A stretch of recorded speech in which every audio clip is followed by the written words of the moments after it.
to Off the Shelf Reviews podcast number 25. Number 25. It's Christmas, baby. It's Christmas. This is going to be a sort of Well, just post Christmas January, before baby. New Year. No, this one's we're going to put it up just before New Year's. Yeah, I mean, we're recording this December 22nd at the moment, so we are in full-fledged party Christmas mode. We've all at got the our moment, beverages of choice. I'm drinking a cranberries ginger ale. Ian's got his San Miguel. And he's got his, what's that? Is Budweiser, that WKD peach snaps? What the fuck is that? It's a WKD pink, if you don't mind. Yeah, no, right. it's Budweiser. Sorry, my bad. I'm Gary. I'm Ian. I'm Andy. And of course, in this podcast, we're going to be catching up on the recent film and game news and things that we've been watching. The theme of this podcast is going to be a recap of 2018, our top 10s in the form of entertainment. So that can cover TV shows, movies, games, books. Best wank. Best wank. Yeah. Best wank of 2018. 2018. So otherwise that eliminates my top 7. And of course, in the third part, we will be answering your questions. Yes, and there's a lot of them. We got a record-breaking number of questions for this podcast. Yeah. So, big thank you to everybody on the Facebook page and all over Twitter and the YouTube channel who obviously posted questions in. We may have to reschedule some of this actual podcast so that we get all of the questions in. We don't like to miss any questions. No, we don't want to miss any of the questions. Also, just to be aware, Gary is suffering at the moment with man flu, I suppose. He's got TV. I've had it for a while now. He's got TV like ours. Yeah. Oh shit! Spoilers. I blame Jeff still. Yeah, so if you hear random coughing for it, it's Gary dying of black malaria. I blame you for me getting it the week after we went to see fucking Overlord. And the next week I was coughing my guts out. Yeah. So let's do a catch-up then. Yeah, I watched a film recently. The film that it's not necessarily ever going to appear on the review list, but it was a film that's kind of near and dear to me.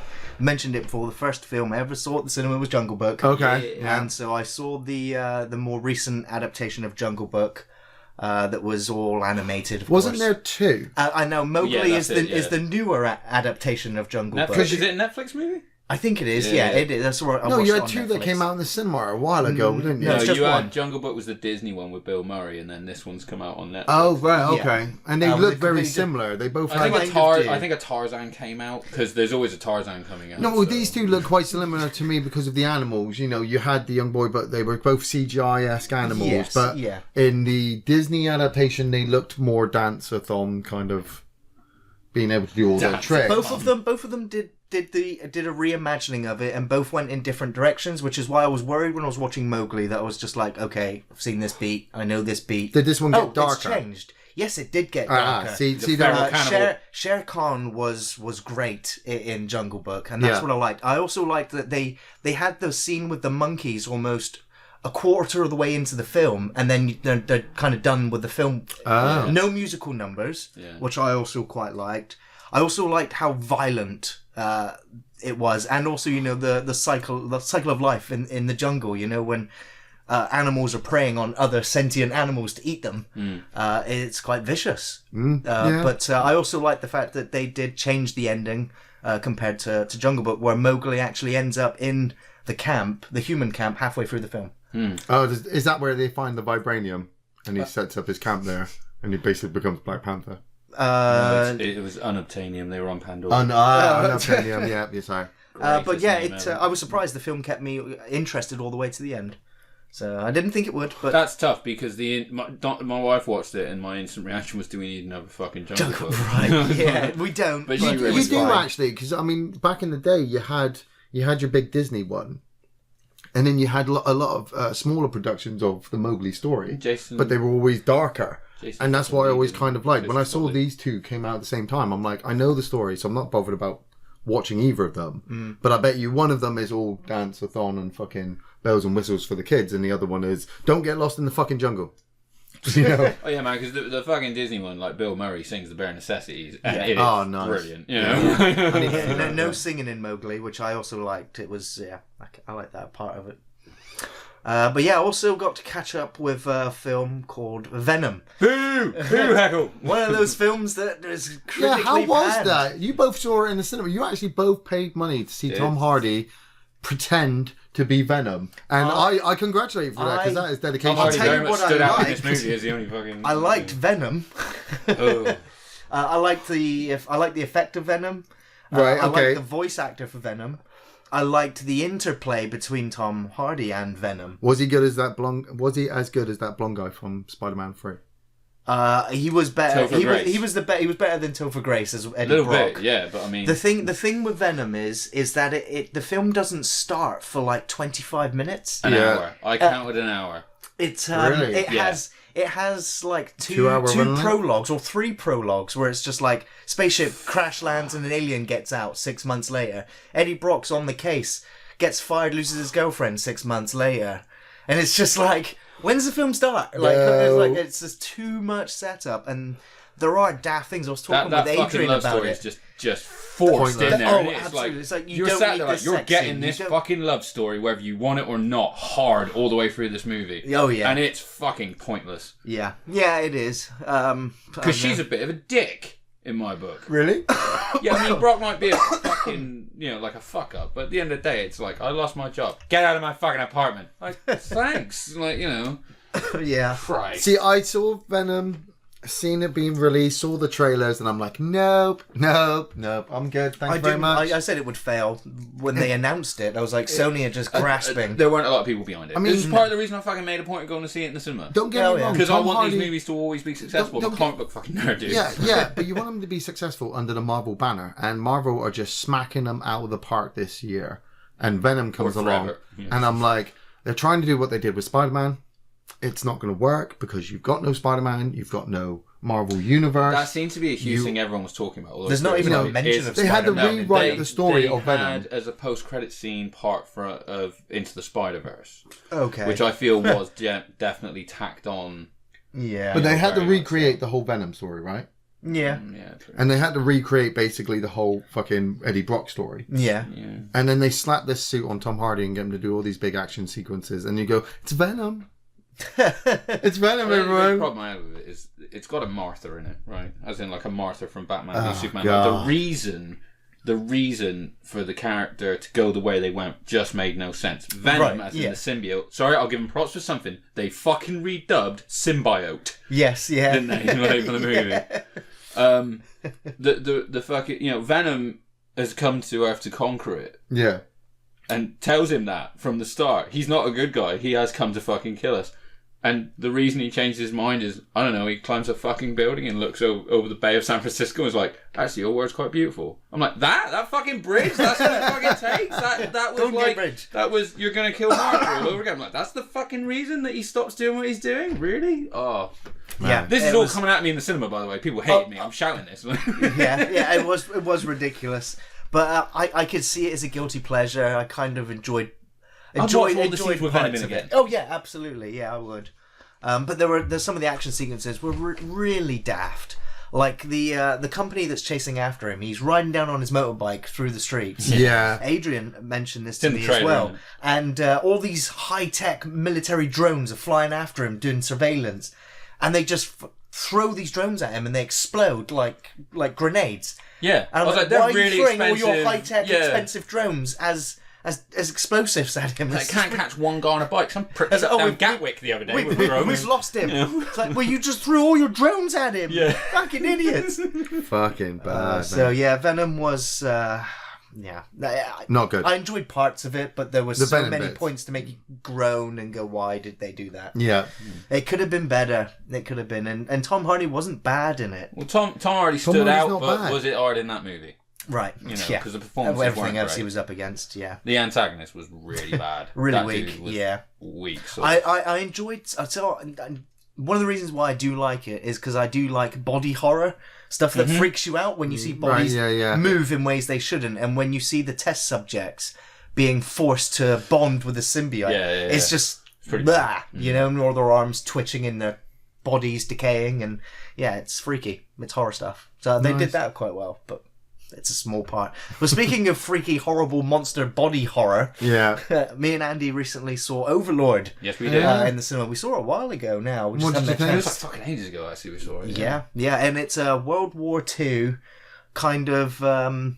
it's basically fucking... It's J.J. Abrams. Call of Duty Zombies mixed with Wolfenstein. Not really. Not with all that in there. That's The trailer kind of what was. we wanted. Supposed The to be, trailer yeah. was, Yeah. I know I wikied it, and I was just like... I said to Andy when it finished, I was like, it's half a good war movie is half a good horror movie. Yeah. And they just...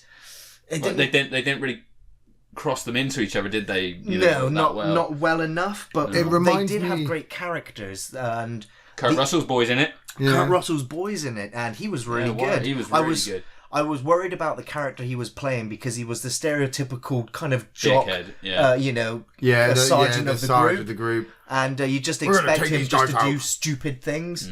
But he actually has a redeeming character, despite him, saying one way and the hero of the film saying we should do it another way. He actually comes around. Other than the main protagonist, he's probably got the best character evolution in the film, where he's very at the very he's very, very heavy-handed at the very start, isn't he? But then by the end, you can see him thinking shit through, which is but it's not as gory or as over the top as you hoped it would be. I felt like the film blew its budget in the first 10 minutes of the film, and the first 10 minutes. I lost my breath. It was like I haven't had that happen in the cinema since Gravity.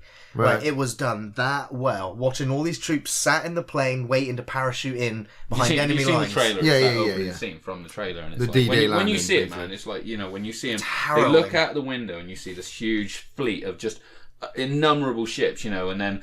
When they start taking fire, so everyone's got to bail out of those planes, and we sat there watching it. I'm thinking there was a point in time where we threw men out of planes in their thousands. We were so fucking dumb. I mean, I know we're not that much smarter now, but I mean, it really put it in perspective for me to see people did this. Yeah, that's insane. Yeah, just before the Normandy landings to go and take out certain positions, and we follow one unit that is sent in to take out a church. But of course, they run into kind of monster experimentations with a mad Nazi scientist. But there's not... Well, it's tied into the village, isn't it? As in, there's something underneath the village. They're harnessing. It's not like they just chose the village to do some research, because they've got the, place. Yeah. It's kind of... It reminds me of The Keep from 1980. I can't remember. Kind of, yeah. Yeah, where the... But again, it doesn't answer that much, and it leaves a few things unanswered in it, which, considering it's not built towards a sequel, we're saying there's a few characters we don't really get a closure of their story, like the grandmother or whatever. The grandmother in the house, and the scientist says we don't let any being set up, wasn't it? We don't let any of subjects leave, and yet there's one freely roaming around in this house. There was quite a few issues I had with it, but. I mean, overall, it wasn't bad. Entertaining. Very entertaining. It just wasn't perfect. It wasn't great, and at times it could have been. I think we said we set ourselves up for it in a way by going, "Oh, dude, this is gonna be Wolfenstein the movie," and it wasn't. It just wasn't quite.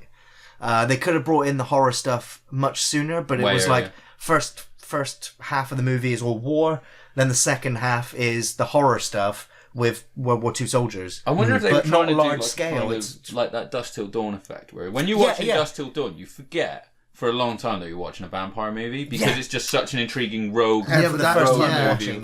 First time watching.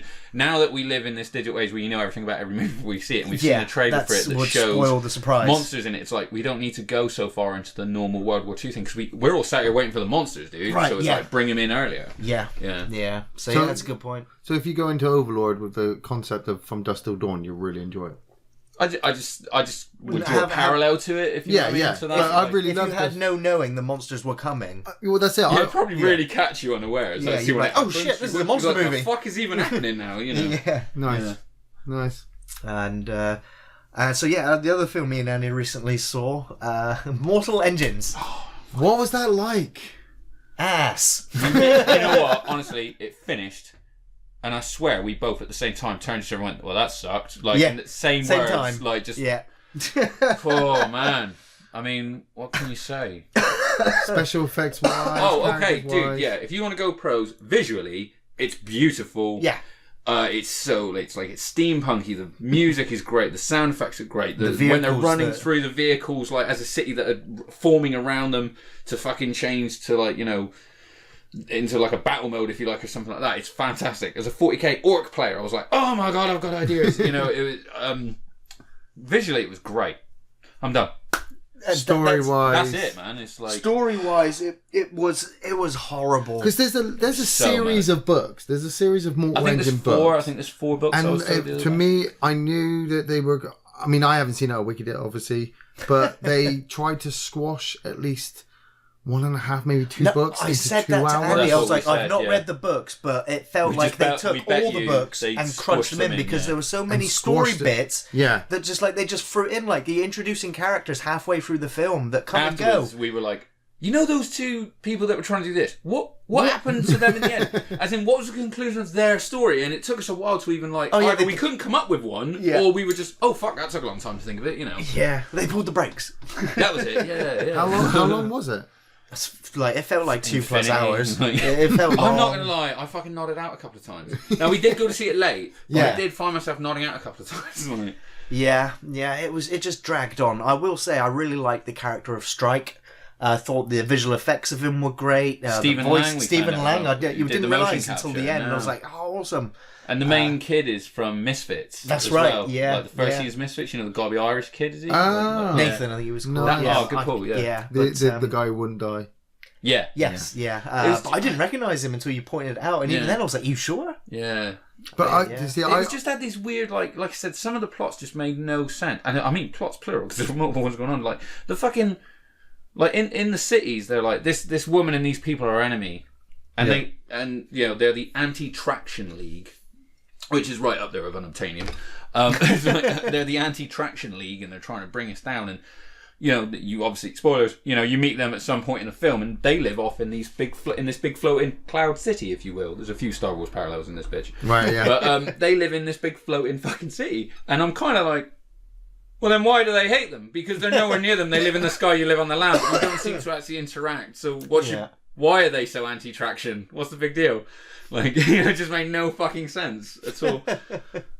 So weird. I thought it was actually done by Peter Jackson, but he only produced it. Didn't he? Produced it, and this is we said this the other day. I said the only reason I was going to go and watch this is because I recently rewatched the Lord of the Rings trilogy because it popped up on Netflix. Yeah. And it was just I finished it and saw the advert for Mortal Engines, and when it said Peter Jackson, I was like, motherfucker can direct the shit out of a movie when he's given the control to do so. Yeah. So that was it. That's why I went. And it was only when we finished it, and we were both produced by. Yeah, totally caught out by the advertising.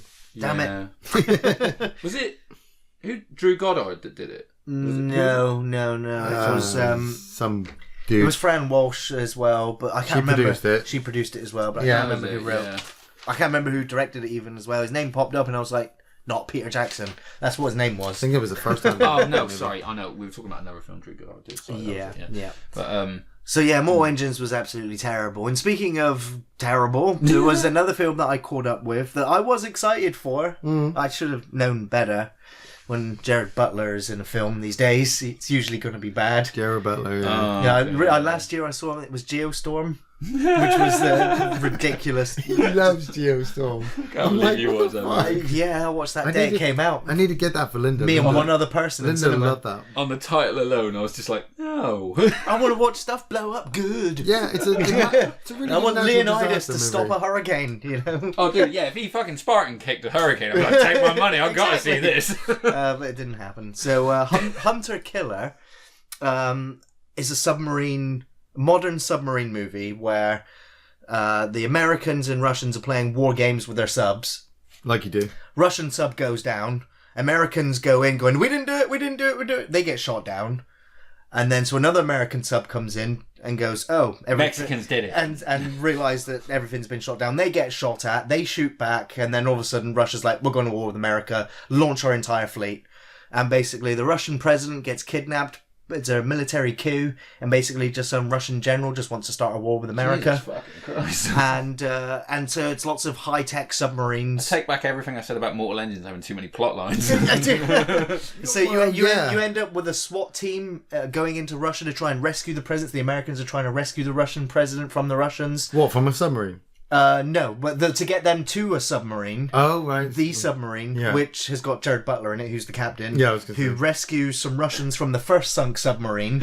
Okay. And he gets that captain to help his submarine navigate through the minefields to get into Russia to pick up the team that have been sent in to rescue the president of Russia. Yeah. You should have finished that with I've gone crass-eyed. But the effects were very good. And, I like watching minefields explode next to submarines and shaky cam. Everyone holding on to something. Fair. It's guilty pleasure. but it was terrible. So yeah, what have you guys been watching recently? Oh man, I've just been watching more wrestling. Yeah, Red Dead takes up a lot of my time. Yeah, really. Yeah. If I'm not playing Red Dead, I'm watching Raw. You poor bastard! I stopped, man. You stopped watching Raw? I'm still watching. Raw is so fucking No. Right. Oh, you're watching old ones. So I'm watching good. old ones at the moment, right? Do me a favor. Skip like fucking 2018 when you get there. Again. Man, I need to catch up with it. I'm 2 episodes away from the episode after Backlash. Of what year? Not Backlash, sorry. Over the Edge, 1999. Yeah. Fucking Owen Hart's running around as the Blue Blazer at the moment. I'm like, man, I don't want to. No, I got to keep watching it. Vince is running around, with Stephanie now, and Shane's in. Linda McMahon's just turned up. I'm like, it's all going to get good. And now we're going to. It's hard watching old stuff when you know some real tragedy is going to happen. I saw a fucking clip online today. I was watching like SmackDown's most savage moments. Yeah. And it was some funny shit that people have said. There was a lot of Brock Lesnar saying shit a lot, you know what I mean? And then it cut to one where Chris Benoit was in fucking Big Show's face. Well, his chest. He was squaring up to Big Show and he was like, "You don't know what I'm capable of." And I'm like, "Oh, fuck this." And I turned it off and I was like, "Shit, that was eerie as fuck." Like, yeah, man. Yeah. I've been watching. I started from the beginning to rewatch all of Brooklyn Nine-Nine, and I am so hard in love with it. Because I watched the first series. Crews, I think fucking everyone, but Terry Crews. Terry Crews is amazing. Fucking Captain Holt, the captain, a guy who came up through like the 70s in New York Police Department as an openly gay African American what's that cop, actor called? and is just so who plays Holt. Yeah, Andre, French. He was in The Mist as well. He's the guy who led them out at the shopping mall. Oh, dude, he's so fucking like deadpan and like funny, like but he's because he's so deadpan. He's like when he does go off, it's that much funnier. Yeah. Terry Crews is just Terry Crews and fantastic. Oh, it's great, dude. I just really loved it. Cool. Yeah. Films wise, other than that. I think a couple of them might be in top 10. So we've reviewed some that things. You have seen together. Of course, Venom, yeah. So cool, Ian. Would you like to bring us into the news? Well, yeah, we'll bring us. Well, I mean, scroll it down. Badly into the news. Of course, we've got a few passings We've had month. a lot of fucking deaths. Yeah, Nicholas Roeg died aged 90. Director and cinematographer. He was the second unit cinematographer on Lawrence of Arabia, which is how he really got his start in the industry.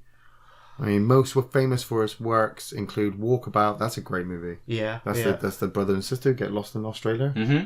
Don't Look Now with Donald Sutherland and the woman in the red coat. Yeah. It's a freaky movie. Iconic. Yeah. Kind of famous, really, for the sex scene where it was reported that they actually had sex. Yeah. The Man Who Fell to Earth with David Bowie. Yeah. But he also did The Witches in 1990. Local film, dude. Yeah. It's only filmed down the road, wasn't it? Yeah. Really? Yeah. Love that film. Absolutely love that film. I love it. My kids still won't watch it. It's or she freaky, gets to the point where she starts takes the mask off and all I get is she's 8 and she's like, no. How much though did you want to be a mouse and live in the Ghostbusters house? Oh, a little bit. With a little bit. Little bit. Mm-hmm. Yeah, Penny Marshall died as well, age 75. Director of Jumpin' Jack Flash, which obviously we just recently reviewed it. Yeah. It's so hard when you've done a film and then somebody passes. Wasn't she involved in wrestling as well, Penny Marshall? Was she? I don't know. I think she was. No, I think she was. She did a few bits during the 80s when it was that big boom of celebrities coming into wrestling as a territory thing. I might be wrong, but that's ringing a bell. But yeah, Jack Flash, I fucking love. Yeah, Big. She directed Big and A League of Exactly. Yeah. That was the first Tom Hanks movie I ever saw. What, Big? Big. Yeah. Oh man, I love it. Might have been mine. Yeah, definitely.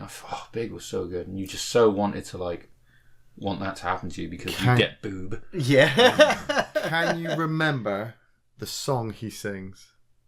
I remember Chopsticks, but I don't remember the song, no. Yeah. Is it like, rah, rah, baby, won't you know, take it. I can't remember it all, but shimmy, shimmy, cocoa pop, shimmy, shimmy, rock, shimmy, shimmy, cocoa pop, shimmy, shimmy, rock. I get a distance. You can't remember either, is what you're basically saying. Ice cream soda with vanilla on the top. Ooh, Johnny, walking down the street 10 times a week. I said it, I did it. I told my mama's credit. I'm cool, I'm hard. Suck me in the stomach one more time. Not bad. Very nice. That's pretty good. I think he did that not too recently on a fucking talk show with Graham Norton or something. Wow. And he said about it, and he's like, I think it was just like, do you remember it? bang, go straight into it. Man, yeah. Awesome. It's fucking great. You can probably find it on YouTube. Nice. Yes, next, Sandra Locke died age 74, known for roles in a lot of Clint Eastwood films. Yes, starring in 1976 with The Outlaw Josie Wales, The Gauntlet, Every Which Way But Loose, and its sequel, Any Which Way You Can, Bronco Billy, and the fourth film in the Dirty Harry series, Sudden Impact. Yeah. Shit. She had quite a career as well, and when she broke away from Eastwood and working with him, she ended up filing a lawsuit when she started directing her own films because Eastwood and Warner Brothers were putting out bad publicity about her because she wouldn't work with Eastwood anymore. And eventually, apparently, they filed or they gave in, out of court. They took a settlement, really, and paid her off. Fucking hell. Damn. But she is a very interesting character. I didn't know too much about her. I've seen her in these films, Yeah. but I didn't really know that much about her. But since she's died, I've been reading her biography. I'm like, she's got an interesting story to tell, and I didn't realize that she started making her own films as well. Yeah, right. So, When you say interesting, I mean, is there obscure, a lot of shady backdoor? I mean, we're talking It's Hollywood in the 70s. I mean, Yeah. some shit clearly went down. There's a lot of Yeah. LSD and fucking marijuana going around. So yeah, I'm curious to find out about her. That's a lot of dark Clint Eastwood films. Actually, Bronco Billy stands out for me because that is a really bad film. Oh, I can't even I've remember. not seen it. Any No, Which Way You Can is also yeah, terrible. well, both of those. I fucking love those movies, dude. It's got a monkey in it. The first one's good. I mean, but I repeat, they have monkey in it. fine, okay. Right, Tarrant. The next one, oh man, actor Donald Moffat died at age 87. Gary! Gary! Appeared on television in One Life to Live, Logan's Run, and The New Land, and his best known roles include the 1982 horror classic The Thing and The Right Stuff. I forgot he was in fucking Logan's Run. Yeah. Great film. But I mean, yeah, being tied to that fucking couch. That line is going to live on. Amazing. He's just fucking cemented in He's cinema so history. like calm in that scene as well for what's actually going on until it all kicks off, and then he goes all calm again and then drops that like line so perfectly. That outburst. Yeah. Such a great character actor. He did a lot of Broadway stage stuff, not that many films, but you know when he pops up in a film, you're like, oh, it's the guy from The Thing. Yeah. Yeah, definitely. Oh man. Well, so we're looking at the news section of new series, and we're looking at. I can't wait for this. Yes, this looks fantastic. And when you look at the cast of voice actors that coming up, the Dark Crystal series. The Dark Crystal series, yes, and it looks so. It looks amazing. It's a prequel. That's the only issue I have. It's a prequel to the Dark Crystal, and so you're going to see the entire land before it gets destroyed with the Skeksis and what they do with the crystal. Yeah, really? So we're not going to have Skeksis for a while. No, Skeksis are in it, and they are just but they split from the wise ones. Well, the wise ones and the Skeksis were split from the fucking the elders, whatever they were called, the original beings. I mean, a lot of the voice actors that we're going to read out in a minute are, like Mark Hamill. He's voicing a Skeksis. That's how he's listed as. He's going to be the Joker, isn't it? Jason Isaacs, Eddie Izzard, fucking. Simon Pegg, Mark Strong, Natalie Dormer, Helena Bonham Carter, and Taron Egerton is starring in it. Is the main... yeah, that's right. I fucking love me some Taron Egerton. Man. I think he's great. See, if it's just going to be Gelflings going up to obviously put the crystal back together, but we're looking at maybe if they can expand it for 2 seasons, and having. Well, no, I would have thought what they what's do. What's the Gelflings called again? Gelflings. Oh, I can't remember. I can't remember their names. I remember Agra. She was awesome. Yeah. Sometimes I sit down and sound like her. Like, Fizzgig, is it Fizzgig? Fizzgig is the fucking dog. Yeah. No, the way I see it is like you'd have the crystal split like midway through the season, and then it's all about the Skeksis hunting down the Gelflings because that was the whole point. They were because they hunted them down to extinction because of the prophecy. So that's what you do. You start off with the higher beings. So you have a perfect land kind of thing with the beings fucking. You have the prophecy, and then the Skeksis go after them. The crystal shatters, everything turns to evil. Then Then at the end of season 1, you have the baby Gelfling taken off by the wise one. Yeah. And then season 2, you start it like, I don't know, fucking 6 years later maybe, and he's older and he's heading out on his adventures. And then he becomes Batman. That'd be after fucking 5 seasons. But yeah, so a return for Dark Crystal, and it looks good. It does look good. Telltale's The Walking Dead final season is coming back after studio shut down. I don't know if you heard about that earlier in the year. No, what was that? What about? Telltale Games, of course, they release their games episodically. Yeah. So usually you can buy the season pass day one when the game comes out, and then over the next 6 to 12 months, all the other chapters will come out for the game. The Walking Dead was like their flagship game. That was the one that got everyone looking in their direction after they had sort of misfires with Back to the Future and Jurassic Park. Wolf Among Us, did that come out? Wolf Among Us is after. It came out between the 2 seasons. That's right. And Wolf Among Us was very good. Then there was Game of Thrones, which was so-so. Then there was I didn't know they did a Game of Thrones. The Borderlands one, which I never finished. And then, of course, The Walking Dead Season 2, Walking Dead Season 3. But then they also said they were going to do the Minecraft one. They did the Minecraft one, yeah. And then they were like, well, we're doing all these projects, all these different franchises. And I was just like, you guys are burning out. You're not going to get all of these games out in time, episodically. They're fucking high-priced IP as well. Right. It's not, fucking Game of Thrones. Jesus Christ. But the company collapsed this year and let everybody go. But the thing is, Season 3, their flagship Walking Dead, wasn't finished. And so everyone had already bought the season passes, and they were like, sorry, we're bankrupt, no money, no refund, you bought season pass for no game. You know? I've been there. So yeah, Ian, if you want to carry on the rest of the story. However, Skybound have stepped in and saved the game from limbo, also hiring on former Telltale employees to finish the project, now exclusive to Epic Games storefront, not Steam. That's pretty fucking awesome. Yeah. Another company just purchased all the staff that were now laid off and just went, finish the game. Fucking hell, that's really But awesome. the thing is, I'm sure it's done for profit now exactly. Now you say that, and that I've literally wrote on my notes there, not Steam, because Epic Games wants their own storefront, and they've said, what? Because you know what Steam is. Steam just goes, you want to put your game on here, we'll take 40% of all your proceeds, all the money you make, we'll take 40% of it. And it's like, and the company's like, well, where else are we going to put it for PC people to buy it? Everyone goes to Steam, so okay. You know, we take it. But Epic are just like, how about you publish your games on our storefront and we'll only take 20% of all the proceeds. And so games companies are doing it. Discord. I've promoted Discord. I use it all the time for chatting with friends. You have all the different servers. They have got their own storefront and they've gone, you know what? Game developers, if you want to put our games on here, we'll only take 20% of the income. So right now, Steam is the one milking the money, but there's competition now for other storefronts. But competition's good. But you can't help but just see it as a marketing move for Epic to go exclusive.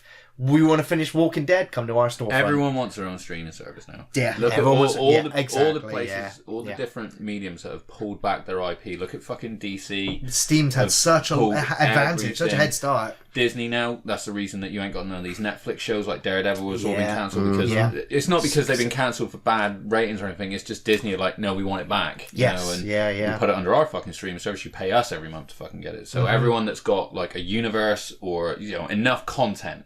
Anyone with enough content wants their own streaming service. Yeah, that's right. And so I think we're just going to see more and more of it. Crazy. Sylvester Stallone says he's done playing Rocky Balboa in an emotional goodbye video. Yeah, it was hard to watch the video. I haven't seen it yet. Would you want to read his quote? He says, I just want to thank everyone around the whole wide world for taking the Rocky family into their hearts for over 40 years. Stallone wrote in the video caption, it's been my ultimate privilege to have been able to create and play this meaningful character. Though it breaks my heart sadly, all things must pass and end. I love you, kind and generous people, and the most wonderful thing of all is that Rocky will never die because he lives on in you. I fucking love Rocky. It was emotional watching it. He obviously had the other actors from Creed there. He was like on a beach with a fire pit, and he was just, it was a little bit emotional. But the thing is, it's, as a lot of people have said, he said that after Rocky 2. Yeah, exactly. He said it after That's Rocky 3. That's what I'm thinking at the moment. He said that after Rocky 4. Yeah. I mean, how did Creed... Like, if he does come back, I said to you when we came out of Creed 2, I was like, if they do a Creed 3, he's going to die in that one. That's it. I mean, how did Creed 2 end? He was... Do you know what? It's like, spoilers, and also spoilers, it's on my top 10 list, right? But It ends for Rocky with like at the end of the big fight. So I won't give the result away or anything like that.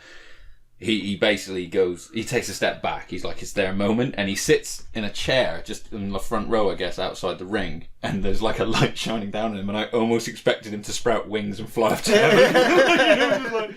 Oh, finally did it, Adrian. Adrian's there with her arms out like...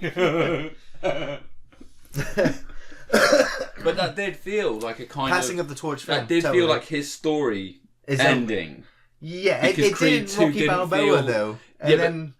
As in, like, it very much felt with the next scene that it kind of... There's nothing more he can do, can he? Mm-hmm. There's nothing more that Rocky Balboa can do. He's already risen to the top, won everything, lost everything. Got it all back again, and then passed it on to somebody else who... Michael B.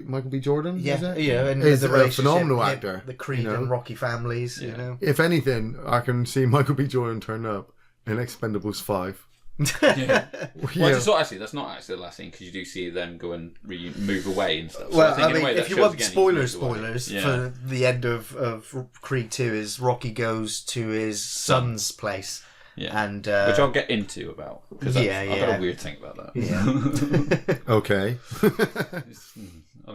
Okay, so jumping into the trailers section. This was good. Godzilla, King of the Monsters trailer. That looked pretty badass. It did look pretty badass. Do you reckon we'll see those fights in the movie? No, we will not. I'm sorry. I love Godzilla. I fucking really do. And that last film with Bryan Cranston, I was excited as fuck for it. I was really looking forward to it. You know, I didn't want to go see it in the cinema because I knew something. There was just something in my heart that said it's going to suck. Yeah.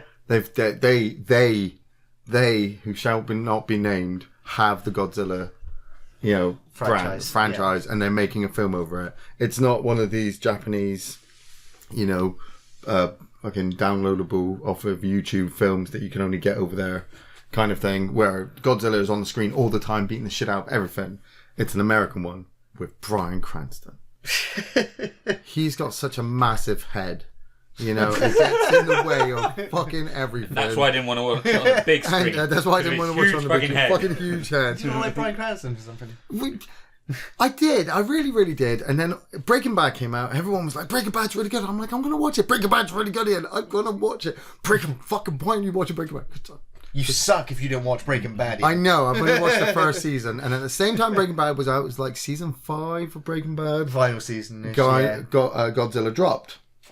And you saw the trailer and the monster, and I'm like, I'm really hoping the monster's the forefront of the film.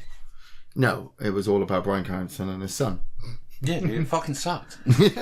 Yeah. You know my thoughts on it. It was fucking awful. It gets to the really good fight sequences, and then it just cuts to something else. And it cuts to the devastation of what I'm sure was an amazing fight. I'm not watching a final. So this new trailer, it's got King Ghidorah in. It's got Mothra, Rodan. It looks like fucking Agora is in it as well. Some of them look, holy shit, they look really good. Didn't see Kong. Yeah.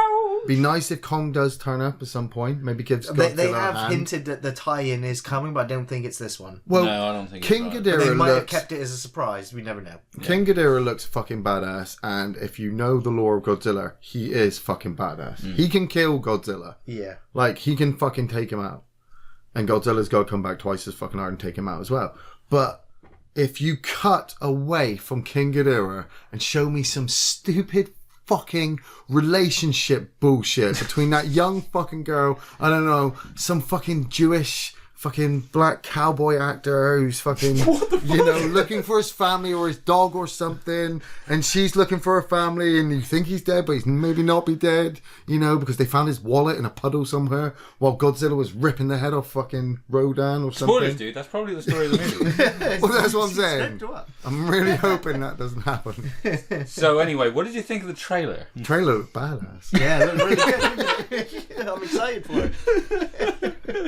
You know, when we go see this, we're gonna have to let him get that right out in the cinema before. Well, that's what King Ghidorah looks so good. Can you watch? Godzilla looks so good that, you know, when you see in the trailer them running at each other, I just want to see him fucking lift up Ghidorah, slam him into the buildings. I will say this though for that trailer, because I enjoyed it, but it's very dark, wasn't it?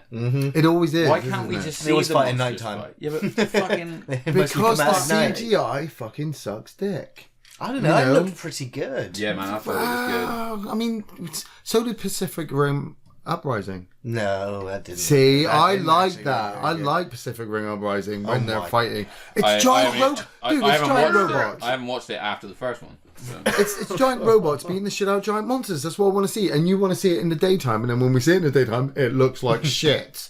So what do we settle with? We just fucking settle with the shit. So going next for settling with shit, we've got Neil Marshall's Hellboy trailer. Fuck you. Fuck you, man. Well, I like Neil Marshall and I like Hellboy, but this still just doesn't quite... It's not Ron Perlman. Suck a dick, pair of you. It's not Ron Perlman. It's not Ron Perlman. It's not Ron Perlman. As I text you when you fucking message me, then you'll never watch Hellboy again, will you? Because Ron Perlman ain't gonna fucking do it. I'll wiki it. I'll wiki it. I'm a fucking... Fuck you. It's got Mila Jovovich in it. Yeah, alright, okay. Yeah. I mean, there's no defense. We've suffered through 7 of her films. She's in it as the bad guy, and Hellboy is walking around. He looks he looks good. He's got the suit. He's got the fucking cut down horns. I think he sounds good. We see in the trailer that Hellboy. Yeah, because he's trying to sound like Ron Perlman. No, he's not. Yeah, he is. Yeah, he is. And he's trying to do all the jokes that they had for Ron Perlman, but because they didn't let Del Toro back, Perlman was like, "Fuck you." Give him the finger at the moment. He gave them their blessings, but I don't know how he really feels. He fucking hated it because he made Hellboy. So again, what did you think of the trailer, though? The trailer. No, the trailer didn't look good. I thought it was a good trailer. I thought they showed enough about Sean. I'm really indifferent still. Even after the trailer, I'm still just like, I'm not building up any hype. Not too much. It's going to be the more. I love the first Hellboy film. Oh, I love them both. Yeah, absolutely. But I'm going into this just with a sort of like. I like the Hellboy character and it can't ruin the first two for me. It can't. No. Yeah, it's not going to be as good as Golden Army. Golden Army was like fantastic. Yeah. It is. There's so many great. And Golden Army is up there. In a way, I'm kind of like it's almost like perfect. It's like there's nothing wrong with it. It's brilliant from start to finish. Exactly. It's the relationship of what Perlman brings with the Hellboy character. Now we've got to see a new Hellboy. Do you think this is going to have more appeal than the other Hellboy films because they didn't have mass appeal at the time they came out? They weren't well-known comics to the masses, obviously. No. It's trying to restart the interest in the Hellboy franchise. But they had interest. I reckon even if the film is good, the thing that happened with Dread is going to happen. Well, I do it just won't get a sequel because not enough people saw it. This is hinging on the fans of the original series still. So most of the fans, like yourselves, are going like, well, that's not our Hellboy. Yeah. They can't reboot it for a new generation because I don't think there's any interest in that character outside of the people that saw the originals. Right. You know what I mean? Yeah. So it does kind of hinge on whether or not people will accept him as the new Hellboy. Yeah. And if they don't, it's panned. Yeah, exactly. Doesn't matter how good the film is or isn't. It's just if people don't accept him as Hellboy. Yeah, so you're already biggest vocal majority is going to be from the people that have watched Ron Perlman. You should have already. You should have. The film's on. Yeah, you should have gone with Del Toro, and you should have gone with. That's what we would have done without a doubt. Hellboy. Without a doubt, we would because, have like you said, you're trying to get. 100%. They think they're trying to reignite interest in the franchise. They're not. Just the same with Godzilla. They're just dropping a film to get people interested, so they spend money for it.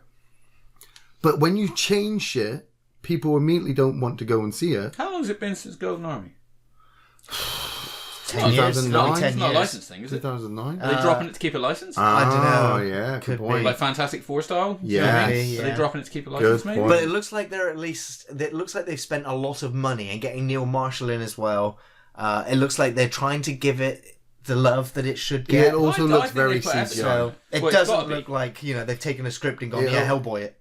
But do you know, maybe that was like, I was watching it and when I spoke to a buddy of ours, Sandbags, about it, I was like, dude, do you like it? You going to watch it? He's like, I don't fucking like anything that's set in England. And I'm like, you live in England? He's like, yeah, I don't fucking like it. He's like, that's why I didn't like the Dark World. It's fucking London. Who gives a fuck? It's like, is this because you have to constantly drive to London? He's like, oh, fuck London. I was like, okay, so I think we got to the root of the problem there. Oh, no. So we got a couple of video game trailers worth mentioning as well. Yes. Mortal Kombat 11. Dude, that's the most violent thing I've ever seen. Yeah, Mortal Kombat's got to keep one-upping itself. Oh my word. When Raiden's pummeling him against the fucking wall, I was like, calm the breaking fuck his fingers. down. Yeah. It's, the fatalities, the X-ray moves, they're all going to be back. But the thing is, I wasn't too excited for another Mortal Kombat. You played the last one? Yeah, I didn't play the last one. I've played every numbered Mortal Kombat game and a few of the side games as well. DC versus Mortal Kombat. Exactly, yeah. But I've never stayed with the game. It's like most fighting games. I play it till I've completed the story. Then I play and complete like the tower challenges, and then I'm done. I've moved on to I another was surprised game. you didn't get the Xenomorph for Mortal Kombat. Exactly, I didn't buy any of the DLCs for it. None of them. Like no Jason, Freddy, Predator, Alien. I was just like, I've already moved on from the game like way before those DLCs even. Yeah, I did. The story didn't catch me with the last game as well. It was just no. But the thing with these fighting games and what I love Mortal Kombat for as a fighting game franchise throughout the years is all of the different game modes they have, the massive roster of characters that they have, the amount of unlockables and cosmetic items you can get for the characters. There was no microtransactions for the longest period, and I can't say the same for the most recent one. Do you remember that fucking graveyard? The crypt, exactly, the graveyard, the crypt where you could unlock animations with Scorpion or cooking food. Yeah, to get gold from fighting people and then spend the gold in there. Yeah, that was fucking... So there was so many unlockables and modes and that's what I liked. And of course, super gory, super interesting characters. So I'm kind of excited for this one. I haven't played it in a while, so... Unless it really jumps out at me, I'm just like... If I want gore, I'm going with Doom this year, next year. Yes, Doom Eternal. Doom Eternal. Fuck yeah, dude. They keep dropping a lot of concept art for that. Yeah. They put a harpoon or a grapple hook on a shotgun. Where else would you Get over here. Awesome. So the next game you're really interested in? I'm really excited for The Outer Worlds. As soon as the trailer dropped, as soon as the still images popped up online for it, I was like, Obsidian? Where have they been? Yeah. I've always had high praise for Obsidian. Really all enjoyed of their buggy games. Yeah, they're buggy games. They're games that crash. There was a game where I can't remember. You were kind of like a spy, and you had lots of missions that you could go out on. Customize the gear that you took with you. James Bond. Lots of dialogue, but not a James Bond. But it was, there was lots of, it was an RPG spy, thriller where you could approach the missions differently. Do different objectives, but not that though. 13. An Obsidian version. Stop naming it. Stop naming it. I've forgotten the name of it. No one's going to remember it. Really obscure, really buggy, but still enjoyed it. It's littered in the comment section right now. Yeah, somebody knows. Or people have just started naming games like game did. I played that for 2 minutes. It was shit. But no, some people enjoyed it. Some people like me enjoy Obsidian games. Dude, this trailer was fucking dope. It didn't really show any gameplay, but what it did do was establish the world, and within 2 minutes made me want to play it, want to go and see that world. Yeah. And it is... And took shots at Bethesda. Yeah, it is Fallout in space. Didn't you fall for that for Mortal Engines as well, though? Yeah. So, I could be tricked, but I know I usually know what I'm getting with an Obsidian game, and that is lots of dialogue choices, lots of multiple ways to approach missions. And even in the video, the character says, shoot. You got to shoot somebody, and then the character shoots and kills someone, and she's like, you could have just not shot either of them. Yeah, but they're trying to go up against what's coming out? Rage 2. Rage 2, of course, is coming out. Cyberpunk is coming out. So there's lots of big sandbox, open world, new Fallout as well. Games. Or Fallout 76 is out. Far Cry's out. Yeah. So more sandbox games coming out. They've got a lot to live up to with Red Dead Redemption 2 as one of the best sandbox games made. The online is just disgusting. But the Outer Worlds, I'm hyped. I'm hyped already. Nice. Sweet. Well, that's going to be the end of the first part of the podcast. Yes. We'll be back in the second part, looking at our top 10s of the year. Yeah. Yes.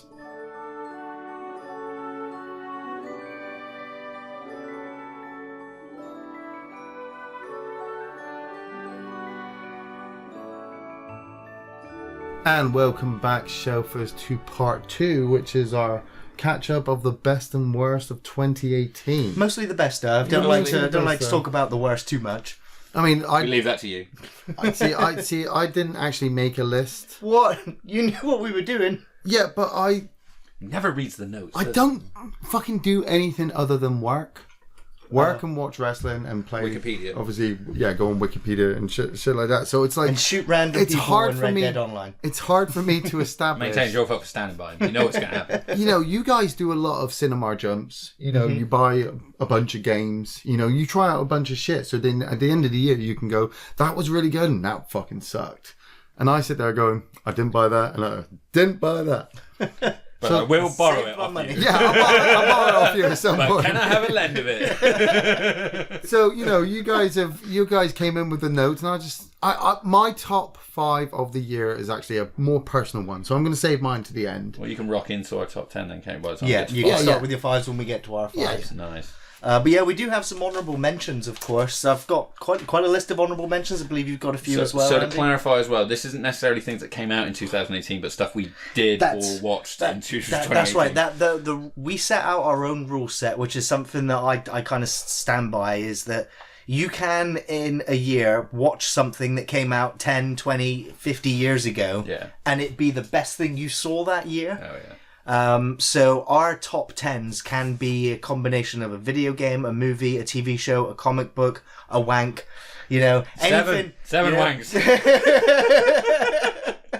Just spread across the top 10s. You're gonna have Stuck them all together. You're going to have to explain to our international audience what a wank is. Some of them might not know what it is. Jerking off, Are we going to go through all the fucking... Tossing the salad. Tossing the salad. El Chupacabra. What? Yeah. So you mentioned. So I'm just going to go through some more mentions. A couple of video games that didn't make it onto my list that still enjoyed thoroughly. Wreckfest, which is the Destruction Derby kind of car physics exploding racetracks. Lots of triggered, angry multiplayer players. Like, race clean! And I'm like, man, have you seen the physics in this game? You're not racing clean. I'm going to wreck your car. It's in the name of the game. And they get angry and they kick you. But sometimes it's an accident. Yeah. But, is the aim of the game to smash into other cars, or is it about racing? You get points when you do it, but you don't win races. But you get points. Winning races is what it's about. It's stock car racing. It is in a way, yeah. But you want to go Destruction Derby on people's asses. Well, kind of, like, look at this fucking car. Most of the racetracks are designed that way, like a figure 8, How many times are you going to cross that midsection when there's 23 cars on the track? Yeah. Like, the front of the racetrack is meeting the end of the racetrack, so it's constantly moving.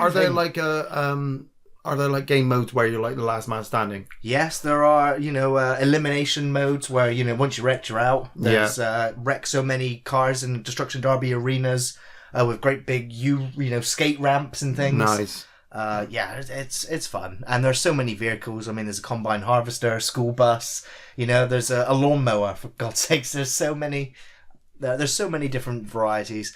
So fun to play multiplayer, especially with friends. Nice. Until you start triggering people. Yeah. Dark Souls, of course, it had a remaster this year. It had a lot of issues. Yeah, you jumped back on that. It ported over a lot of the issues from its original release. It was kind of lazy in places, but still really fun as hell to play with friends. I remember you complaining a lot about this, to be fair. It's a lot of fun. I was like, I remember a lot of bitching. But I love Dark Souls, and I'm going to play some Dark Souls. Vermintide 2 as well. I got my 40k. My Warhammer universe fix with Vermintide 2, slaying Skaven and Chaos Forces. That was the Left 4 Dead style. Left 4 Dead style. With lots of Skaven running all over the place. Yeah. I am going back. Class system on the first one. I didn't play the second one, but the first one. It's the same character, same class system, same awesome. Weapons. Yeah. Going back to Dark Souls, I am really tempted of buying it for our Switch. The Switch we got. That was a big selling point. Dark Souls on a Nintendo console. I'm just going to give it to Dylan and go, there you go, play that. Watch him smash his room up. Trying to redecorate you. Cobra Kai. YouTube special. Did that actually finish? Yeah, and it's the second season will be 2019. Did they go to a tournament? Does he get kicked in the face? You're going to have to watch it. Illegally. It's really good. It's really funny. I never expected it to. That was an illegal kick to the face, I'm just saying. See, I do want to watch it, but I'm like, I want it to go season 2, then I'll catch up with it. Okay, well, it's coming. Coffin fit. Excuse me. 12 Strong. Quite enjoyed that one. It was an Afghan war movie where they basically 12 men trying to extract through behind enemy lines. American Navy SEAL kind of. Yeah. SAS, Green Berets. Great dialogue, great action. Who's in it? Arnold Schwarzenegger, Wesley Snipes, George Clooney. I think it was Mark Wahlberg. And I'm trying to remember who the others were that were in it, but it was good. It was a good supporting cast. I did enjoy it. Oh, he always gets out. Of course. Rampage. I think I've said was before. awesome. I still need to watch this. For some people, it's in their worst of the year list, and I understand why. But it's guilty pleasure for me. Giant monsters eating people in daylight. I might add. In daylight and looking good. Yeah, so it can be done. I need to see it. Really good. Hereditary. Gave my review in the. Told you were gonna like it. Yeah, I told you were gonna like it. It almost made it onto my top 10, but just bounced off just slightly. But very, very good. I wikied it, and then he came and said, "No, it looks shit," and I was like, "Really? I'll wait. I'll wait until you watch it." And then he watched it, and he was like. Yeah, I was very. Well, that very trailer good. looked nothing like the. No, it didn't. That trailer showed the last 5 minutes. Cinematography. Have you seen the movie? Yeah, man. Fucking cinematography in the movie. They built that fucking house, man. Yeah. That's a set. Yeah. It is so fucked up. It like zooms in like a doll's house. Oh yeah, Yeah, I said yeah. And Okay, but that's a tactile fucking spoilers. set. What are the corpses like? Like when you got decapitated bodies running around, what do they look like? Do they look good?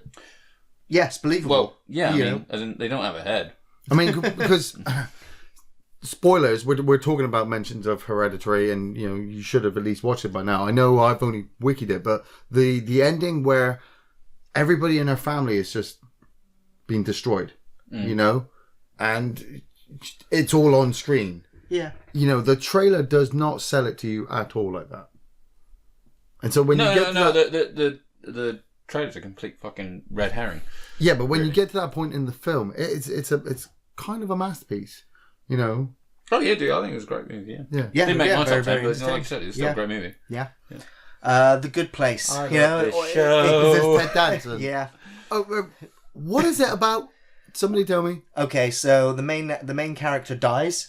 Right. And turns up in heaven. Okay. And when she's going through, being inducted in, yeah, they basically, somebody else died at the exact point in time as her with the exact same name, and she went to hell. Admin cock up.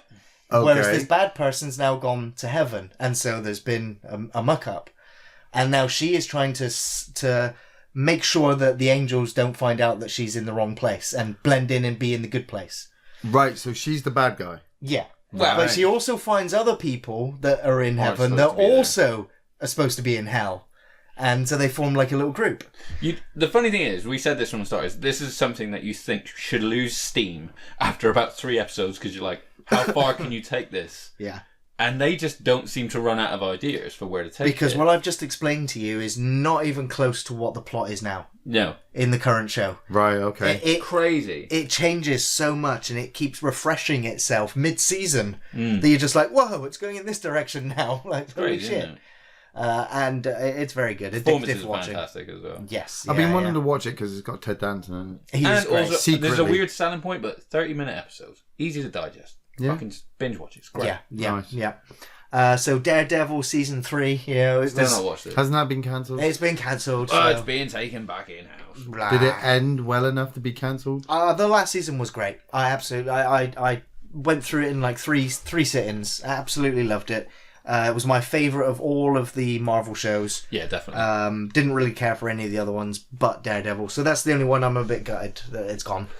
That's the one everyone was sort of banking on staying as well, because It was established the other ones. It did. Established the first Jessica one, Jones. yeah. And I mean, that first season of Daredevil. Well, I rewatched it recently, the first season actually, because 3 came on and my wife decided she finally wanted to start watching it, which is why I've not watched the 3rd yet. Mm-hmm. So we watched through the first season recently, and I was like, fuck, that's so good, man. Yeah, it was good. I still get fucking chills and teary in that 2nd episode with the fucking kidnapped boy when he does the fight in the hallway. It's just a masterpiece. Yeah, Love sad to see it go. American Horror Story, of course, Apocalypse, I mentioned in a previous podcast. You love that shit. I love that show. I mean, it's schlocky, it's hokey, but it's But it's mine. I like it. The Terror. That was much earlier this year. That was the boat. That was the boats. That was the series. Ridley Scott produced in show. The ice, and there's a bear trying to find the Northwest Passage. Predators. And getting frozen in the ice for years and years, and then getting picked off by a monster. Yeah. American Vandal, Series 2.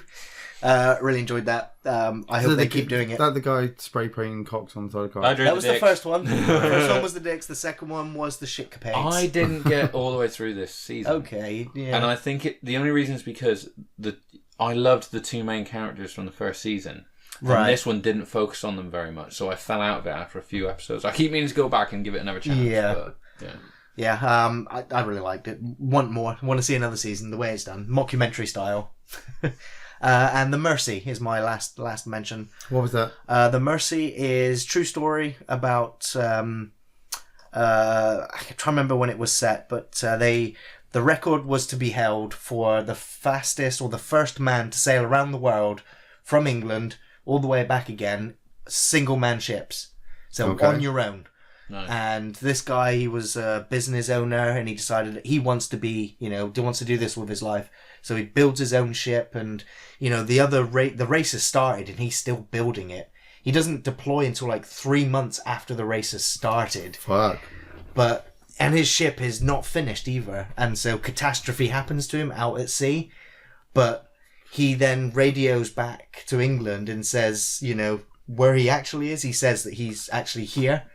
And in England, they can't satellite beam in and go, actually, no, he's not. They believe him, and they build him up to be this hero who's doing the, breakneck, record-breaking speeds across the ocean, which causes some of the racers in front to just go, oh, fuck, I give up. And they give up the race. They're like, we can't match those speeds. We're done, because of the isolation of being out at sea as well.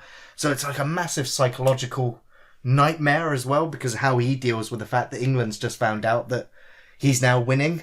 Yeah. Or going to catch up and win, when really he's not even round the first corner.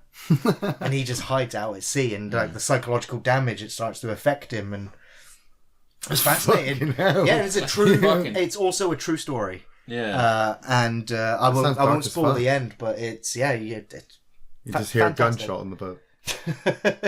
You have to watch. He didn't say no. Didn't say no. But he doesn't have a gun on him. But there could still be a gunshot. Nice. So, Andy, do you want to give us your honourable mentions? Yeah, man, totally. So, Good Places in there. Awesome. Same as yours. Castle Rock.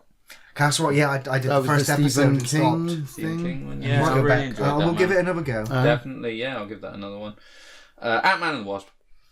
Yes. I enjoyed that. I like Ant-Man and the Wasp. I loved Ant-Man and the Wasp for very personal reasons, because Evangeline Lilly in that scene. No, we Michelle a lot of us in work are big Marvel movie fans, and we were talking about with Avengers Infinity War, and I was saying all I want from Ant-Man and the Wasp, because it's set afterwards, I'm assuming, at the time, is the ending has surely got to be they're all stood there talking, and whatever they've done is like, hey guys, we saved the day, that was great, what a great job, well done, and then they've all got turned to dust. Yeah. And that's what I fucking got at the end. It's spoilers in the post credits, where he's in the quantum zone, and then he's like, hey, where's everyone doing? And it cuts back, and they're all fading away. Fucking great ending. Yeah, that was. I really enjoyed Ant-Man and the Wasp. I wasn't sure about Ant-Man. It was just this standalone character that they were trying to build up, but fucking really enjoyed that film. Yeah, but is it Paul Judd? Paul Rudd. Paul Rudd. Yeah, he brings it, and he was wonderful awesome in that Endgame trailer as well, where you watch the new Avengers trailer and it's so hopeless, and then he pops up at the end like, "Hi, we met at that airport." Having him come in Ant-Man and the Wasp, I like the whole relationship he has with the Wasp. Yeah, like I said, her fight sequences were fucking brilliant. That whole salt shaker where it turned large and just smacks into the door. I was just like, yeah, I'm behind that. And then she helps him even more because, he's badass anyway. Yeah. I'll say also sticking with the mark, Black Panther. I enjoyed it. Yeah, I enjoyed Black Panther. It doesn't make my top 10, but it was enjoyable. It was CGI. It's on my top 10 as well. Not on your best though. I bet. Latest season of South Park, whatever the fuck we're on, 22, awesome. I believe. 23 is it or 22? I still need to see the last two with the Amazon shit. Integrity Farms. I've seen Integrity Farms. I've not seen the last one either yet. I've not seen the last one, but I'm still putting it on my list because they have been back on point this season, which has been awesome. One I actually just finished watching today, which is Bad Times at the El Royale. Nice, that's on my to watch list. What's that about? It's very like Hateful Eight-esque in a way. It's like a bunch of characters that turn up to this hotel and they're all looking for certain things. It's a little bit sinister stuff going on. This is a hotel that's on the borderline of California and Nevada, I believe. When's it set? It's like the 70s it's set in, I believe. Nice. It's got Jeff Bridges being Jeff Bridges. That's Jeff Bridges, Chris Hemsworth's in it as well, and he plays a really good part. Plays a bad guy, which is really cool because it's the first time I think I've seen him play a fucking dickhead as well. So that was really, really good. And again, I believe that was the one that I thought was Drew Goddard, wasn't it? Yeah, that's big collaborator, obviously on Buffy with Joss Whedon. Yeah. Did Cabin in the Woods? Did he direct that one? I think so. Yes. Yeah. This one I believe is written and directed by him. So nice. Yeah. Good stuff, man. Yeah, Cabin in the Woods is brilliant.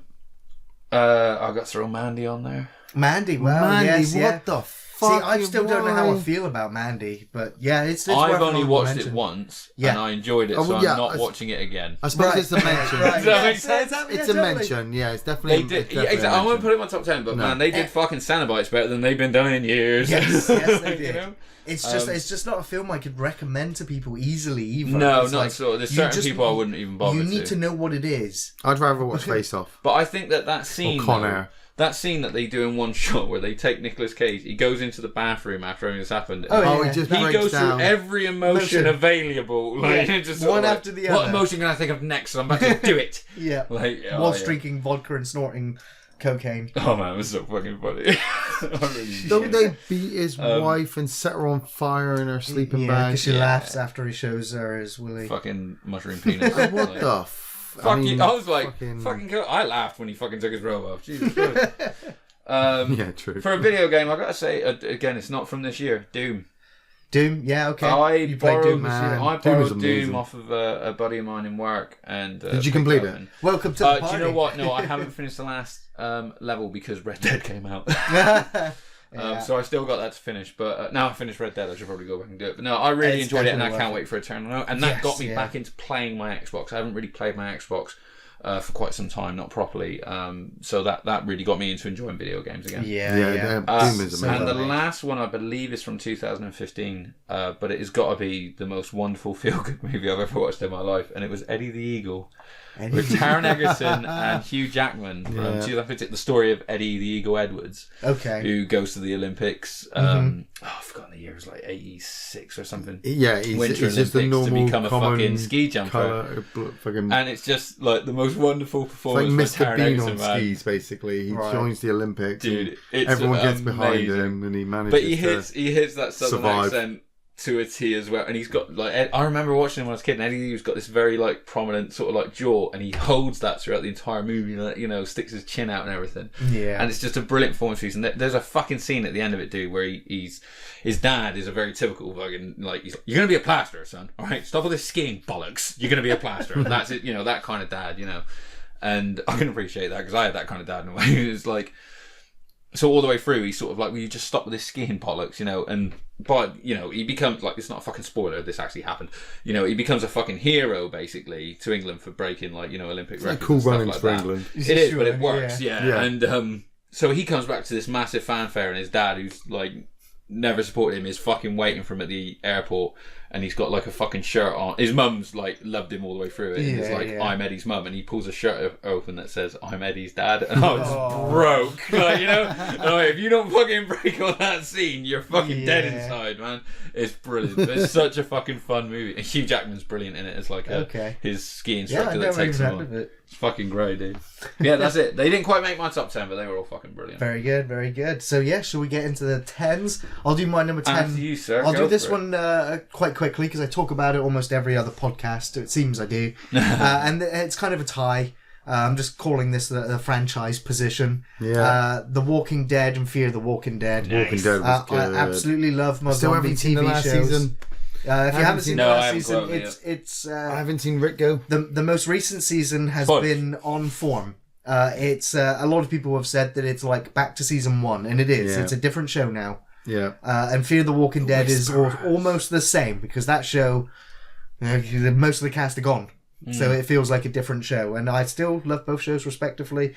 They both entertained me throughout the year. So, number 10. Love zombies. Awesome. My number 10 just recently snuck in there. Went to see Aquaman. Very good. As a big DC fan, I was very happy because that movie is fucking fun. I believe you watched it? Yes, I watched it this week. It? Yes, I actually really did enjoy it. I mean, there's only one real thing I have an issue with it from first viewings, because it just took me out of the film, is when there was all these octopus just playing drums. 100%. And I was just like, what the fuck? You got to what the fuck out of me on that point in the cinema. Because I'm like, I was like, I just got to remember that Batman right now somewhere is hanging from a gargoyle in Gotham.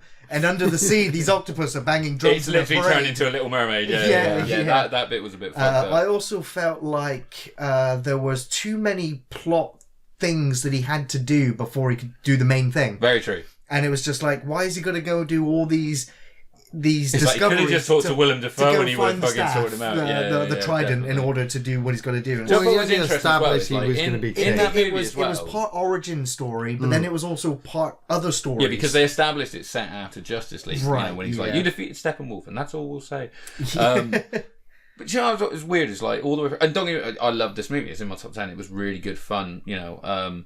But I was like, you know, he's off to find the fucking King's suit. It's not it's spoilers. You see it in the fucking advert. He rocks out in the classic Aquaman suit, where I got chills watching it. But he's like, he's got to go get that suit. And I'm like, dude, he had a fucking suit in Justice League. Where's that going? Because he runs this whole movie in cargo pants.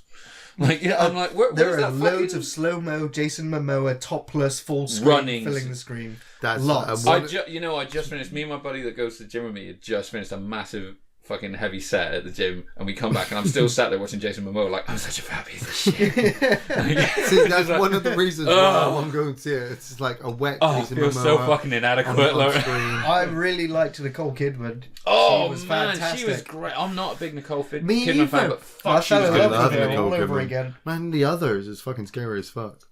Yeah, I like the others. Nah. Not really, but no. Yeah, so that's my number 10, man. Aquaman. Nice, Aquaman, get a DC movie on the fucking top 10 for a change. Come on, we're fucking getting there. So my number 9. This one kind of I watched it and then I kind of tried to let it go, but I was doing a review with Ian when we were recording it. I realised that First Man kept popping into my mind, and I wanted to start talking about First Man. Is that Ryan Gosling? Yeah. I mean, you know, Ryan Gosling is playing Neil Armstrong, and you've got the guy from the villain from, was it Corey Stoll? I think it is the villain from the first Ant-Man movie. Oh yeah. He plays Buzz Aldrin from House of Cards. Yeah. Right. Yes. And basically, they're the first men to land on the moon, and it's their whole story of when they were fighter pilots going through testing and 1960s being volunteering to be test pilots and all of that, and the effects it was having on the families, and the state of the media at the time and everything else. Does Ryan Gosling smile in it? Not a lot. Does he eat his cereal? Does he refuse to eat his cereal? That guy cannot break an emotion. He just has like one face. But it played. Uncool Ryan Gosling. It played to my fascination with space exploration and mankind's feeble attempts at launching people into space. You've been to NASA, right? I've been there twice. Was the Earth flat? No, it wasn't flat or hollow or any of those other things. Was it riding the back of a turtle? It was actually, yeah. He was riding 4 elephants. That was riding a turtle. Yeah. But he also didn't see the dark side of the moon either, so all the conspiracies and whatever. Yeah. But I really enjoyed the performances, the music, the visuals, the way it was put together. The sound design of the film was really good. There's lots of test flights and things as well, but the first flight up into space is all from the cockpit, all from them in the shuttle, in the capsule at the front of this rocket. Must be horrible. And it's just everything vibrating. You don't see the outside until the final shot that they launch, when you see the wide shot, the big blast explosion as this rocket gets launched into space. Oof. Even before they take off, the moon is there, out the window. They can see it, where they're going. Yeah. It's just, the film kind of haunted me since seeing it. Just very effective. So that was my number 9. Was there sound in space? No. Sorry, Ian. Kept it real. I like it. My number 9 was Incredibles 2. Very good. Yeah, I enjoyed it. I fucking love The Incredibles. It's one of the best superhero movies ever made. To finally get one after 14 years or whatever it is to get a fucking sequel. Oh, finally. And it's wonderful. It picks up straight away from the last one. And it's basically, it's almost like it's the same movie. They just switch the gender roles. Elastigirl having to go out and be the fucking superstar and the superhero and everything, and then Mr. Incredible have to stay at home and be the dad. Yeah. But oh my god, does Jack steal this fucking movie, man? The baby is great because they find his powers and he's got all these different powers, and when they fucking when he takes lasers from his eyes, he shoots lasers from his eyes, he turns into a fucking jack-o'-lantern, he turns into a beast. He goes into other dimensions. Yeah. And Mr. Incredible is so tired, all he can do is tempt him back with a cookie, and it's Frozone's there, and he's fucking Jack pops into this other dimension. You can hear laughter in the air and stuff, and he's like, "Cookie, you want a cookie?" And he just pops back, and then he's like, "I can't keep feeding him cookies." It's so fucking funny. There's a fight between Jack and a raccoon that belongs to the Hall of Fame. Yeah. Fucking Edna as well, man. I love it when they take the baby to Edna's to look after her. It's so fucking funny. No, Robert, I don't look after babies. Anytime, darling, anytime. Oh yeah, and she falls in love with it. It's brilliant. So yeah, if you like the first one, you've already seen this fucking movie, dude. It's awesome. Yeah, really enjoyed it. That was my number 9. Nice. Very good. So my number 8, Netflix original TV series, The Haunting of Hill House. Nice. Still not watched it. Absolutely got my horror fix with this show. Really loved the characters. I think it was 10 episodes or so, an hour long each. This when it came Absolutely. There was some ghostly images that are just so well effective, so well done, very creepy, just not been pulled off well. This seems to be really split. Most people I talk to, it's either the fucking best thing they've seen or they hated it. Right. It's because it scared them.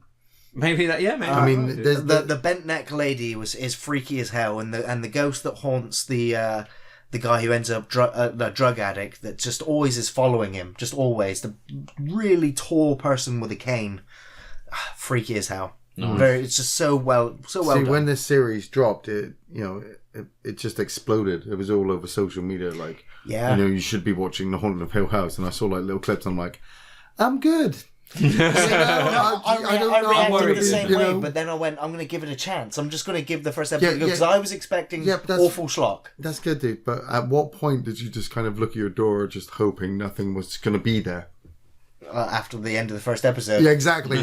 So for me, I'd be lying in bed at 9, 10 o'clock. Sometimes I like to scare myself. Yeah, I'm watching this show. Linda's going to sleep, and then I'm lying in bed, finish the show, and I'm like, got to turn the hallway light off. Don't want to go downstairs. Yes, that light's staying on.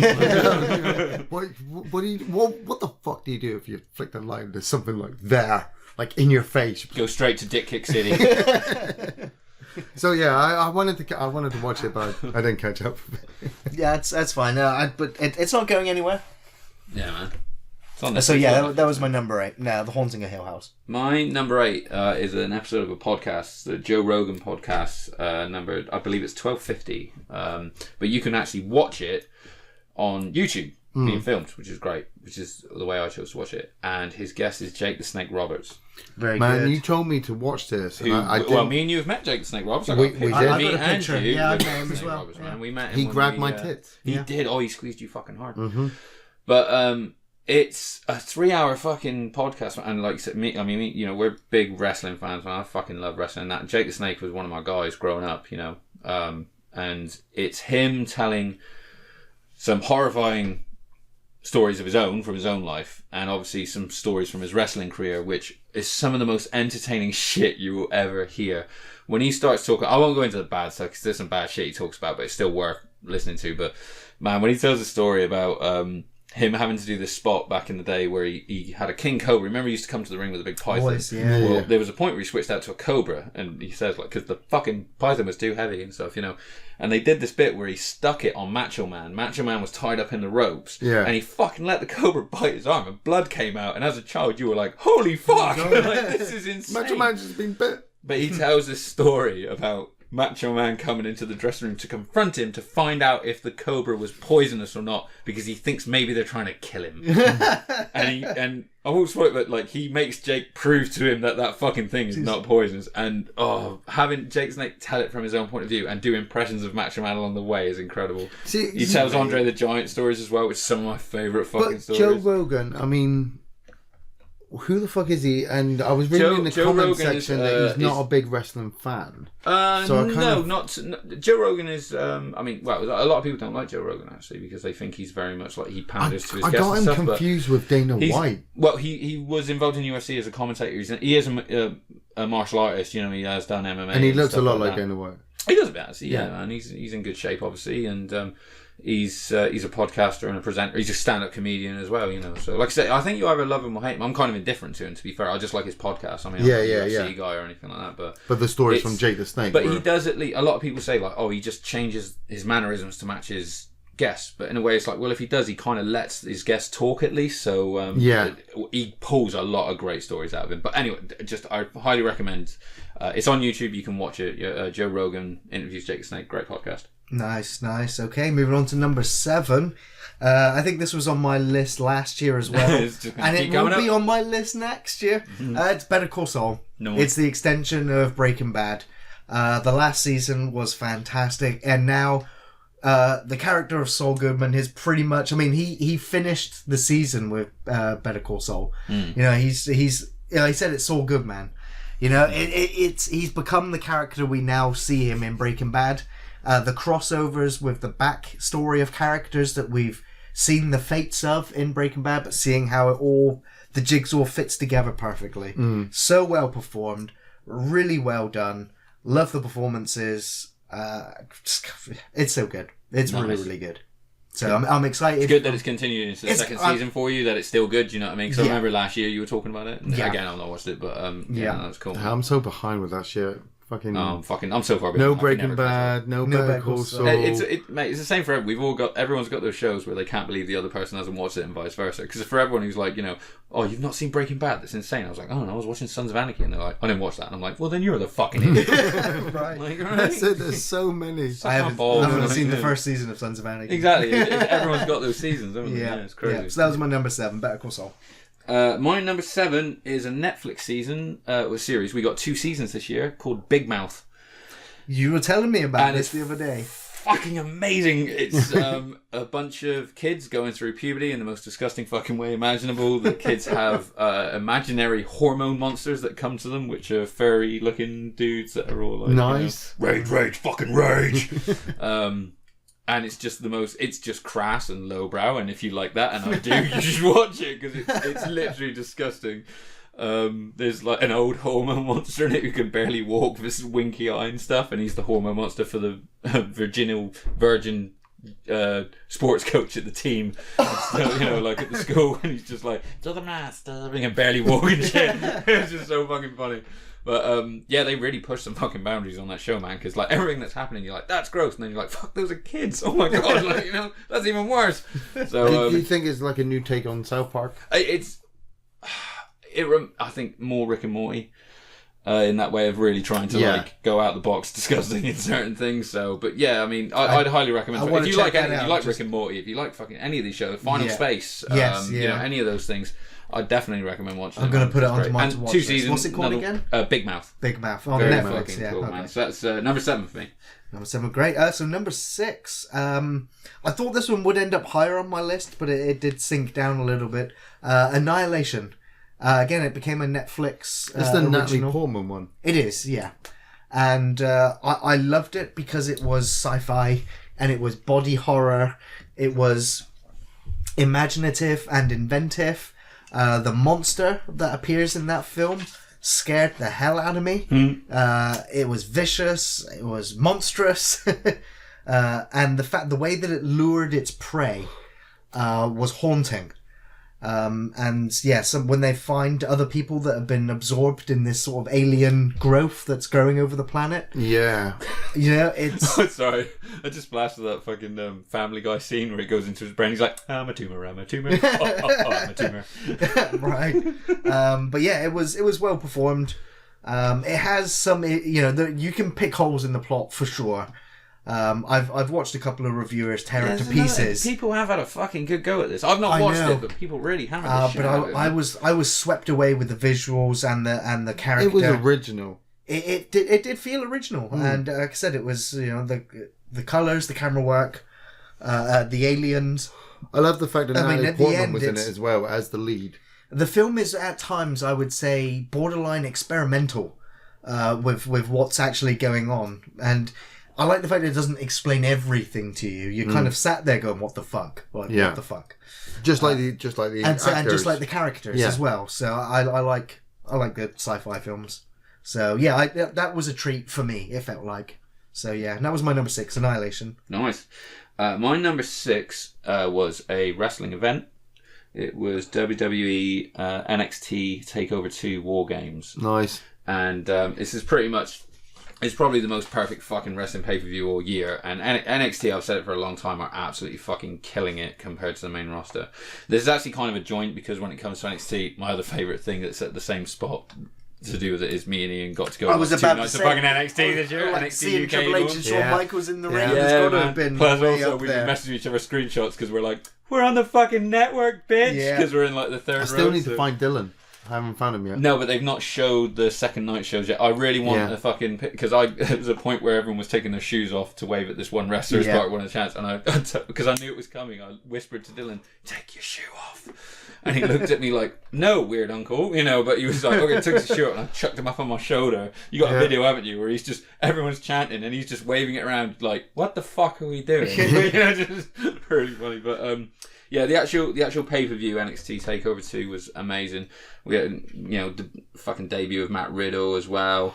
That's the guy who wrestles without his shoes on. Yeah, man, but he's pretty awesome. And he's got the smallest pants. He just doesn't need it. It's just there's something wrong with his character. There's some tiny fucking pants. He needs to take some bumps. But we had Johnny Gargano versus Aleister Black. Oh, that was a good match. Spectacular fucking match, man. Like Aleister Black won that one. Yeah, man, that was a fucking false finish fest. That one was amazing. Like that, fucking Johnny Gargano, fucking, he hit that dive through the rope spear that he does, and then the second time he went for it, fucking Aleister Black caught him with his most perfect knee to the face. It was amazing. Yeah. And then like the War Games match, which was one of the fucking most incredible matches all year. Undisputed Era versus. It was Pete Dunne, Ricochet, and War Raiders. Yes. And there was some great... I love matches. The reason I love War Games, you've got 2 rings set up with a cage over both of them, and like a couple of people start in the match, and then every few couple of minutes they come out of these fucking shark cages one at a time, and then the match starts when they're all in the ring. That's cool. And there was like tactics played about who was coming out of the cages and stuff, and like Bobby Fish, when he came out to make his return, he grabbed another padlock out of his thing and locked the other cage and fucking threw the key into the audience and stuff, so that slowed him down for a bit. But fucking Ricochet, man, he hit this spot from the top of the cage where he did a double fucking moonsault onto the entire amount of guys there. It took out everyone, and then like the heels all rode over into one ring, the faces stood in the other, and they had this big standoff. And after all these spots, suddenly they just ran it, just like fucking fighting in the middle. It was like Gangs of New York or something. Wow. It was amazing. So yeah, that was definitely, as a wrestling fan, that was an absolute treat. TakeOver 2. So that's very good. That's definitely on my top 10. All right, well, let's get into our number 5s. Number 5 for me is Creed 2. Nice. Fantastic film. Absolutely love it. I'm a sucker for Rocky films. I absolutely love the Rocky franchise. Every single one of those films I adore. Even the bad ones. You just take them all. Yeah, take the whole I mean, I'll show you because I got Creed on my list at number 3. Okay, so close, yeah. I definitely second that. Like all the callbacks to the other Rocky films in Creed 2. The fight sequences, the fight sequences were brutal. Me and Andy watched it, and we were just, we felt the punches. Oh, mate, we were like, it's a good job that the cinema's loud because I swear it's like when he's fighting. Drago at the end, it's like he throws this fucking uppercut that you see coming because he pushes him against the ropes, and as soon as he's like, "What?" All you heard at me was "fuck off." Just like, oh, he hit him hard. And that was fucking so satisfying. So yeah, it's a crowd pleaser. It has the film has its highs and its lows emotionally. It's a roller coaster. It's wholly satisfying as well. Absolutely, a great conclusion to a story that's been going as Sylvester Stallone said, for 40 years. And so if this is the last we'll ever see of Rocky, it's out on a high note. We were saying that, weren't we? And again, I'm going into spoiler territory here, but like I said, after you have the big fight at the end, and Rocky sort of sat there and he has his little angelic moment, like I said, and stuff. All the way through the film, there's a bit of a plot where he talks about his son being up in, like, I think he says Canada actually, where he is, and how he's not talked to him for years and stuff. And it's so that's one part of the story through Creed that's always bugged me, because in Balboa he reconnects with Robbie. Yeah, that's the whole point. And then suddenly in Creed, it's like, oh, he fucked off to Canada, Yeah. And in this one now, he's not even talked to him. So there's a lot of points where Rocky will go up to a phone and go to make a phone call and just hangs up. And he always says, like, I'm too scared to, like, talk to him. And it ends with, like, he goes there to Canada and sort of, like, knocks on the door, and he opens it, and it's a kid. And he's like, Robbie comes out, he's like, that's your granddad. I'm like, but that felt very final for Rocky. Like, he's gone now to be a with dad. The family, Finally, So No, but I think that's the way that they're going to make Balboa Jr. Oh, dude, he's going to... 15 years from now, Adonis Creed in the third one is going to fight Clubber Lang's fucking niece. So, right, yeah. But yeah, I mean, it felt final. I mean, if they were... I could only imagine from a studio, if they were going to do a Creed 3, they would have Creed... he's beaten everybody on the planet. He's the best boxer ever. Yeah. And it might turn out that, to keep him famous, they're feeding him chumps. Yeah, and it's Rocky 3 all over again. Yeah, exactly. They redo Rocky 3. They call in Rocky. Some new person. What I was thinking is that Apollo would get to this stage where he's like, I'm gonna put an open challenge out, or I'm just gonna pick one random bum, to fight me. And it's Rocky 1 all over again. He becomes his father. That's not and he chooses some random person who goes, I've got a chance. And it's it's like, it's got to go full circle if it's going to go it. What would be even better is if he secretly starts to train the other guy. Like what? Huh? Creed, he's gotten to such a superstardom that he's fighting and winning, but he's suffering from the injuries, and he wants to give it up, but they won't let him give it up. So they they put the open challenge out, and they find this local bum, who's pretty good in the ring. But while he's training, because he doesn't really want to do it, he's being trained by Creed, buffed up to say, look, you're going to become this megastar. You're going to be able to help feed your blind daughter, and then they choose him to be the fighter. And your wife is selling tricks on the corner, I don't want to see this Creed. I don't want to buy your Creed TV. I don't, dude. It's funny because I thought as well, as like when he goes up to see his son at the end, I was like, I wonder if he's like, do you even know I've been training Adonis Creed? Like, I had cancer, by the way. Like, it's like, what's up with you, Dad? How's your career been? Fucking take a seat, mate, because I got some shit to tell you. Like, he's not been involved in any of that. So he's got to go in there and tell him he had fucking cancer, and that Adonis Creed like nursed him through it and shit. What I don't understand from it, though, is he had a really good restaurant business going as well. Why give it up? Still running it. He left it to Spider. Yeah, in the kitchen. But no, it was wonderful in the full. And that's your number 3 as well. Yeah, that's my number 3. Very good, very good. So your number 5. Number 5. My number 5. Very fucking nearly hit my number 1 for personal reasons, but it's Greatest Showman. Okay, yeah. Because Hugh Jackman singing. It's a wonderful movie, dude. It really is good and well produced. Do you sing to it? The CD is fucking stuck in my car, and I don't mean that like, no one will let me take me out. I'm not gonna lie, it looks it's stuck really in my good. CD player.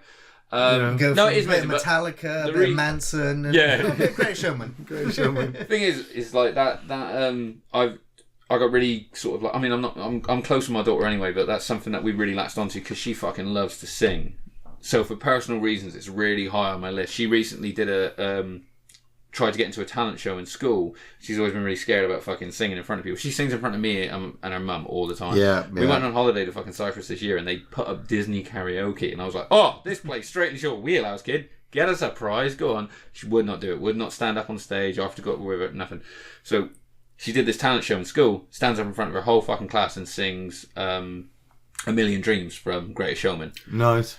Gets put into a talent show, fucking sings in front of 160 kids in school. Nice. Gets third. That's amazing. Fucking beaming for her. But that all came out because of those songs that she's sort of like singing in the car, singing in the fucking car, and that. Film, so, for almost personal fucking selfish reasons, absolutely, I elevate that of course is. But it that's is special. a fucking great film. Yeah, I haven't seen it yet, so really good it's on my watch list for now. again, music-wise, if you're into musicals, I guess it's fucking great. But I'd highly recommend watching some of the behind-the-scenes stuff on YouTube. Yeah. Especially the one where they do the big final number, and Hugh Jackman had come in after. He had that operation to remove a cancerous growth in his nose. Right. And he was told, well, you can't sing, you'll bust stitches, possibly, blah, blah, blah. There's a whole explanation about it. Yeah. And they're doing it, and he's got his understudy there, he's singing, and he's just, like, you can see within seconds, he's like, oh, fuck this. And he sings it. And it's a brilliant fucking number. Really, really good. Yeah. So, yeah, that was my number 5. Ian, so wait, you have a number kick 5? in at number 5, I believe. You got a top 5 at least. Oh, well, I mean, I've got a top 5 list. My number 5 for me of this year, Red Dead 2. Wow, okay, yeah. You know, we were looking for a game to play, you and me, and yes. It's just, the online is just so fucking amazing. Now, you've hardly played any of the single player. I've stopped. I've stopped with the single player. I stopped with GTA 5 You're still as chapter well. 1, you know. Yeah, done the intro. I got down to Saint Denis, and that was really nice. Saint Denis. Saint Denis. And I'm like, this is really good. But then I get online, and I got to make a character. Dylan made my character, and I go out into the Wild West. And it's just like, Gary comes online riding on his horse with his new hat and his gun. Yeah, he's been leveling up. And I'm just like, okay, yeah, what are we doing? Oh, who's that? Bang. You know, why'd you shoot that guy for? Why not? I got experience for it, you know. I got to loot him as well. You are you, Ian, are a watching griefer. you last night when I came around to watch Mortal Engines. Griefer. I was watching you be a dick online. I'm not a griefer. Yes, you are. I choose my moments in games, you know. And they can come whenever you switch a button, you know. You have somebody has given me a rifle, and I'm seeing players ride past, and you get experience for it. Yeah. So you know, take advantage of that. I am looking forward to actually, you know, the bounty hunting methods that might be coming out, because that was always fun in GTA 5, where if you did too much of that shit, somebody would put like $1,000 on your head. And you had to, if you could stay alive for 24 hours, you'd keep the money. So that would be fun. I had a funny encounter on that game just the other day playing it, where I was just like, I'm just going to go into Valentine, because there was nobody in the whole town. I was like, I just want to go there. I'm going to go make a coffee. I just want to put my character by the piano, because they're playing Christmas songs on the piano now. I was like, that'll be great. I was like, oh, you know what? I need to switch over to the PC, put another film on to render, go back. So I'm going to grab a whiskey, sit at the table and just listen. And then another person comes in, buys a whiskey, sits at the table opposite me. I'm like, just drinking our whiskey. I'm like, he hasn't shot me. I'm not shooting you. We're drinking our whiskey, listening to the Christmas music. Yay. Yeah. He sends me a message saying, I've just been marked by an enemy posse. They're coming to kill me. So I'm like, I send him a message. I'm sending him a message back saying, which posse? I close the menu down as I come back. Like 3 members of a posse just come into the saloon, you know, guns raised. And I'm like, hands raised, like, you know, they kill him right in front of me. I'm like, oh. We're cool. So I'll finish me whiskey. The enemy posse rides off. And so I look over at my new friend and I pick up his body. And I'd walk him all the way over to the church, and I'd drop him in the cemetery, and then my character I'd just start drinking moonshine, and saying a few words about my new friend. Of course, the guy who died's just respawned and just comes in and stands right next to me, and looking over at his dead body now in the graveyard. It's just like, I sent him another message just saying, I said a few nice words. Yeah. It was a good funeral. It's like, so fun. The game is what you make it for the online. It really is. Yeah, I love doing the. Because we both got this on our list. We both got it at number 2. Well, Red Dead Redemption 2 is my number 2 of the year. Yeah. We'll go back to it. So I'll have to switch mine. Number 4. My number. Well, no, I was just going to say, but you got just on Red Dead 2 as well. Like, I think the random encounters and stuff that happen is the best thing about the game, because I've finished the story as well and the epilogue and everything like that. But holy shit, man, the random shit that can happen in that game is just the best. Do you know what I find is the most dangerous fucking thing in that game? Because it ain't bullets. Horses? Cougars. Cougars. Fucking cougars. Out of nowhere. I've been killed by fucking cougars way more times than bullets in this fucking game, right? I swear. Yeah. I found out about this fucking thing online where they were saying about, you know, like if you get fucking a guy gets you off your horse and stuff like that. I had one encounter riding along. Guy's like, help. As soon as I stop, he pulls a gun. He's like, get off your fucking horse. I'm going to fucking rob you. Get off the horse. He gets on. I was just like, fuck you, idiot. Dead eye. Bang. Shot him in the back of the head. Got back on my horse. Exactly. But I found out that if you whistle, the horse will rear and throw him off. Yeah. So I was like, I gotta fucking try that. So I see a guy on the road later on, and he's help. I was like, oh, I know what this is. I fucking stopped by him. Get off your horse. I'm like, yeah, no problem, bitch. I'm gonna make him throw you off. The horse that I'm on is twitchy as fuck, right? Yeah. And I just noticed it. I was like, oh, my horse is being real fucking twitchy, and he's fucking kicking off a little bit. The guy fucking walks up to the horse, and before he even gets on it, the horse kicks him square in the fucking face and sends him flying and kills him, right? And I'm fucking bawling with laughter, and then I stop laughing because I find out what the horse was so sketchy about. It's a fucking cougar comes out of nowhere and takes me out like that. I was like, fuck! Cougar waited for its moment. He did. He was watching that whole thing on phone. He's like, I'm going to get that fucking brilliant, man. Yeah, absolutely love it. The voice acting in the game. The character of Arthur is amazing, and without a doubt, the best. He's the character of the year. Yeah. Well, that is phenomenal. Absolutely great, and the fact is, works as a prequel as well. Absolutely. It was when you said that, I was like, shit, yeah, this is perhaps the best prequel ever. Yeah. That's it. You guys loved Red Dead Redemption 1, and I never did that one. No. And then hearing that this one actually interconnects with that, because when I came across John Marston, I came across him and he's got the wound on his face. I'm like, you're going to survive. Oh, there's a bit that guy's going to survive. There's a bit with John Marston in it where it perfectly recreates the cover of the front game where he puts the sawn-off shotgun out in someone's face, and it's I just really appreciated it for that split second that he does it. I was like, fuck, that was cool. He didn't need to do that. That was really cool. Yeah, but the online, I just get the. We're enjoying the online. We just the only thing is it. We just want a bit more content, TJ a bit more things to do. If you've got it on Xbox One.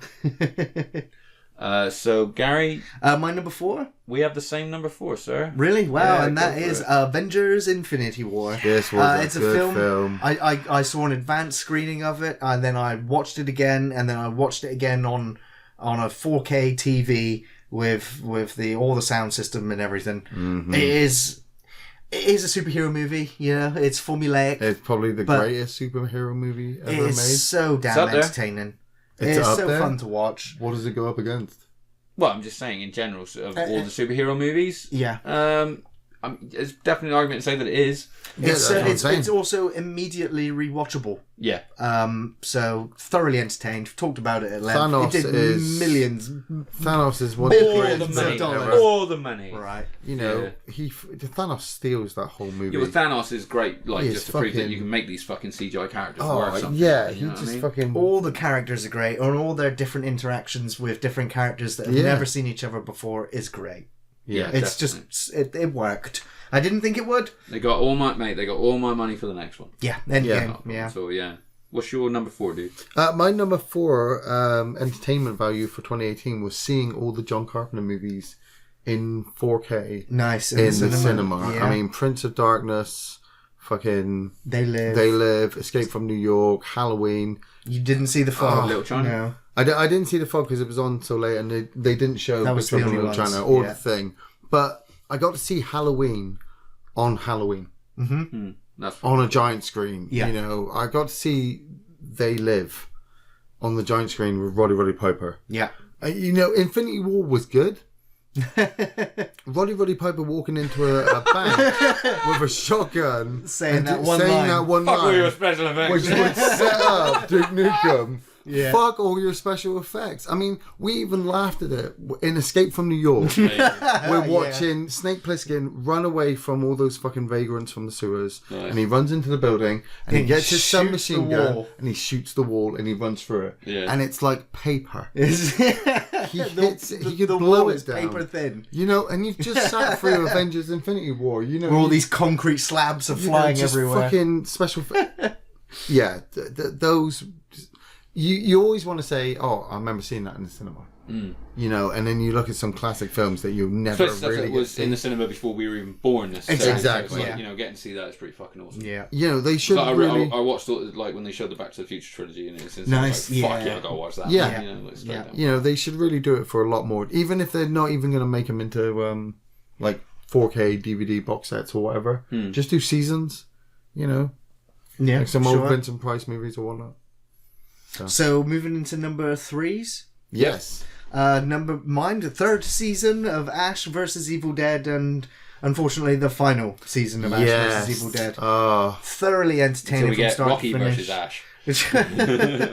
Ash just ending, but no, Ash retired. Yeah, Bruce Campbell was retired from playing the character of Ash He said he's never going to play the character again, but he hasn't ruled out voicing the character in video games if they should decide to continue the franchise in that form. See, they ended it really well to just say, look, this is the Ash character doing his thing again. Yeah. In this universe. Mm-hmm. I mean, season 3, I didn't actually watch it. You were on at me for ages, like, you got to watch it. I've asked you every weekend throughout the year. Yeah, and then I finally got the time to sit down and watch it, and I blitzed all the way through it in like 2 days. They just dropped season 1 on Netflix, actually, I noticed. I think so, yeah. Yeah, they did. And when it gets to the end, like, everyone was going... I remember seeing it on social media where everyone was like, oh, Bruce Campbell dies. He doesn't really. Ash dies. Ash dies, sorry. Knock on wood, wherever it is. And when you see it in the show, it's so fucking corny. I'm like, how did this even sell as fucking entertainment that he dies? This is Ash. He's going to go kick ass all over the place. Well, he does. Yeah, and it ends... It ends with such a cliffhanger set up. Well, not a cliffhanger, but it ends with... He's got a cybernetic arm and a badass car and a fucking... a post-apocalyptic world. Yeah. It's like, yeah, we want more of that. It's Army of Darkness all over again, dude. So, yeah, absolutely loved it. I'll rewatch the Ash vs. Evil Dead seasons 1, 2, 3 again and again. Yeah. Well, my 3 was Creed 2, which we've already gone through. Yep. Oh, right. My number 3 was seeing Triple H and Shawn Michaels Very good. From Pavilions this year. It was amazing. How do you even sell that? Like, I think it was about £27 a ticket. Yeah, but that's it. You said to me, like, halfway through the year, like April, yeah, you were like, oh, they're coming to Plymouth. Do you want to go? And I'm like, hell yes. Yeah. And then we get there. We sit down. They being NXT UK, we didn't know like who was going to be. Well, yeah, I didn't even realise it was 2 nights. Yeah. Because there was the Saturday and the Sunday. And we'd only got the tickets for the first night. So I'm like, yeah, I'm all good. You know, last year was really good. Whatever, you know, this is just... Because I just thought it was an NXT event. Yeah. You know, there was going to be the newest roster that they've got. Then he says to me, it's NXT UK and they're filming it. Oh, okay, where's our seats? Are we anywhere near the camera? And then we get there and Triple H comes out and it's like, that's fucking Paul Levesque. Man, that's the CEO, fucking control director of WWE in Plymouth. I mean, the thing was, ass end of nowhere is fucking how he did it as well. Because this video comes up because first Pete Dunne comes up to say like on the video say I'll be there tomorrow, and you were excited to see him because they were like, I got tickets for tomorrow. Yeah, and we ended up buying tickets for the next day. Then Triple H comes up and he's like, you know, I'll be in NXT UK tomorrow and to make an announcement. Yeah, everybody just broke down. And it's like, you know, it's finishing playing the video with some music, and then as everyone's like, boo, his music hits, and it's got that big boom. Yeah. You know, before fucking Motorhead kicks in. It's not really. Everyone, is it his? Well, everyone did like a kind of collective. And as soon as he his walked bald out, head, bearded head in the suit steps out on that stage. Everyone went nuts. And I jumped on the chair. Like, I'm 6'2". There's a mentality. And I block a lot of sun, and I was still like, move! How did all those people not immediately just rush the stage and just trample Triple H down? I don't know, because we all just like, it went what? mad, didn't it? People's reaction was the funny thing was, a lot of people knew, because we were in the pub before we got in there, and your friend had they were on Twitter saying that Triple H and Shawn Michaels were in Plymouth, and so everyone knew. And then when he came out, when Shawn Michaels came out the first night, well, because he basically buried him until he did, didn't he? Yeah. He was like, I brought a friend, but he won't come out here. And then he just fucking immediately came out turned up. And Triple H was laughing. As a fan of celebrities as you do, you get that little video. You're like, oh my God, I was this close. I could have smelled him. The next night, though... have a very different definition of this. But the next night, though, I mean, my wife, my awesome, beautiful, amazing wife, managed to get us tickets. Both our wives. Because I was working and you're rushing around trying to get the tickets. We also got a ticket for Dylan, who's 9, sweet, and we're in the Plymouth Pavilions. Shawn Michaels comes down, super kicks everyone. Super kicks like 3 guys in the face. You know, Dylan's on my shoulder. I could have thrown him at the ring. Take my boy! Oh my God! Sacrifice! You know, to the wrestling gods. Now, you know, it's one of those stories that he's going to be able to tell. Maybe not in a positive light in the future. Like, you know, my dad almost killed me at the wrestling event. Yeah. But, yeah. It was awesome. It was a great crowd. And after after watching the episodes of NXT UK being filmed in different places like Cambridge and stuff like that, and to be honest, and maybe I'm biased, but I was like, ours looks the best. The arena looks fantastic. It's all blacked out in the right places. Rhea Ripley. Right. Holy fuck. Yeah, we love Rhea Ripley. Yeah, we love Rhea Ripley. But the matches were fun as well, man. They were great matches.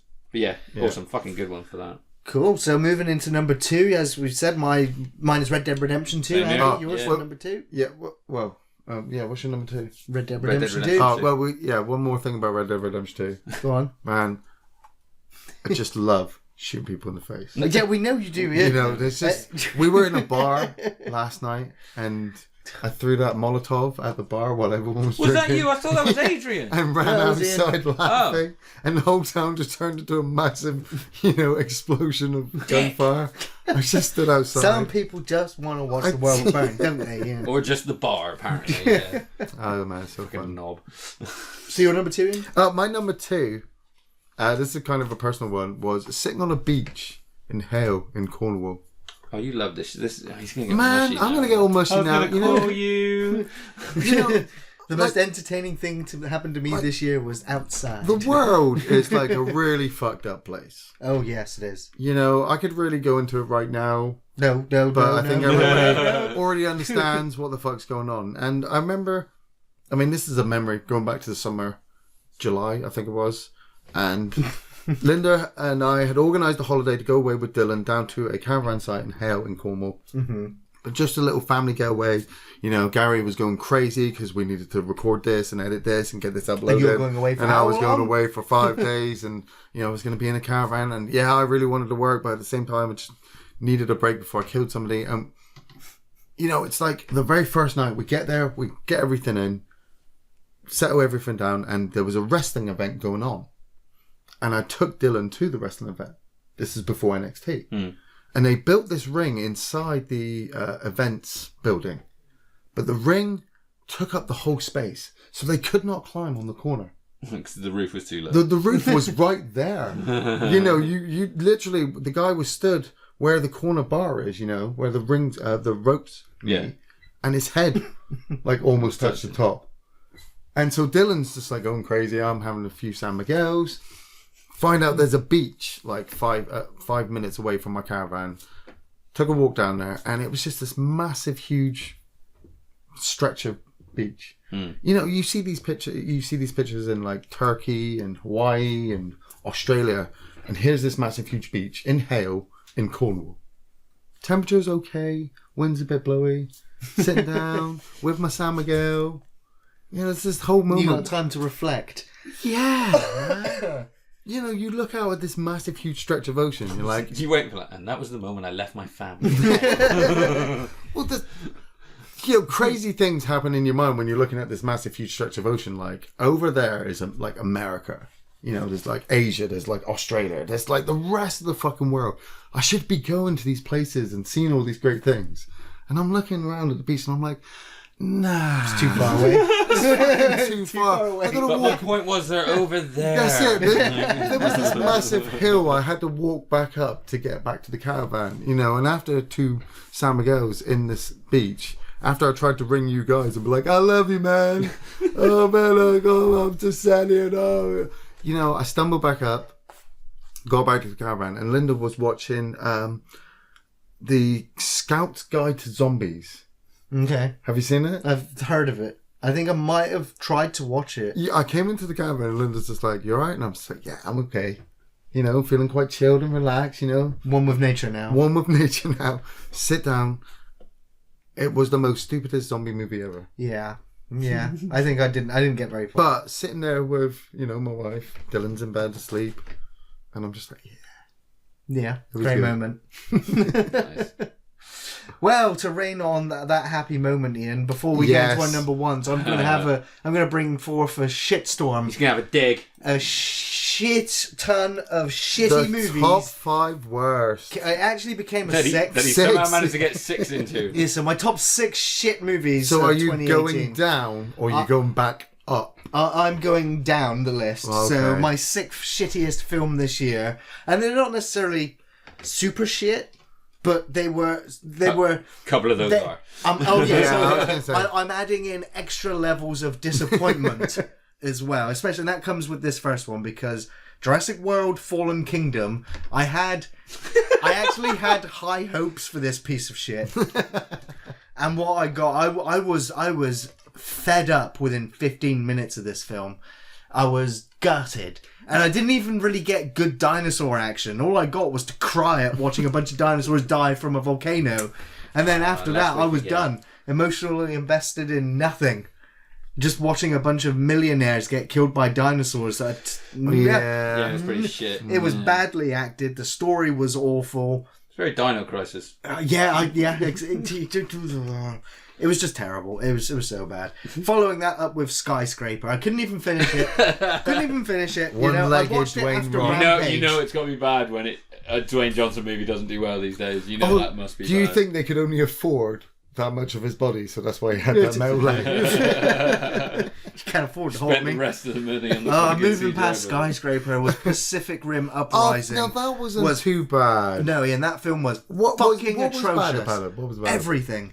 The actors, the performances, the story. Yes, I give you that. The plot. The robots were good, fighting monsters. I did not. But the thing is, robots fighting monsters is good when I actually care a little bit. Yeah, that's why you want to watch Pacific Rim. And but it's so dark. Pacific Rim Uprising was such a disappointment as well, especially after the first one. Black Panther, number 1, 2, 3. Black Panther was absolutely terrible. You like it? I got to see an advanced screening of it, and I fell asleep. And when I woke up, I was disappointed that it was still going. I didn't mind Black Panther. Those South Park bits about it were quite funny. Yeah. Just admit it. It wasn't that good. I'm not going to go into any more of the details for it. Yeah, but I mean, it's a good origin story. Go downhill after Andy Serkis dies. Spoilers. I mean, his character didn't even need to be in the film. Oh, I liked him. I didn't need to see No, it was all about the Michael B. Jordan. Michael B. Jordan was badass in that movie. It would have been better if they had just stayed in Wakanda. I was really surprised when Michael B. Jordan actually took over. Yeah. I was just like... I didn't care for the story, the villains, a lot of it was also just stupid. And the CGI was terrible in so many places. It felt like it was a cheap rush. Get it out for Black History Month. Get it out before Avengers Infinity War. Wow, man, no, I don't think... No, really? There's teetering on the line there. It was awful. It broke records. It did. They always do, though. But every superhero movie is at the moment. Origin story. It set up Black Panther. It was in my honorable mentions, dude. I liked it. Yeah. Solo, a Star Wars story. Now that was bad. I was bored, rigid That the was entire movie. bad. I've not watched it, so I can't. That was worse than Black Panther. I'll never watch it again. That was I'll worse watch than Black any Panther. other Star Wars movie except for Solo Star Wars movie again. I rewatched boring. Rogue One the other day. Fuck, that's a good movie. Rogue One is amazing. And the most disappointing, worst movie of 2018 goes to The Predator, which I will say we will review. Oh man, I saw the action 2019. sequences on I binned it off after YouTube. about 45 minutes. We'll be watching it Fucking this hell. next so year, Ian. shit. We'll be doing a review for it to make sure Even we cover watching all the of them. action sequences without the story stuff. Oh, it's terrible. was I can't believe I'm terrible. going to have to watch it again. I I can't was believe it. watching certain action sequences. I was, why are you doing what? It's So he's in the trees and you set all your traps on the land, on the ground. it's stupid, and yeah. The two guys with the pistols. Watch this space. Yeah. So that was the worst of 2018. But there you go. So going into my favourite piece of entertainment for 2018, with Avengers being my favourite film of the year, Evil Dead Season 3 being my favourite TV show, Red Dead Redemption 2 being my favourite video game, my number one piece of entertainment was Arkham Horror The Living card game, which did come out a year or so ago. Yeah. But the expansions keep coming for it. They keep adding new characters, new scenarios, writing new mythos stories that are intertwined, or based on every single Lovecraft story. The gameplay, the way it works, it's a deck building card game. It's expensive to get the whole set, and you need 2 starter boxes to play 4 player. But if you get a group together of 4 players, you will be counting the days until you can get your party back together and go on the next exciting mission. And even if you do complete all the scenarios, which are 8 to 9 games each, and each game lasting between 1 to 2.5 hours, when you replay the scenarios, you'll replay with different investigators building new decks, the choices that you make, because it is all story based. Yeah. The choices that you make in the story change the outcomes, or you know, it depends whether you lose or fail the scenario. But what happens to your characters and how they're affected, and what information you can gather about what is actually going on. So the more times you replay a scenario, the more you learn about what's actually happening. The way it works is very well put together. I can't wait for the next expansion. The new cycle is coming in the new year. Nice. Replaying an old cycle right now. There's new locations and new cards that we've never seen the previous time we played it, because of the randomness and the chance of it. Absolutely fantastic board game. Can't wait to play it some more. Nice. Love it. Well, I mean, yeah, my favourite TV show, like I said, was Big Mouth. My favourite game was also Red Dead 2. So my number one out of everything was, and I kept going, it was almost Red Dead, it was this, and I've literally, as we were talking about it, switched it around. I ain't gonna lie, but my top one's Bohemian Rhapsody, because very good. I fucking love that movie, and I love that band, always have. Yeah, you know, Queen, I love Queen. Dude, it's such a great fucking film, man. It's not a musical, it's just a film that incorporates biographical music. Yeah, but what I mean is, like, I think a lot of people are even going into it thinking that they're going to be like singing out, like, you know, Great Showman style, I guess, and it's like, no, they I never got that. You get performances and you get a lot of backing stuff, but it's just a wonderful way to tell the story of the band. It's not Freddie Mercury, the fucking movie. It obviously, his story is the most prominent because his drama was the most fucking prominent, but it is about the band. It's how they formed, it's how they came up, you know. Some of the fucking all the fucking performances are amazing. There's not a bad one in it. Rami Malek obviously is fantastic, but the guy, shame I can't say don't know his name, but the guy who plays Brian May is amazing. I swear they fucking cloned Brian May.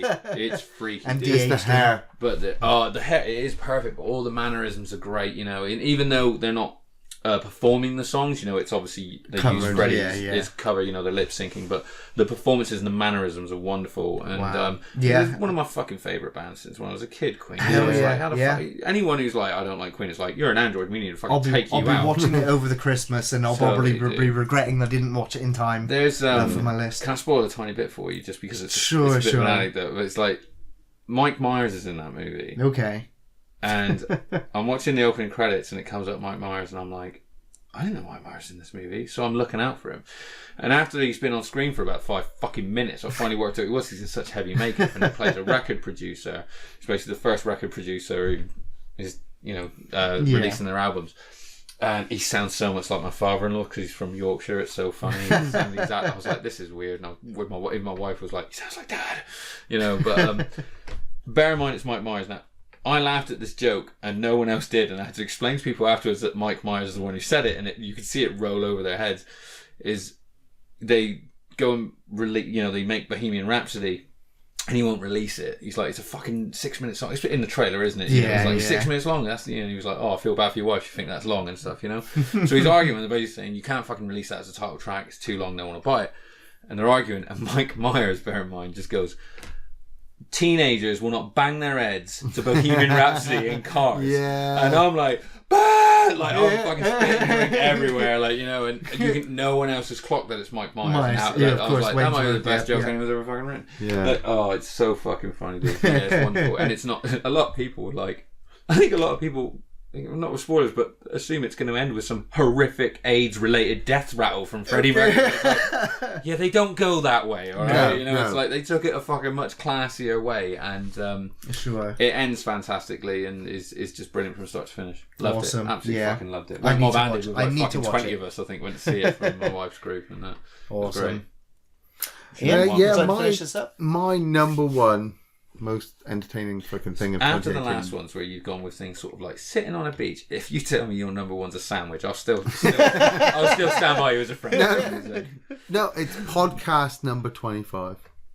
We're sat here, right? We're about to go into 2019. It's the 22nd of December 2018, and we're on our 25th fucking podcast. Yeah. This year we've done a podcast with Amanda and Hannah. We've done one with Adrian. We've done one with you. We've had Dave in. We've got Linda in.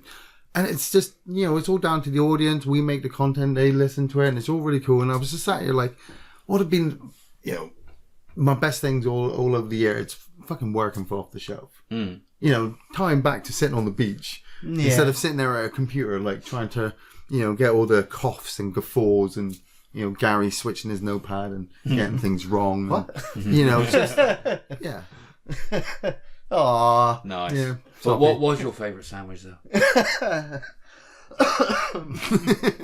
I'm thinking now. I made like a pork and brie one today. It was amazing. See, usually the best sandwich is usually the last best one you fucking had. toasted bits as well. It was incredible. Cheese. Yeah, I'm thinking of a sandwich now. Getting hungry now. Yeah. We need to wrap this up and make a sandwich. Well, that's the end of the second part of the podcast. We'll be back with part 3, answering your questions. And eating sandwiches. Sandwiches.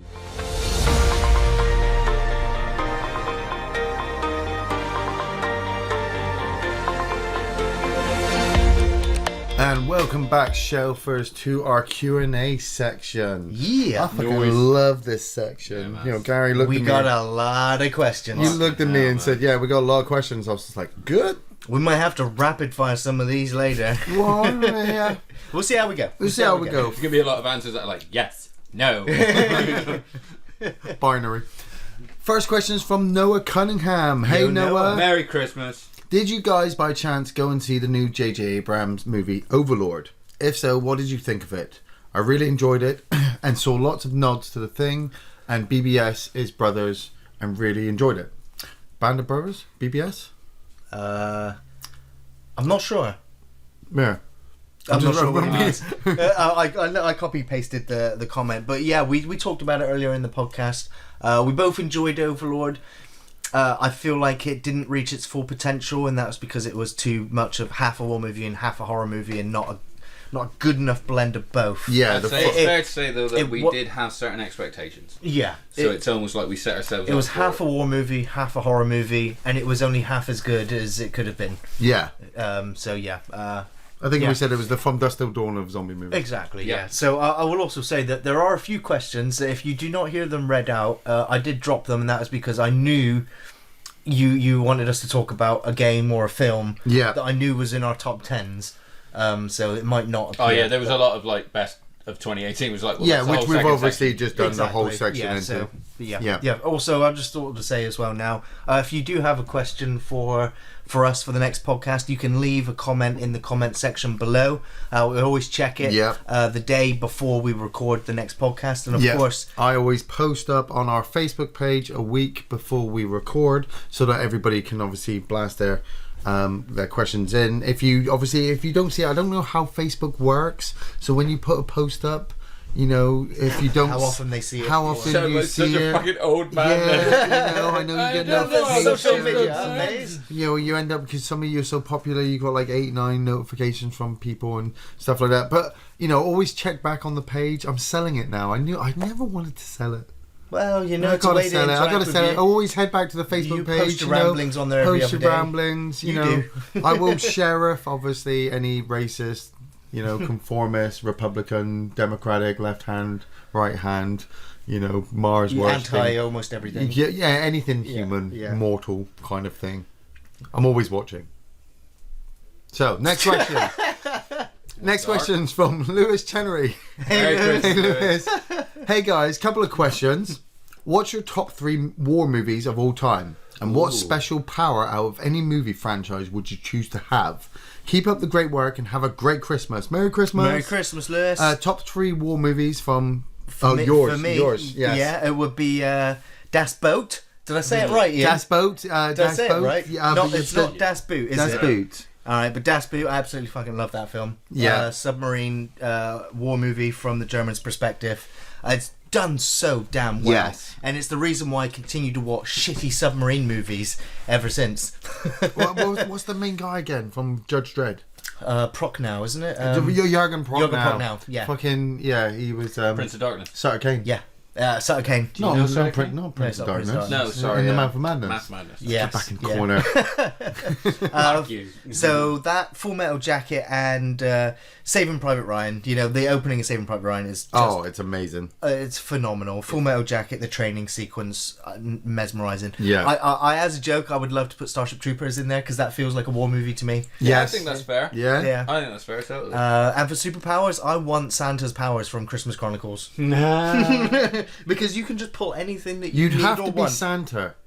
No. Yes, His powers. No, I'm just taking his powers. With great power You cannot. comes great responsibility. You cannot Gary. be Santa. Yeah, but I would Santa's also powers, be not everybody's Santa. best friend. Like, if you've been good, you get a present. My name is Power. Powers. Okay, yeah. Seen that on TV soon. Favorite war movies? My 3 favorite war movies: The Longest Day. Nice. With John Wayne. Yeah. I believe it is considered one of the greatest war movies of all time. Yeah, one of the longest, definitely. But it's just, for its time, the way it was made, all in black and white. The guys obviously, trying to reenact the D-Day landing. Yeah. One of the most mesmerising scenes is when the guy clicks. He clicks his clacker so he can communicate with his squad. And he hears a click. And so he stands up and he gets shot. Yeah. And it cuts to a rifle being reloaded, and that's the click. Yeah. Casualties of War with Michael J. Fox. Film, dude. That is an amazing movie to watch. And it's just a great war movie. I mean, I know Platoon's really good. Full Metal Jacket's really good. Lots of great Vietnam movies out there. But Michael J. Fox's performance is just... Yeah, one of his best. One of his best. But at the same time, Platoon. It was one of the first... I think it's one of the first war movies I ever saw majorly. Me too. And it was probably the first Vietnam. Yeah, definitely the first Vietnam. It was the first Vietnam film I ever saw. Charlie Sheen is just seeing him in that, and then the very next thing I see him in is Hot Shots. Right. You're like, what the fuck? I also Apocalypse Now at a young age as well. Yeah. Wow. My top 3 would come. I mean, I'd put Full Metal Jacket and Saving Private Ryan in there as well. Nice. But the other one is fairly recent actually. I'd put Fury in there, man, because I love that fucking Fury. movie. With Johnny Depp. Johnny Depp. Yeah, Brad Pitt. Yeah. And Brad Pitt in Punisher. the tank. Yeah. Yeah. It's a great flick.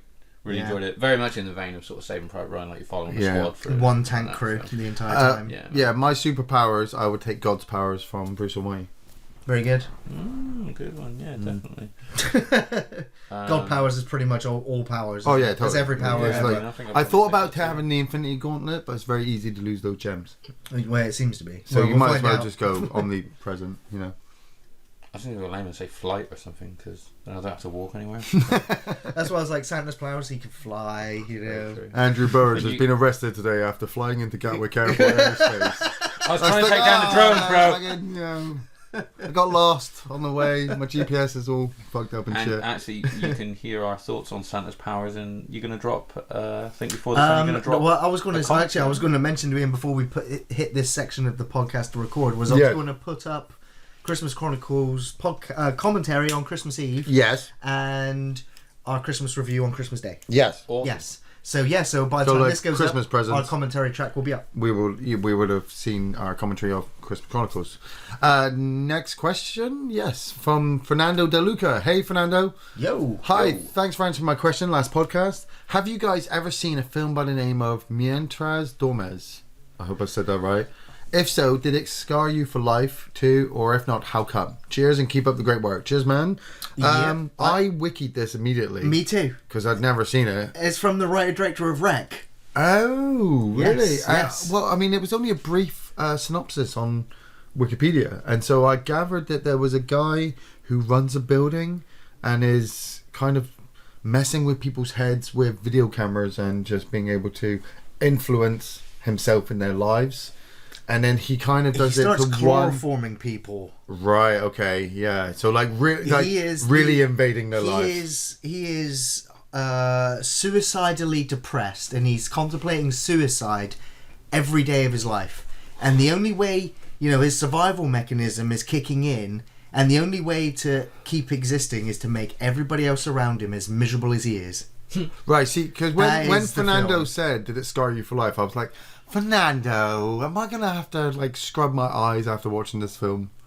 Basically described any. But it's one of those films where at the end of the film you are sympathetic with the main character, but at the same time you're utterly repulsed by him. See, because you're sympathetic because you've been through his. It mentioned in the plot that while he's kind of fucking with one person, her boyfriend comes back, and I only kind of got the feeling that the boyfriend really fucks up the main guy. It's definitely going on my watch list after reading the synopsis and reading a few people's comments about it. I'm like, okay, because Wreck was good, but the Wreck sequel's not so good. So I wanted to see something that he would do away from Wreck, and so I'm curious. I want to see this one. Yeah. Nice. Next question's from Jeeves79. What up, man? Hey, Jeeves. If you were the producer of a Warhammer 40k movie, who would be a good writer-director, and who would you cast as a Space Marines, etc.? Merry Christmas to you all. Merry Christmas, Jeeve. And first names came to my head for Warhammer 40k was Michael Bay or Zack Snyder. No. Yeah, I was just like, it's a big guy. if you want great visual directors, they'll bring it to life with the best CGI. Blomkamp would do it. Very get him to do it. Blomkamp would do it. And a writer, get one of the fucking writers of all the novels to do it. Like, hell yeah. I don't know, Guy Haley or someone. Dan Abnett. Dan Abnett would be the fucking logical choice, to be fair, yeah. Or any of the guys from fucking Games Workshop, just get them the right story. Take from one of the stories. Put the people I would get acting in Ryan Reynolds as Lucas the Trickster. Oh, fuck off. Oh yes, Lucas the Trickster is like a badass space wolf who's got a stasis bomb in place of one of his hearts. He's got 2 hearts and one of them was cut out, but he's got a stasis bomb in place, so he can take out anybody. He runs him in every game. He is just embarrassing fucking awesome. Point. And voiced by Ryan Reynolds, or just played by Ryan Reynolds. Come on. Ryan Reynolds. But do you ever really see the faces of these Space Marines? Well, you'd have to in the movie, and you do. You would, and like that's the thing about the books is they bring their character to life. They're not just these fucking faceless stormtroopers, you know. Yeah. I would definitely put Manu Bennett in as one. Manu Bennett. He played Crixus in Spartacus, and obviously he was Deathstroke recently in Arrow. I'd put him in it definitely. Sean Pertwee's probably got to be in there somewhere. I want Dolph Lundgren as a Space Marine easily. Stephen Lang was another one. I put Stephen Lang. Samuel Jackson as an Inquisitor. Well, he is 70 years old now. Yeah. So Woody Harrelson as a grizzled Space Marine. Yeah, and I mean, what was it? I'd throw some fucking I'd throw like Braun Strowman in there or something. Oh yeah, you got some worldy ass. Man, William Dafoe as a Chaos Lord. He'd go all Green Goblin again though. Yeah, but that would be fucking sweet behind all that armour. Yeah. But I would say that Blomkamp would. He'd be a great director. Yeah. Nail that. Yeah. Next question is from Dave Huckridge. Hey Dave. Big shout out to you guys. Hope you have a great Christmas and look forward to more reviews in the new year. Cough cough. Omen trilogy. Fist bump. Omen trilogy. Damn. Isn't it? It's all for you, Dave. Movies? I thought there were more than three. I think we're getting... Was there a remake as well? There was a remake. Yes, there was a remake, so that would technically make it 4. I remember Sam Neill is head of a corporation. One. Yeah. And, I get them really mixed up with The Exorcist sometimes. Like, The Exorcist has got 5. I only remember 1 and 3. I don't remember 2 at all. Yeah. Omen Trilogy is definitely on there. Obviously, terrible advertising here. There is a Patreon page if you want to head to it. And we are only doing Patreon requests for the most part. Yes, we are obviously heavy into those, and sometimes. I would love to do the Omen Trilogy though. Yes, great, I mean we might get to do one of them. Somebody might say, "Hey, do the remake," because who's in the remake? There was Liev Schreiber. Really? I have no idea who's in the remake. None at all. Just big shout out there. Anyway, next question from Rene Rodriguez. Hey, Rene. Hola, muchachos. My question this week is if you could re-edit a film that you love that has some scenes that just don't work or musical cues that don't, what film would that be? For me, it would be the final tag at the end of Psycho where the psychiatrist explains why Norman dressed up in his mother's clothes. Because he's a fucking psycho. Yeah, but the film, takes once the film ends, it just tacks this last scene on the film. No, it tries to explain everything. It was like, what? Yeah, it explained it really well. It's like he's gone completely crazy and we're locking him up. Little package. Yes, yeah. The film didn't need it. Pretty close to perfection until that part. Thanks for continuing to make funny and entertaining videos. Happy holidays and to you and your loved ones. Merry Christmas. Merry Christmas. Yeah, I mean, Well, bear in mind here he says films that you love. Yeah, I didn't read that. It's really easy to go shit movies because I'm about to lay Godzilla out for you. Yeah, I was going to re-edit World War Z. Do you know what I was? I was thinking of actual films that you love? Is I would have, even though I'm looking forward to Captain Marvel, at the end of Infinity War when his beeper goes off, instead of Captain Marvel symbol, it would have been the Fantastic Fours. Oh yeah. That would have got me excited. They've just come back from the negative zone. Good films. I don't think I'd re-edit many good films. I know I would re-edit because everyone hated it in Prometheus, and I know a lot of people don't like it either. I still like Prometheus. I totally re-edit the whole of Prometheus. But because I was thinking of alien films. I love Aliens, and I love Alien. I love Alien 3. It's like, what would I re-edit to make it better? and I couldn't think of anything. And then I got to Prometheus, and the first thing that popped in my head was I would re-edit Vickers running in a straight line while the ship's rolling after her. Yeah, yeah, totally. I mean, Serpentine. Re-edit that whole film. Sure. Good question. Did you mean rewrite the whole film? Yeah. I've dropped David. Or rewrite David. Next question from William Lowry. Hey William. Yo. Are you guys fans of giant monster movies like King Kong, Godzilla, Beast from 20,000 Fathoms, etc.? I love fucking monster movies. Yeah. When they're good, they're fucking great. I've just defended Pacific Rim Uprising. I still need to see Colossus. I love Pacific Rim. I love Skull Island. You haven't seen Skull Island? No, I need to see Colossus with Anne Hathaway. That was great as well. Yeah. The Host, Q the Winged Serpent. Oh, The Host. King Kong. The Host, yeah, absolutely great. I love Pacific Rim. Yeah. I love monster movies. Just love monster movies. But I'm not the biggest fan of Godzilla. Well, no. No. What is it? Why don't you like Godzilla? Because my brother was and used to watch all the Japanese I thought you meant Godzilla just the films. last one. Sorry. No, just in general. Just in general, I just never saw the attraction of them. I was introduced to Godzilla at the same time around Power Rangers coming out. Yeah. And I was just like, Godzilla is just as gimmicky and silly as Power Rangers. I like Power Rangers. Yeah, okay. And so I just never got attached to it. And so then the first other film was the Roland Emmerich trash Godzilla Matthew film. Broderick. And so when the new Godzilla film was announced, I agree. I was just like, yeah, and so even though you two just tore it to shreds earlier, I love Bryan Cranston, I love giant monster movies, and I enjoyed quite a bit of the new Godzilla film. I love having the fight left up to my imagination because I don't get to see it. No, because I was still disappointed because I wanted to see giant monsters fight, and I got that with the Jurassic Parks and Skull Island. As stupid as that film is, that is great. As corny as it is, I loved all the monsters. Yeah. And I love King Kong for that as well. So yeah, I love monster movies. Just not a big fan of Godzilla. Yeah, I love monster movies. Next question's from Neil Winslow. Hey Neil. Hey Neil. Hey guys, just sending out a greeting to you. Merry Christmas, and I hope Gary enjoys my book. Thanks Neil, and Merry Christmas. I've got the book Vancor, and I'm massive thank you. And of course you did leave a note, and so I just hope that things in your life after recent life events are better. Yes. And so I hope you have a good Christmas. I have started the book. I'm not that far into it, and I'll be honest, I've got like 6 books at the moment to the side that I need to start. Mm-hmm. I've kind of let my reading go. I've just been binging TV shows and movies, and Red Dead Redemption 2 came out. And, I've been lost to the west. I have totally lost to that game, but it's still on the side. I've still got the bookmark in it, and I will continue to read it because I love my fantasy. And you from what I've read so far, you've created a wonderful, unique world. Fucking well done for writing a book, man. Exactly. Awesome. I'm going to give him some massive advertising right now. I mean, spoilers. I know you've started the book. I read it over the summer while I was down in Hale, and Neil will know this. It doesn't have giant space marines in it. So there's no chainsaws or bolt guns. But that's okay. It's got some kind of.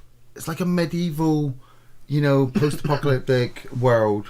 There's this bondmanship between this reptile who's the last of his tribe and a guy who's kind of been, I don't want to say burdened with it. He's taken it upon himself to rescue it. And then it's all the stuff that he's got to deal with outside the world, where they're looking at this relationship between, their enemy at this time. And there's this giant fucking guy riding around on a horse just murdering people as well. Nice. Yeah. Like it. Awesome. So next question is from M. Winslow. What up, M? Another Winslow. Any relation to Neil? Yeah. First question is, what movies were you really looking forward to but were massively let down by?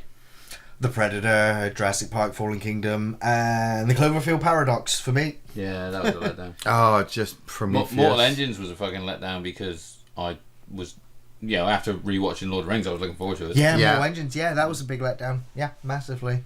Yeah. Like I said, Prometheus. I was really looking forward to going in there and getting some explanation. Not going there again. Next part of his question is favourite Godzilla movie. Well, there we go. The most recent one for me, I'm afraid. Well, mate, any of the Japanese ones. I mean, I couldn't name any of them. The original 1954 one, the black and white one, is just awesome. You know, it's like watching Cloverfield, but black and white Japanese. Yeah. You know, with a guy in a rubber suit, climbing over a mountain. Or going up to present day where you got Godzilla Final Wars.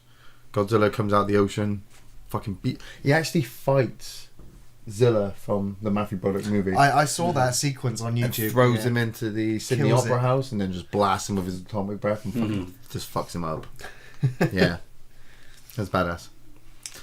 Next question is from George Lee. Hey, George. Well, George. Hey, guys. Thanks for the awesome work you do. Just wondering what films put you in the Christmas mood and what is your favourite song of the Christmas season? Thanks, guys. Fist bump. Fist bumps. For me, it's always Gremlins, my favourite Christmas movie. And the song that always makes me go, oh, it's Christmas, is Silent Night. Yeah, for me, Die Hard. Instant Christmas? Or Scrooge, Scrooge, okay, so mine is... That's my double bill on Christmas Scrooge Eve every has to year. be on Christmas Eve. But Die Hard and Scrooged, yeah. You know, I would put Scrooged over it. The problem... Me too. Because it's got that classic Charles Dickens... connection. The problem I have is I recently did it. I really wanted to watch Die Hard 2. Really wanted to watch Die Hard 2. Yeah. But just couldn't bear not watching Die Hard 1 first. So I had to go out and purchase both of them on DVD. And didn't you just recently fall asleep? I fell asleep during Die Hard 2. I slept all the way through the moment where he's at the aircraft carrier with the drug dealer lord. Yeah. You know, fell asleep through that bit, so he ejects out the seat. I'm asleep. You know, he lands. He goes. The fucking most expensive shot in the movie. Surely he goes to the church. He rides up. There's a whole battle sequence. I'm asleep through that. I wake up just as McClane is jumping onto the wing of the plane. Nice. And the whole end fight sequence. So yeah, my favourite Christmas song as well is "Christmas in Hollis" by Run DMC. Nice. Yeah. Die Hard again. See, I would say, it's the song in Die Hard when they're driving up, and he's just like, "This is Christmas music." Yeah. Song-wise, I'd say my serious answer would be Fairy Tale of New York by the Pogues. Oh, it's banned now, though, is it? Not in my house, it's not. But other than that, I'd say The Darkness, Don't Let the Bells End. That's amazing. The Darkness Corey Taylor Xmas is a good one as well. Have you seen the most recent one? I mean, this is shameless advertising as well. The most recent Christmas song that got to number one. Lad Bible. Lad Baby. Where we built the city on sausage rolls. Yeah. He's a guy who makes videos and posts them. I'm like, fair play to the guy because he's had fantastic success. Exactly. But sure. But it's a fucking man. People love a project, and he's you know funny, people love obscure, weird Christmas number ones now. Yeah, and it's all going to charity. And do you remember a couple of years ago when it went to Rage Against the Machine? Yeah, exactly. Well, no, ever since then, people have been like, "Yeah, what the fuck can we have Christmas number one this year?" That's totally fucking anything weird. that fucks with X Factor. Right. Yeah, but it's one of those. It's one of those songs that people will put on now every Christmas. And be like, oh, do you remember last Christmas? 2018's Christmas number one. Yeah. And you have the compilation of all the best Christmases. Number one. We built this city on sausage rolls. Oh my god. So that is 2018 for you. Okay, next question is from Dave Binmore. Hey Dave. Wish Ryoko and Harley Quinn a Merry Christmas, please. Here's the 2019 being a big year for off the shelf reviews. Yeah, cheers, Dave. Merry Christmas, girls. Merry Christmas, Tamar. Merry Christmas, Dave. Merry Christmas to all, and to all good night. All that. Oh, we're done. Okay. Yeah. Next question is from Howard W. Campbell Jr. Hey Howard. What up, Howard? I hope it's not too late, but if you had to have trout for feet or squid legs for hands, which one would it be? Trout for feet. Right. Squid legs. Howard Campbell, I'm very worried about you. Wait. Perfectly sensible question. No. I don't want no fucking squid legs. No. The problem I've got with this is he says squid legs. Squid legs are just tentacles. So you'd have tentacles for hands. Technically arms, I believe. No, squid have tentacles. Octopus have arms. Whatever it is, they're fucking unnatural, and I don't want them on my hands. Yeah, but they'd be easier to use than trout. I would rather have dodgy feet than hands. You can just tell people, I'm sorry, my feet stink. Yeah, but are we talking like your ankles go into the body of a trout and its mouth is still moving as you walk around? That'd be amazing. You know, after a while, it starts to smell of fish, so you have to wet it, and then it flaps. But it's alive. What if your feet die? Well, you have to feed it. You have to feed your feet. You have to feed your feet. Do you want tentacles for fucking hands? Yes, I want tentacles for hands. hands. No, you don't. It's Shut easier. up. No, you don't. I can reach stuff on shelves and help people, you know. Help people? What? Sorry. Were you going further with that? I can reach stuff on shelves. I'll give you that. I'll give you .8. Please finish your thought on I can help people because you trailed off double quick. Somebody's got something really high on the shelf. Okay, so we go back to the shelf. Get something off the shelf for somebody else. My tentacle goes up there, gets it down. What are you going to do with your trout feet? I mean, do they work like? I'm going to feed you a fucking tentacle arms to them. That's what I'm going to do. Do they work like jet skis? You know, you jump in the water and all of a sudden they just go. You know, get things off shelves. Your fucking normal hands do that. Are you going to always attract bears? You know, in winter. So yeah, I'll have tentacles. You'll have trout. I'll take trout feet. And Gary will have trout feet. Trout feet. Okay, we're fucking sensible. I got trout foot. Oh god, next question. Next question is from Amir Osman. Hey Amir. Yo. Harold Campbell, you just asked the greatest question of 2018, by the way. Well done. Hi guys, thanks for answering my questions on the previous podcast. My question for this podcast is: can you explain how pledging as a patron on Patreon works? I don't have a credit card or PayPal account. Please don't give us your number. I've got a debit card. Please, I don't need your address. Is it possible to pledge on Patreon, considering I'm not from in the UK, USSR? Emir. Yes. Yeah, sorry. Gary's still dying. I'm still dying. Every time I laugh, it sends off the... His tuberculosis. Just nod. Yes. Okay. No. Yeah. Yes. I checked, and with Patreon you can sign up with a debit card or with a PayPal account. I didn't actually realise you can sign up using a PayPal account, but you can. So basically, I'm pretty sure that means you can sign up almost anywhere that, as long as you can use those accounts. Yeah, and if you've got a debit card, you're fine. And the way Patreon system for us works is, you can set a minimum to the monthly cap of how much you're willing to donate, but we charge once a week for every Thursday's upload of a film review. And if you do sign up to Patreon and donate us $2 a week, you get to make a film request, and we add that onto the priority list, which right now is about 3 months in length.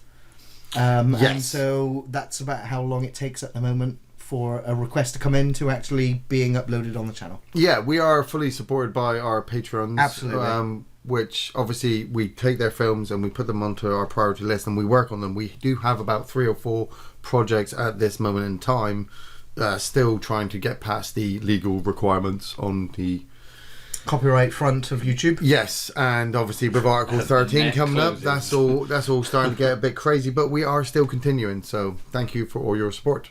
Hell yes, thank you. Every Patreon, every subscriber, every follower, every commenter, every time you hit the share or like even button, those guys that put the down vote. Yeah, you know, yeah, kind of. Yeah, I see you. Kind of. Fuck those guys. Next question is from Brandon Perrier. Hey, Brandon. Hi, Brandon. Happy Christmas, guys. You have been a great source of entertainment and inspiration. Thank you. Awesome. Thank you very much.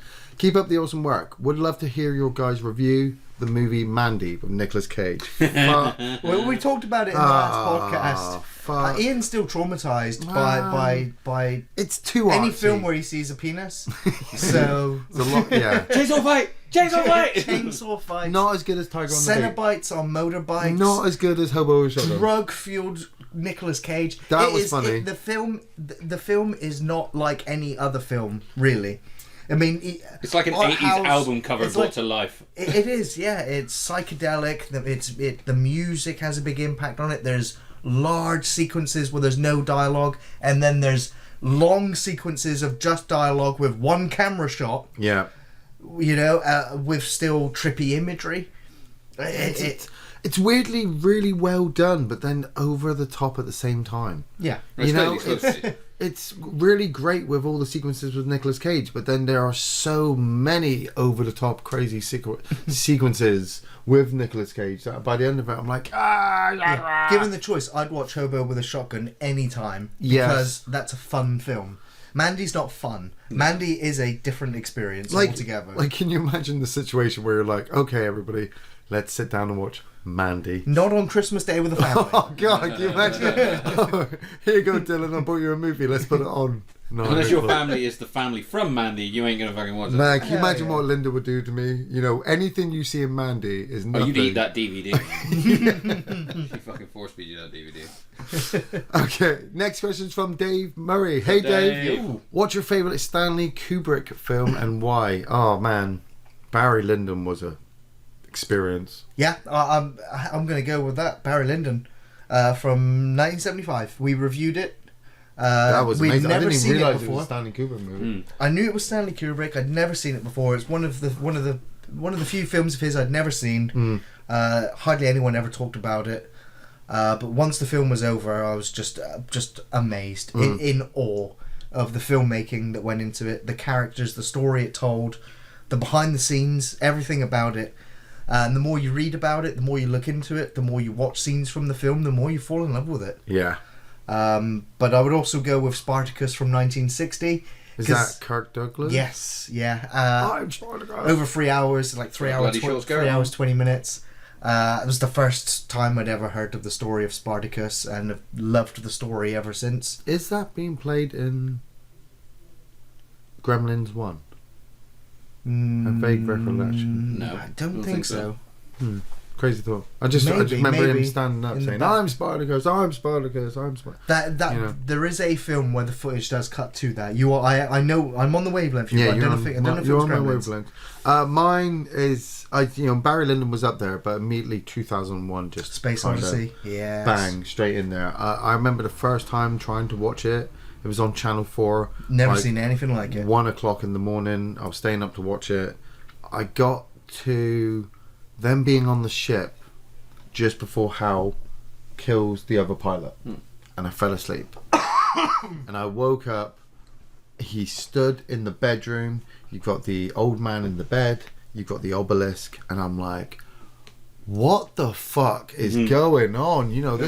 I'd already sat through the fucking ape sequence with the bones, and that's like 20 minutes. Yeah, I'd sat through the whole landing sequence. That was kind of even longer. That's another 20 minutes. The whole being on the moon, and then you're in space, and you're this like good hour and a half, and then I fall asleep, and then I go back and watch it, and you get the whole stuff with how the relationship with Bowman and fucking the ship, and then the obelisk, and everything's a star, and and I'm like, oh my god, this is up there.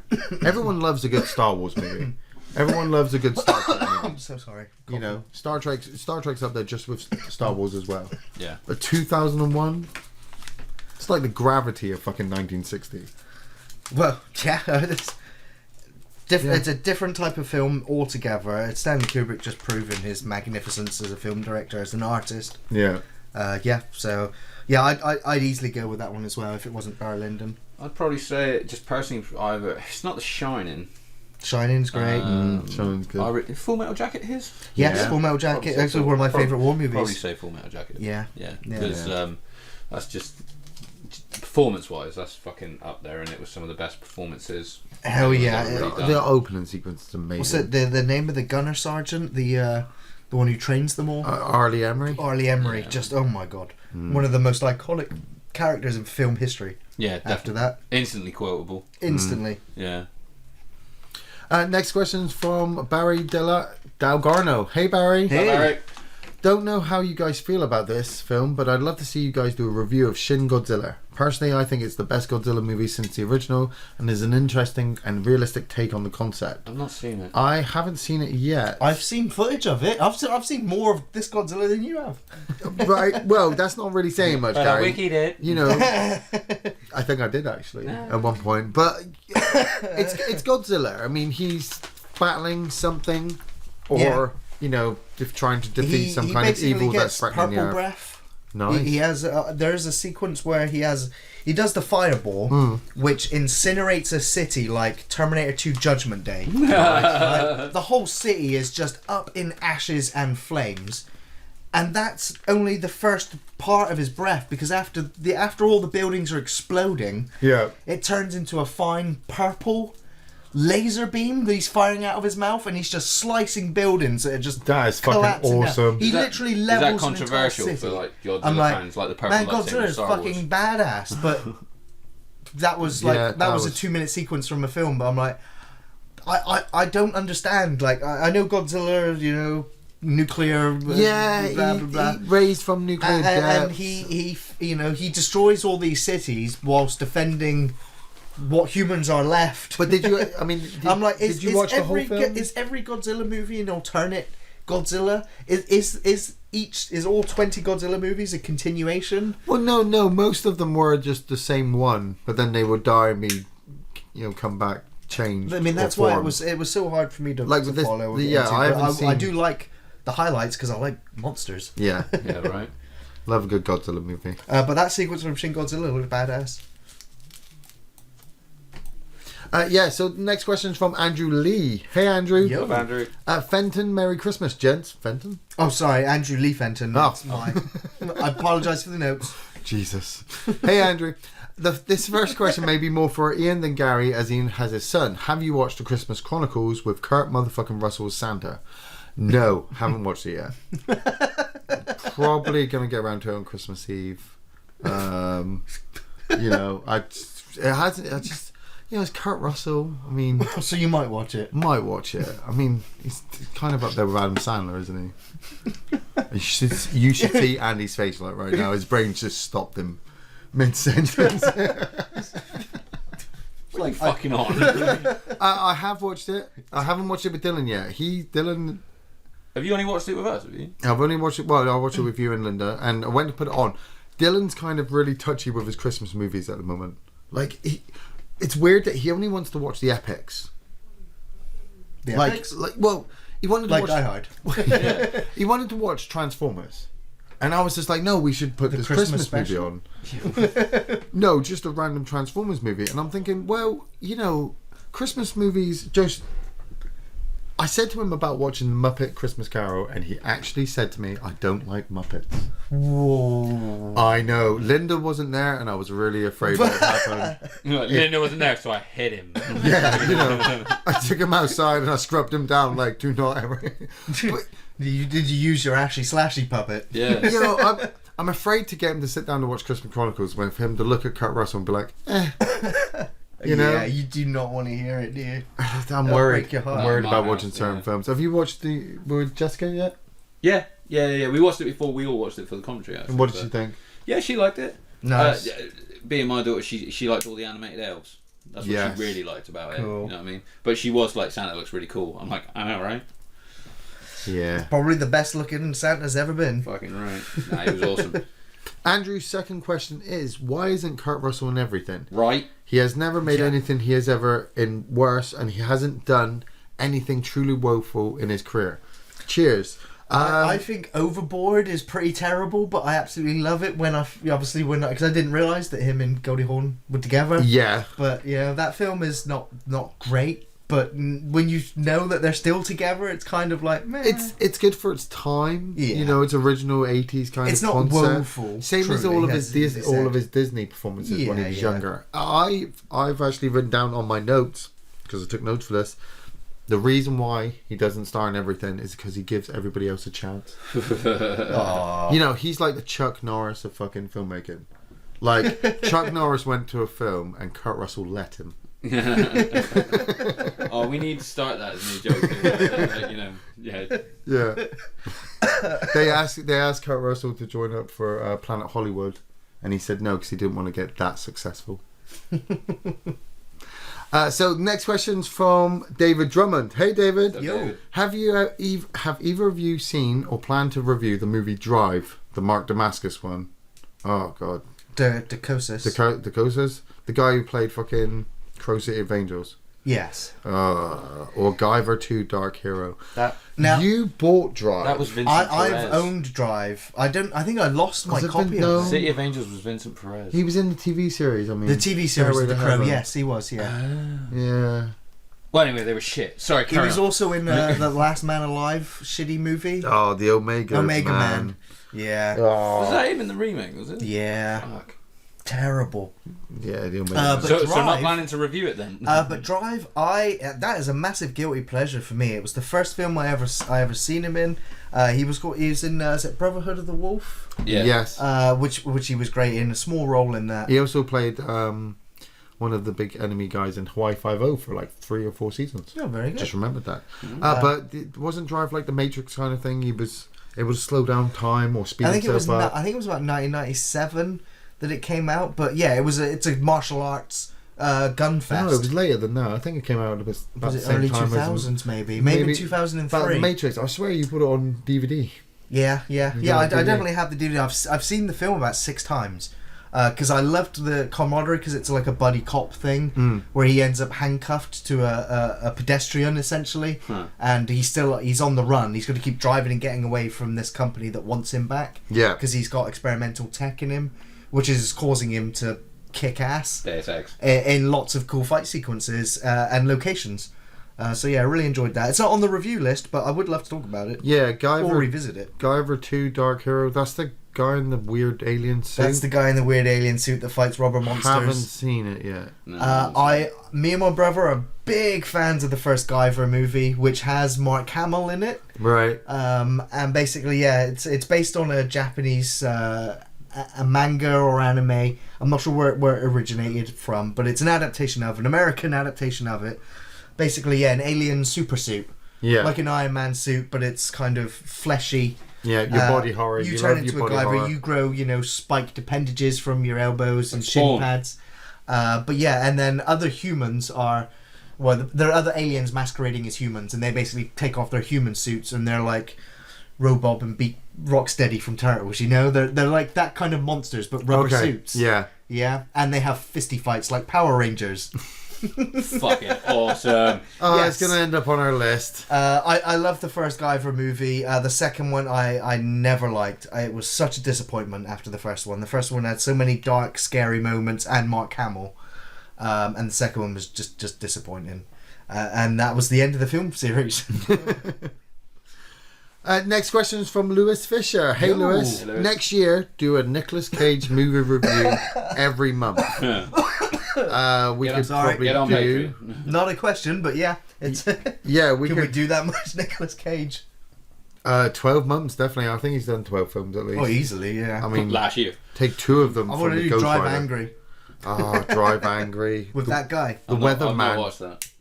Have you seen The Weatherman with the camel toe? Yeah. That's just not right. And of course, Mandy. Wicker Man. You Wicker Man, yeah. Yeah, no. Next question is from Sean Pierce. Hey, Sean. Yo. Sure. Just wanted to say Merry Christmas, guys. Merry Christmas. Really looking forward to next year's content. Article 13. Sign up to get you. Try and stop if we're still here. Yeah. Next question is from Nick Reed. Hey, Nick. Yo. Films and games you're almost ashamed you like. Now, I'm not really ashamed of anything that I like. Not really. Me neither. I don't hide anything. If I see something I like, I'm going to talk about it to somebody. But like Spy, I didn't really think anyone else would like it, but a lot of people kept turning to me going, you know what, I really like Spy. Which one's Spy? It's the Melissa McCarthy. Oh, dude, that's a great fucking movie. Exactly, yeah. I was like, dude, really? You thought it was good? And I don't like Jason Statham, and he's funny as fuck in that movie. Yeah. The same thing happened with The Good Place. Yeah. I didn't think I would like it, and then I'm watching it, and then I'm like kind of ashamed that I'm watching stuff that I've critically gone on record of saying how much I hate this sort of stuff, but it's so good, and it's good. I'm not ashamed of it anymore. Yeah. Things I'm ashamed of. Ready to Rumble.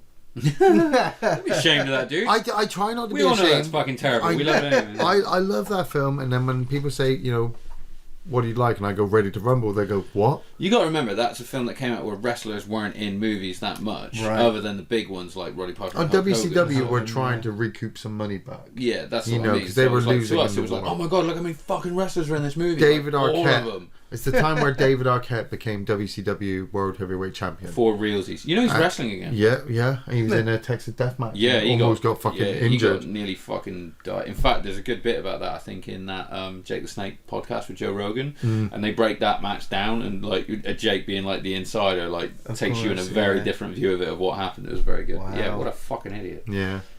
Games I'm ashamed to play. Aliens, Colonial Marines. Yeah. Being stood in the command center on LV-426 when the rain's coming down outside and there's aliens coming in from all the corridors and you're just fucking firing away, with your pulse rifle, and they're trying to use spitters as much as they can because it's the most cheesiest fucking character to use in the whole game, but it's really satisfying when you blast them. Yeah. And you fucking keep them at bay with it.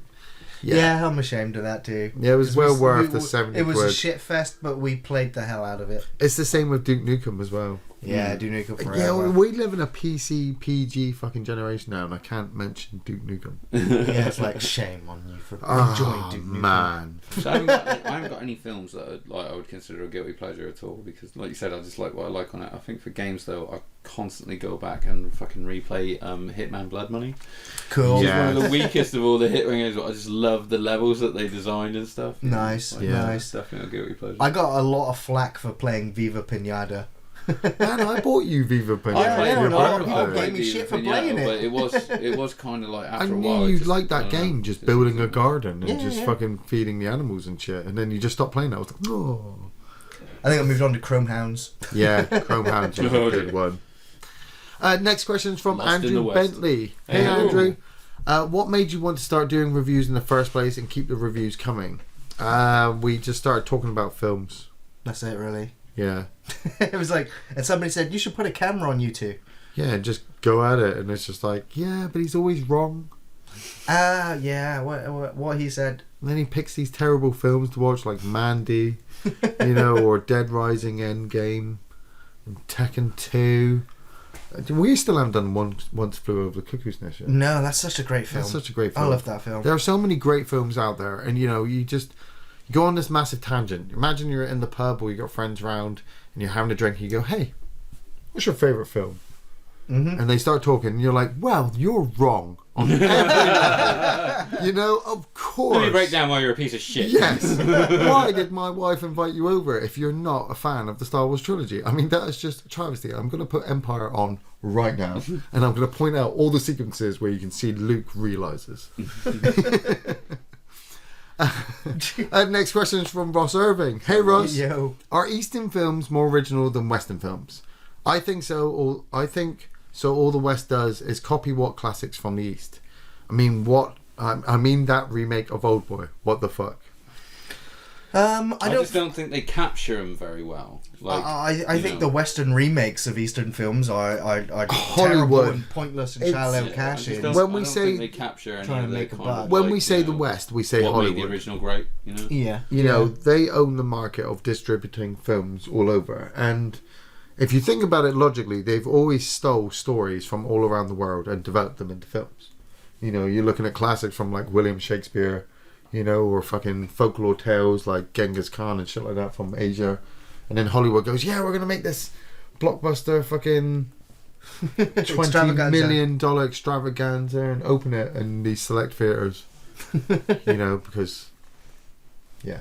Apart from the remix, though, do you think that original Eastern movies are more original, if you like, than Western original movies? Yes. You know what I mean? Well, compared to the original stories that come out of the West compared to the original. Take, for example... Because a lot of fucking Eastern original movies are all based on folklore. Yeah, that's what I'm saying. You take any of the movies by Akira Kurosawa, like Yojimbo or fucking Seven Samurai, for example. Where it's just... You've got these folklore legends, these samurai running around defending this village. That story gets told to this, down the generations gets to the director. He makes this film, it comes out, everyone thinks it's great.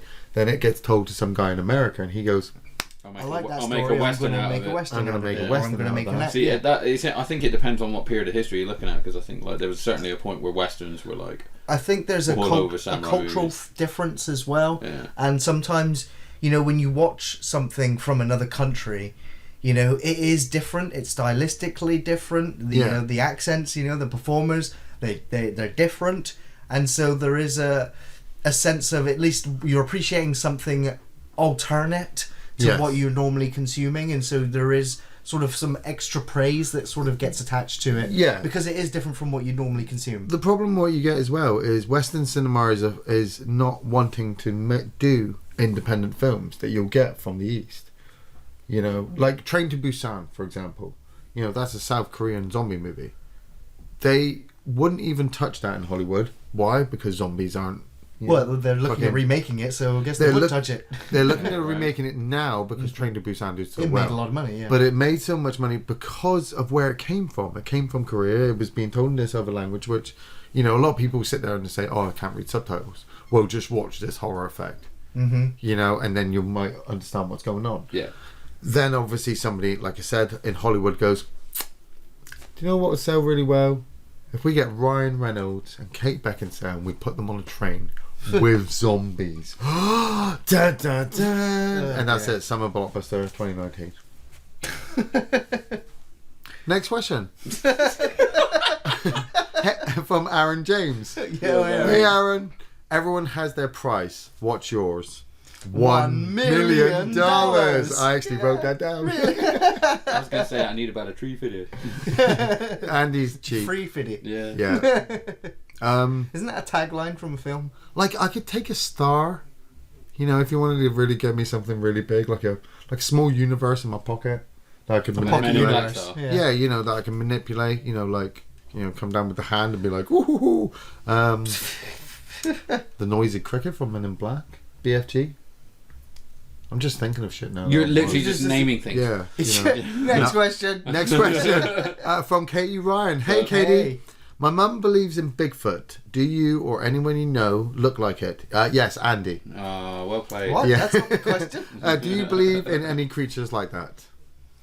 I don't personally, I gotta admit, other than like... I love the legend of these creatures of Loch Ness Monster, Bigfoot. I got real addicted at one point to listening to a podcast that was just about people's encounters with Bigfoot, with Sasquatch, and it's just amazing. I did earlier this year, just listening to them, I'm like, are you insane? Yeah. Who but are everyone, you? it's like people that are really good at telling stories, so it becomes entertaining. See, now that's the thing. Like, when I was growing up, I loved Bigfoot, X-Files, UFOs, fucking ghosts, poltergeist, fucking anything unexplainable that was being told to me was just like mind-blowing. You know, I think that's where I got my appreciation for books and films and just other universes. I'm 36 years old. I feel a lot older. I'm sitting on a rock next to a sun, 3 planets away from a sun, and nothing fucking happens. Nothing. There's no. When was the last time? Are you just mad because you don't get to see a Bigfoot? Like, yeah, I mean, like a Bigfoot. Like, people saw what could have been a prehistoric man walking through a woods. Yeah, and guess what? Somebody shot him. Somebody shot him because somebody's a fucking idiot. They walked out there with a rifle. They were going hunting one day. They saw something in the woods. Bang! They came across this man. And shot it and got rid of it. You know, we practically have killed pretty much all of our gods as well. You know, nothing's coming back. Even Satan is just I'm not getting involved in this. You know, he's just like, look at them up there. They will string you up. Like, when was the last time you saw a poltergeist? The last time, as opposed to the first time. Yeah. Well, when was the first time you saw a poltergeist? Well, I'll tell you when it happens. Okay. I've said it before on previous podcasts, but I had that shared weird experience in Cornwall in the middle of the night where there was that black shape in the woods. Which freaked the hell out of both of us. Attack the block style kind of monster in the woods. Just a big, black, voidless shape that absorbed the light of 2 flashlights. And it was Theresa May. See, I'm not saying there's nothing out there. What I'm saying is it's fucking hiding. You know, something was out. Oh, of course it's out. And it saw Gary and was like, come on! He'll beat us with sticks. You know, and pitchforks. Wow, I hope they answered your question, Katie. Hi to your mum. I want to believe. Next question is from Louise Jones. Hey, Louise. Yeah. Hey. Merry Christmas and Happy New Year. Merry Christmas. Who is your favourite female TV or film killer? Mine is probably Rebecca De Mornay in The Hand That Rocks the Cradle. I love Rebecca De Mornay. Yeah, great. She's fucking awesome, man. I've listed a few. I loved Kathy Bates in Misery. Yes. Then I was trying to think, did she actually kill anybody in that film? She kills the nerve endings in his fucking legs. Yes, and that was enough to cement her in Stephen King Hall of Fame. At least attempted. She tries to throttle the poor fucker at the end. Yeah. You got to give it attempted at least. Yeah. Baby Firefly from The Devil's Rejects. Oh. Yes. I love that woman. And Angela Bettis, Bettis from May, the film May, in 2002. Yeah. Independent film. Not many people have seen it, but absolutely fell in love with May. I after looking at Rebecca De Mornay for a long time over the internet, I was going to throw Sharon Stone in there as well. Sharon Stone was almost up there, but I went with Ali Sheedy from Single White Female. Very good, very good. And I just also thought of blonde curly hair, Fatal Attraction. Glenn Close. Glenn Close. Did she kill anybody in that film? No, but she kills a rabbit. Yeah. I would have to go with the bride from Kill Bill. Nice. Movies wise, definitely. Film that fucking Killing Eve that was just on about the. She's like a Swedish assassin. She's pretty fucking scary. Yeah. Yeah, like real fucking scary actually. But yeah, I love fucking Uma Thurman in Kill Bill. It's amazing. Yeah, for sure. Yeah. Next question is from Lee Barnes. Hey Lee. Yo. Lee. Top 5 films with best soundtrack. Who also did? Sorry, I'm reading your notes again. Yeah. Top 5 films with best soundtrack. I've mentioned this musician several times. Basil Poldrus. Who did Conan. I also did RoboCop and Starship Troopers. Blade Runner. I'm going to put Blade Runner in there with Vangelis. Back to the Future, which is Alan Silvestri, who also did the Avengers theme tune. Predator, Forrest Gump. I'm going to put Interstellar in there with Hans Zimmer. Christine, John Carpenter. Yeah, I think there's more than 5 there. Yeah, I mean, like I said, the soundtracks from films like Terminator, Aliens, fucking Greatest Showman Terminator from was, Andy. That's Bohemian Rhapsody also. Bohemian Rhapsody. Great Queen soundtrack, of course. yeah. Yeah. Oh, well, Highlander. Highlander. I was just about to say Queen, that in as well. Flash Gordon. Such a great film. John Carpenter's soundtracks as well. All 5 for you. Yeah. Next question is from Sharad Sasha Vermelanthan. Well done. Very nice. Hey Sharad. If you could fight any film character, who would it be and why? Instantly I'd just pick Jar Jar Binks, because quite possibly the most universally hated film character of all time. And I think more people in the world know of him than almost any other character I could think of to fight. You do realise it's because he started the whole, he gave the Emperor the power to take over the universe. Yeah, the thing is, I don't want to fight him if he is secretly a Sith Lord. Then I'm fucked. Yeah, you'd end up working for him. They open the office and there he is, like behind you, giving you the Force. Andy? Oh, I don't know, man. That's a lot to choose from. I don't really want to fight anybody, but I would fight Jar Jar Binks. I would fight Becky Lynch from the Marine 6. Well, just get your hands on her. Oh, Becky Lynch is amazing. Yeah. I don't want to say it, but it's Becky Lynch. Oh, there's too many to choose from, isn't there? Jar Jar's a great pick, yeah. I don't know, just like someone who's a real dickhead in a movie. I mean, like, what's his name in the Green Mile? The guard that's just a fucking prick to everyone. Eugene Toombs. Oh, I'd beat the fuck out of Eugene Toombs, man. Yeah, hell yeah. Yeah. Good choice. Next question, Ian. From John Smith. What up, John? Hey, John. First off, assuming this airs in January, which obviously technically it will, Happy New Year. Happy New Year to you, sir. With the release of Resident Evil 2 remake this January, and you guys being fans of the game, any plans on doing a review or a special Gaming Friday style video about it? What are your opinions on the games having microtransactions? Also, any other games you're looking forward to in 2019? Can't wait to see what you guys have in store for the new year. Cheers! Cheers! And as you mentioned that, I literally had to just double check, and as of this recording, there are 34 days until the Resident Evil 2 remake comes out. Not counting down. I am counting down the days. I cannot wait for Resident Evil 2, the remake, to come out. I am a massive fan of the Resident Evil franchise, the video games. Yes. I know there have been some lackluster games in the series, but I still enjoy them more. I mean, some people still are not big fans of 7. They have issues with it, like your character having its hands and legs cut off and then just gluing them back on with a first aid spray. You know, it has its weird moments, but it's still a great survival horror game, and I'm gonna force Ian to play it with me. Or force Ian to play it in the next live stream that we do next year. Oh, really? So we did Resident Evil 1, and so I think we should do Resident Evil 7 during the next live stream. What's with the microtransactions? Now, I had a quick look at it, and they've been announced. Well, the ESRB rating has come out for the game, which is listed that the game has in-game purchases. Right. So nothing else has been announced other than it's in its rating. It could be like, you know... That's what everyone has said. Now, it's going to be... The game has Day 1 DLC... And it's all costumes. It's costumes for Leon and Claire. And it annoys me that they are unlockables in the original game, where you complete it multiple times, you get different graded endings, there's different outfits for you, or you can have Leon hold his gun in a different angle, you know, gangster style. Yeah. That's kill shot.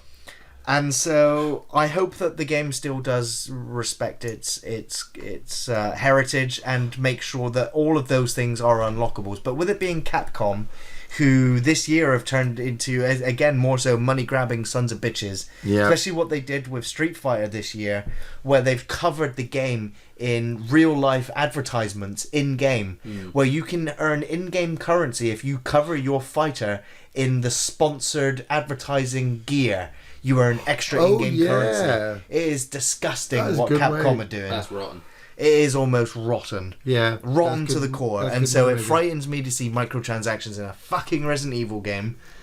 But so long as they're cosmetic items that can be unlocked, or so long as they're cosmetic items that are just ridiculous, like, I don't know, play the game as Frank West from Dead Rising, you know, have lots of skins and models, and tofu and stuff like that. I don't care about microtransactions because I'm not going to buy them. You don't have to buy them. No. You know, they'll put them out there, and you don't buy them because it's fucking absolutely stupid. I mean, over the years, I've watched you guys buy special edition box sets and game versions. Not so much anymore. I've literally stopped, dude. I know what you mean. Yeah, but you've stopped now. But it's like, you know, some of them have just been like, oh, it looks nice, never comes out of the box again. The last big special edition I brought was actually Halo 3. That was the last special edition I bought. I bought Arkham Knight because I got all the statues in the man cave. But now they passed that into the game, and like you said, it's probably going to be like DLC and extra levels. You might want to play it. Yeah, that I'm always down for that. New content like that. What would be really to fuck over the players is if you're playing it first playthrough, right? You make your way down to the armory, and there's the submachine gun and the extra 2 package slot for your inventory, but you have to buy them. Yeah, that's when I turn the game off and go, that's it, fuck you, done. Gaming. They can't do that. I've always said that, you know, they'll release free-to-play games where you have to pay for every life you have, like the old arcades. I was just like, when that happens in gaming, that's when I go, fuck, I'm out. I'm out, yeah. So, yeah. Next question from Derek Clooney. Hey Derek. Which Gremlins 2 cut do you prefer, the John Wayne or the Hulk Hogan? I had to look this up. Hogan. What, the John Wayne one? Yeah. I did too, because I'm like, there's another one to the Hulk Hogan one? There was a different one to the theatrical release because it was the film reel being destroyed. Yeah. And then the other home release was obviously changed to I've only ever seen the Hulk Hogan release one up to a couple of days ago, and the John Wayne one was okay. But the Hulk Hogan one is just so much better, wasn't it? It's just so much better. Remember? You know, they're in the cinema. He stands up, he rips his shirt, and Gremlins do their thing. Yeah. So, next question from Zane Magers. Hey Zane. Yo Zane. What's up, man? Hey guys, my question is: if there's any movie you could change the other person's opinion of, what would it be? For example, Ian not appreciating Chud. Ha ha ha ha ha. Keep up the amazing work, fellas. Cheers. Fist bump. Cheers, Zane. If I could, I'd maybe change Ian's mind on Sucker Punch and Cabin Fever and like make you realise how terrible they are. I wrote you down as Cabin Fever. Oh really? You're going to try and convince me that it's a good film? It's a good film. Great. I didn't think it's Sucker Punch. Sucker Punch is such a good film. Oh my god, you were Sucker Punch. You didn't even realise it yet. And for Andy, Be Kind, Rewind. Fuck you. That film is great. Fucking terrible, dude. It's not a good film. I enjoy the concept, but that is if I could change, it says anyone, so I'd maybe get our buddy Megadeth to watch Simon Pegg movies. Yes, he hates Simon Pegg for some reason. Hates Simon Pegg. even if he's just a bit part player in it, he's just like, no, fuck that movie's got Simon Pegg in it. Yeah. Just sort of like, every film at the cinema at the moment's got a 5-minute commercial with Simon Pegg on it. Oh, that was amazing. When we went to see the John Carpenter movies, I'm going to put this out there now. Actually, I'm going to tell the story. This is funny. I'm telling the story, Tom. So if you listen to the podcast, here you go, everybody. So Tom got me the tickets for the John Carpenter series in the cinema for my birthday, which was the most amazing birthday present. We went and saw Halloween, and straight after Halloween he was stopping to stay with Gary to watch The Fog, which was on late, and he'd been working all day, he'd been working in the rain, and I was just like, okay man, have a good time, hope you enjoy The Fog, you know, because he didn't enjoy Halloween. Mainly he came and picked me up, actually, mainly because it was pissing with rain. Yeah, at the start of each film, Simon Pegg's giant head would appear on the screen promoting Medicinema. Yeah, it's a charity. Yeah. And he sat there just hating every moment of it. It's just seething hatred. Now he stops to watch The Fog with Gary, and like I said, he's been working all day, and Gary's just sat there quietly, you know, watching the film. Everyone knows The Fog, you know, the ghost hall building, the music building, and Tom has bought himself a beer in a plastic bottle. He brought himself beer and fizzy drinks, and and a bottle of Coke, and he falls asleep. He spills the beer all over himself, knocks his Coke on the floor, stands up, and I can only imagine because I wasn't there, but brushes himself down, is a bit annoyed at this point, sits down, picks up his Coke and opens it, which then proceeds to explode all over him. It sprays me too. I'm sat right next to him. I mean, is that I'm just? And Tom told me, he was like, I didn't fall asleep. I watched you jump like you know the wake yourself before falling. I wish I'd been there for that. I wish I'd been there to see it, and I totally lost where I was going with that one. Yeah, Simon Pegg movie. Sorry, it was his giant. Simon Pegg in front of everyone. Next question. Is from Hannah LaRouge. Hey Hannah. Hey Hannah. In your opinion, is Die Hard a Christmas movie? Bitch, you know the answer to this, and I can say that because we know her. Bitch, you know the answer to this. It's a leading question. Yes, it is. It's a Christmas movie, and it's at any time of day of the week movie. Right. Yeah. 3 things. First off, it's got Christmas music being played in it. Yeah, but it ends with Christmas music. It ends with Christmas music. It takes part. On Christmas Eve. On Christmas Eve. And Christmas Day. And Christmas Day. Thirdly, right. He writes, "Now I have a machine gun, ho ho ho," on his jacket. Because it's fucking Christmas.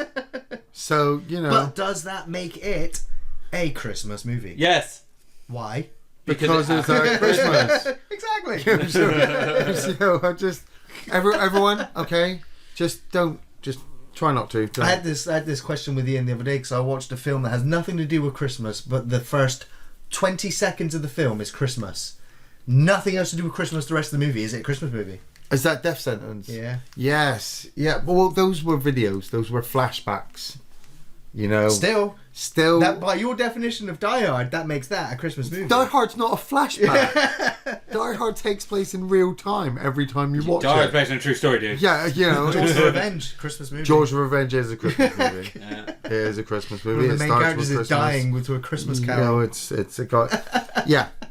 Next question's from Mick McCool. Hey Mick. Yo. Mick. What is your top 5 James Bond films? Oh, yes. My top 5 James Bond films change all the time.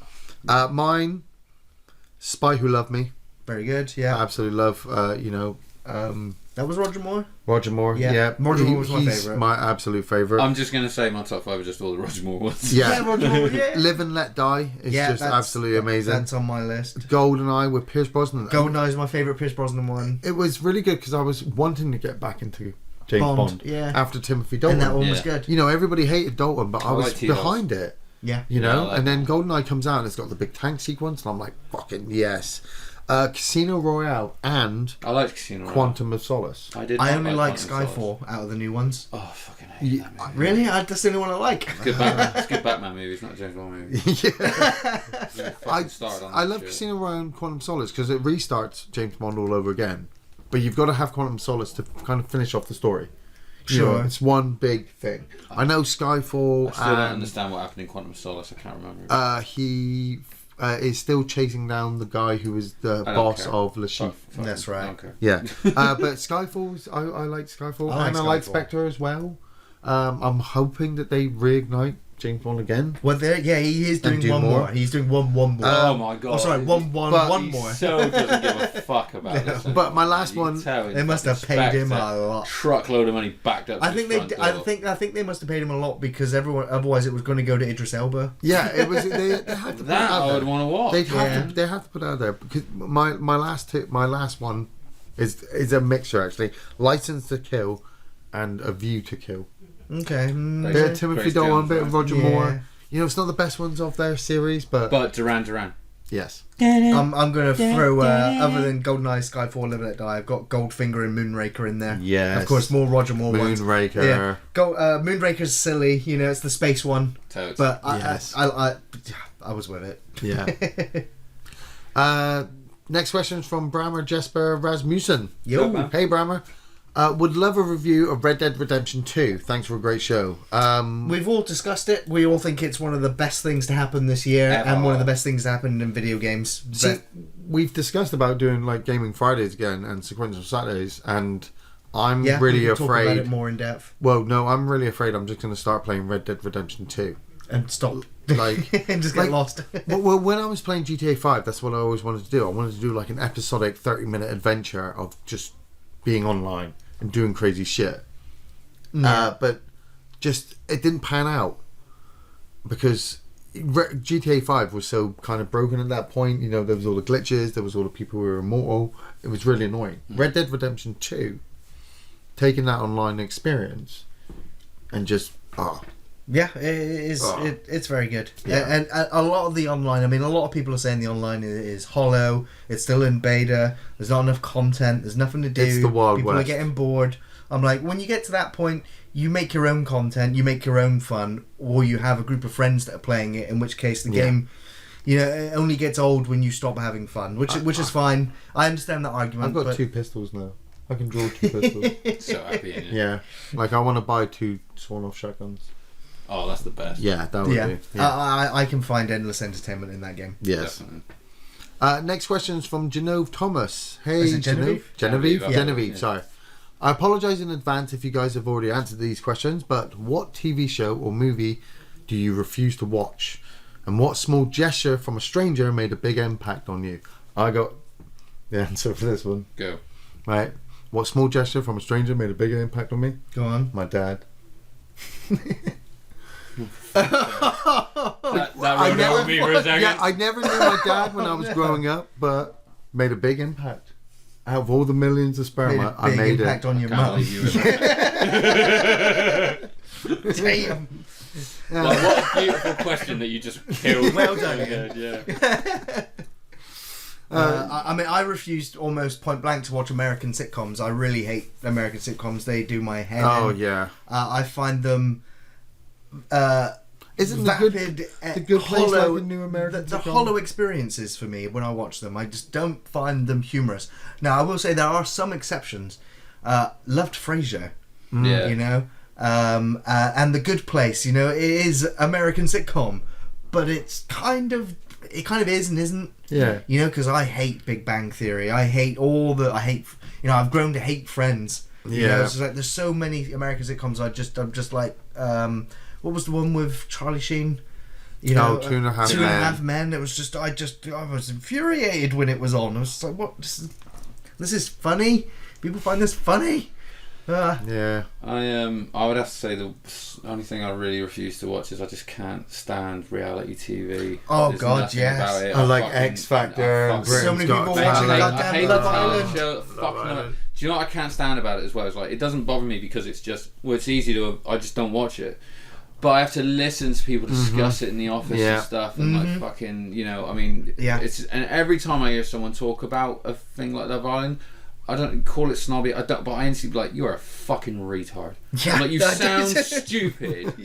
And I'm like, this is what I sound like when I'm like, no, dude, Batman can't do that. That's dumb. And you're like, you fucking nerd. Or when you're talking about wrestling. Yeah, but it's the exact opposite, isn't it? This It's is the what other I spectrum. think, you know, you fucking fall in my estimation. I'm sorry. It's like, For sure. Fucking horrifying, all of it. This whole generation of it. I had the same reaction when people start discussing Adam Sandler films.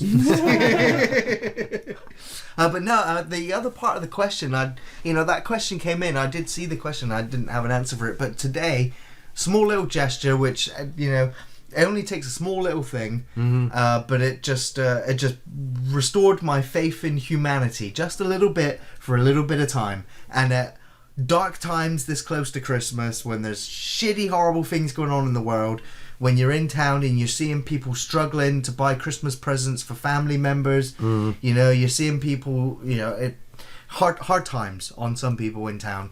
And we'd put 2 hours on the car park, and we're coming back. We had about 15 minutes left on the ticket, and we still hadn't even done the food shopping yet. Yeah. And so we're like, right, we'll have to go buy another ticket. And I went to go put some more money in the ticket machine, and on top of the ticket machine were a whole bunch of prepaid tickets. So you could just go up there and take a ticket and go and put it in your car. Somebody had just brought a whole bunch of them and left them on top of the machine. So it's just like, that's amazing. Yeah, that's fucking like nice. Somebody just brought a bunch of tickets. That's a purely selfless act. And just put them on there. It's like, that's great. Nice. And so yeah, small little gesture, but it's like you don't see that every day. Like, I mean, you shop there almost every other week. Yeah. You never see that. So nice. That was nice. You don't like people, do you? No one's ever made a small gesture for me. I don't no. People are awful. Yeah. I literally don't have one. No. Can't. I honestly can't. From random strangers to I'm other sitting here random and I people. can't think of anything like. Yeah, sure. I've had a guy come up like sort of like, oh mate, you parking here. I've had that, and that's really nice. But I wouldn't say it made a huge impact on me. Just sort of like saved me £1 at the time, and I was very grateful. And I've done that for people as well. But no, I can't think of anything. Yeah. Next question. From Jake Sutcliffe. What hey up, Jake? Love the podcast, guys, and my question for the next podcast is: WWE Raw has a much better talent roster compared to NXT, yet NXT is constantly better. Why do you think that is? And can I get a Adam Cole, baby, shout out? You start it. Yeah. Adam Cole, baby. Yeah. Love it. Love it. I don't have a clue what he's talking about. I wouldn't necessarily say that the main roster is better than the NXT talent, but I know what he's saying, and I mean, to be fair, a lot of the roster is now made up of the guys that came up through NXT in the last year. Oh, I mean, is it their personalities? No, what's wrong? Well, it's the creative writing. I've got a question. Because what I used to love about wrestling shows was the wrestlers backstage having skits and doing things. There's not a lot of that now. Is there any of that now? Really now? There's not a lot because again, a lot more reality based. And I think it's because obviously where they are being shown, which is on the USA Network, which is all over America. I think they've got this fucking 5-year I don't think contract. You can't write 3 hours of Raw. No, you can. You can't. A week. You just can't write it with certain things. You can't have blood. No. Violence. You can't write. You can't fit all these talented people into the fucking show, and it's still too long. So the roster's too big? It is. The roster is too big. They take on a lot of writers now and bookers that don't have anything to do with fucking wrestling and don't know anything about the psychology of what wrestling is, because it's actually a big thing now to get a WWE writing credit on your resume. Right. So a lot of writers go to them, and it's so interchangeable. They got no connection with the talent anymore. You know, the talent walk around on fucking eggshells, I'm sure, as well, because of they don't know how they're going to be treated. Yeah, exactly. Somebody they don't. They're trying the shit they've had this year, man, with the Saudi Arabia stuff as well. Like, you know. Yeah. So I don't think that they've got a lot of artistic freedom on Raw, you know, and somehow their matches I think are a lot more controlled on Raw, whereas NXT, at the end of the day, I just don't think Vince McMahon watches NXT, so they get away with fucking murder, which is putting on fantastic matches and stuff that they wouldn't normally do. It's a much because more they're not indie style tied wrestling. To, I guess, to writers, it's or not really his outcomes, or it's not really his fault that he doesn't watch it. He's concentrating solely on Raw and other projects that he's left, I think, as well, NXT to Triple H. But isn't it bad that you instantly... Look, we were talking about Adam Cole, you got fucking Undisputed Era. Right. And everyone's like, they're amazing, and they are, but like, you get to the point now when they're like, they're going to be called up, and you're like, fuck, they're going to get ruined. Yeah, well, that's the reaction now. They're only going to get ruined because... It should be a big thing. Because they're also, you got to try and sell the big guys. Like, look at The Bar on SmackDown. Now, The Bar are an amazing tag team, and they're having a great run up against the New Day, but... I hate the New Day. Who are the tag teams? Don't watch wrestling. Don't watch wrestling. But I remember watching WrestleMania events, and where's the fucking revival? You know, where are all these other right? Yeah, they completely lost it with the revival. They did do that. But they've just brought up the Authors of Pain. And it's like, you're supposed to be... If you got all this roster going ahead, have these tournaments. Kids, look what they did with the Authors of Pain. They bring him up with Paul fucking Ellering, who's an absolute legend. The first thing they do is drop Ellering and take on fucking Rockstar Spud, whose fucking main gimmick is to piss in his pants. He's got a contract. He's got a 5-year contract. Fuck, these poor fuckers have got to have this laid out to him by writers and nod along with it going, yeah, sounds great, boss. I still watch it. I still read the results every week because at the same time, what we're seeing on TV is still miles time better than what you'll get at independent shows. I think to answer his question, Raw's got too many cooks. NXT, there's more freedom for them to develop the character that they're in, and to put their matches together in much more exciting ways. And it's a fucking hour. It's easily digestible. The only thing I can say from an outsider who's obviously not watching wrestling anymore, who watches occasional main events when there's characters I recognise from yesteryear, is that when I look at NXT, all I see is good raw talent, but I don't see any characters. And I see two people come into the ring, and I'm like, who do I want to see win this fight? Like, I don't care. Well, it's pure reality.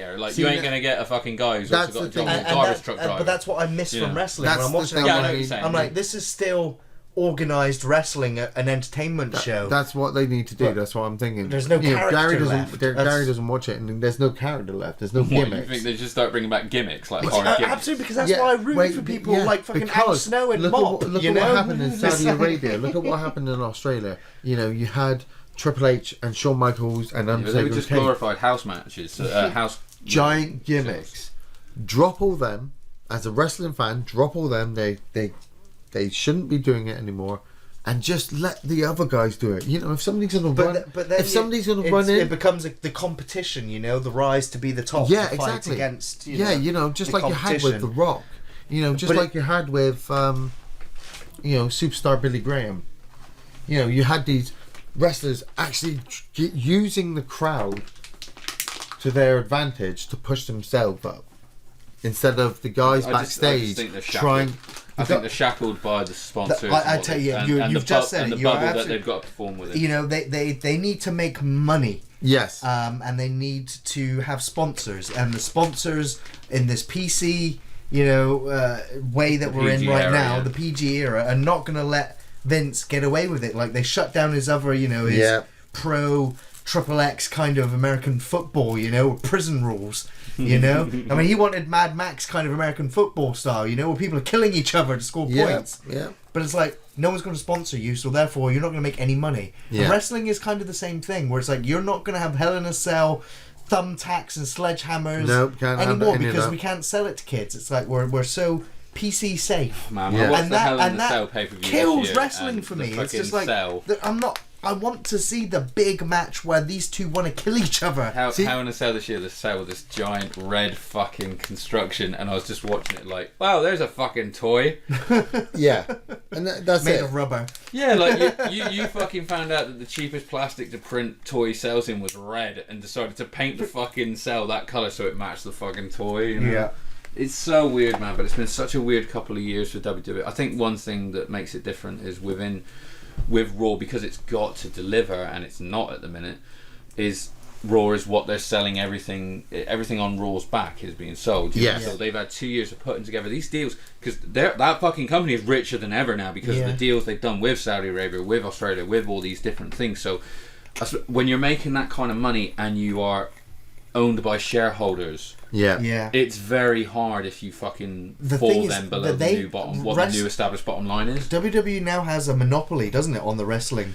For wrestling. And they're continuing to try and. But because they are so buying up all the PG now, when they were in their Attitude Era, they had competition left, right, and centre. They could go, but now there is now an actual vacuum for that competition to exist, because they would be giving something that the WWE no longer can. McMahon has always wanted to go online. He's always wanted to utilise the internet. Well, he's always wanted a network, hasn't he? Yeah. Like he's got now.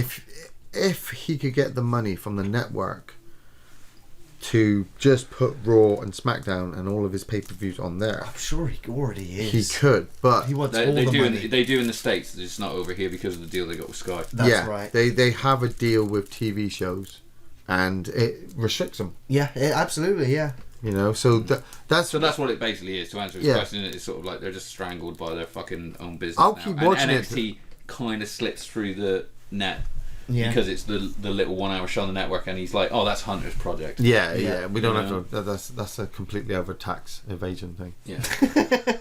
Next question from Matt Midgley. Yo. Hey Matt. What a Matt. Just want to start by saying thanks for all the hard work in 2018. Much appreciated, and also thanks Gary for the Good Place recommendation. You're welcome. I've been binge watching it ever since. Right. Sweet. My question for the next podcast is: do you have anything on your wish list when it comes to the channel in 2019?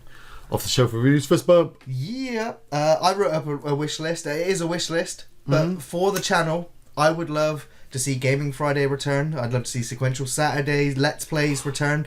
I'd love for there to be weekly live streams. Yeah. I'd love for there to be monthly film commentaries, and I would love for there to be weekly new cinema release film reviews every week. And I'd love to see the channel this year, 2019, break 25,000 subs. Nice. Yes, There's a few things on my wish list. Yeah, might not get all of them. If you could be really good this year, that would I don't think I want some of that internet money. No more. If you could put Red Dead down for 5 goddamn minutes. No more dead bookers. Oh. Next question from Ava Langren. Hey Ava, believe it or not, I've just discovered the British comedy show Fawlty Towers, and I love it. Do you have a favourite British comedy? Also, how are British comedies different from American comedies? They're funny. I'm just going to say a few of my favourites that sprung to mind was Red Dwarf, Only Fools and Horses, Bottom, Teachers, Spaced, Monty Python. But to answer that question... Some of us do have them. That's really good. Oh, Betty.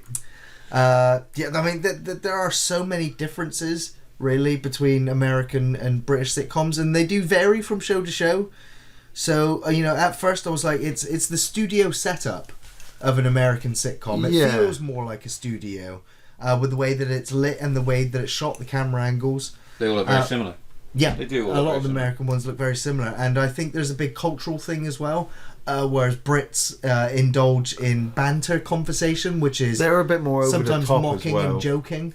I think the situations are a bit more over the top in sitcoms, like what comes to be in each one of them, whereas I think the British ones are a bit more grounded. Yeah. And like you said, it's more of the actual jokes and dialogue within it that are like over the top. Bottom took it to another level. Bottom was I was like, that's a bit much. Mm-hmm. You can't see American sitcoms doing that. I mean, well, if you take unless you go with Scrubs. What did Ava mention? Fawlty Towers, yeah. Now, John Cleese said that the humour in that is down to the British class system, where all of the people that come to his hotel... He treats them like shit. He is the worst hotel manager ever, but none of the customers ever say anything about it. And that's the joke. That's part of the joke that John Cleese is saying, that British people, when something shit's happening, they're like, well, I'm not going to make a fuss. I'm not going to make a fuss. Yeah. That's the joke. And it works. That's part of the charm of it. And that's playing on British culture, is that we don't like to make a fuss. Oh no, we won't say nothing. Won't tell the chef that the steak wasn't done properly. Yeah, I don't want to make a fuss. Don't want to make a fuss. we invented queuing. The British class system, like Only Fools and Horses. We also love to root for scoundrels. We want to see them succeed, even though they're not great people. Like Bottom. Yeah.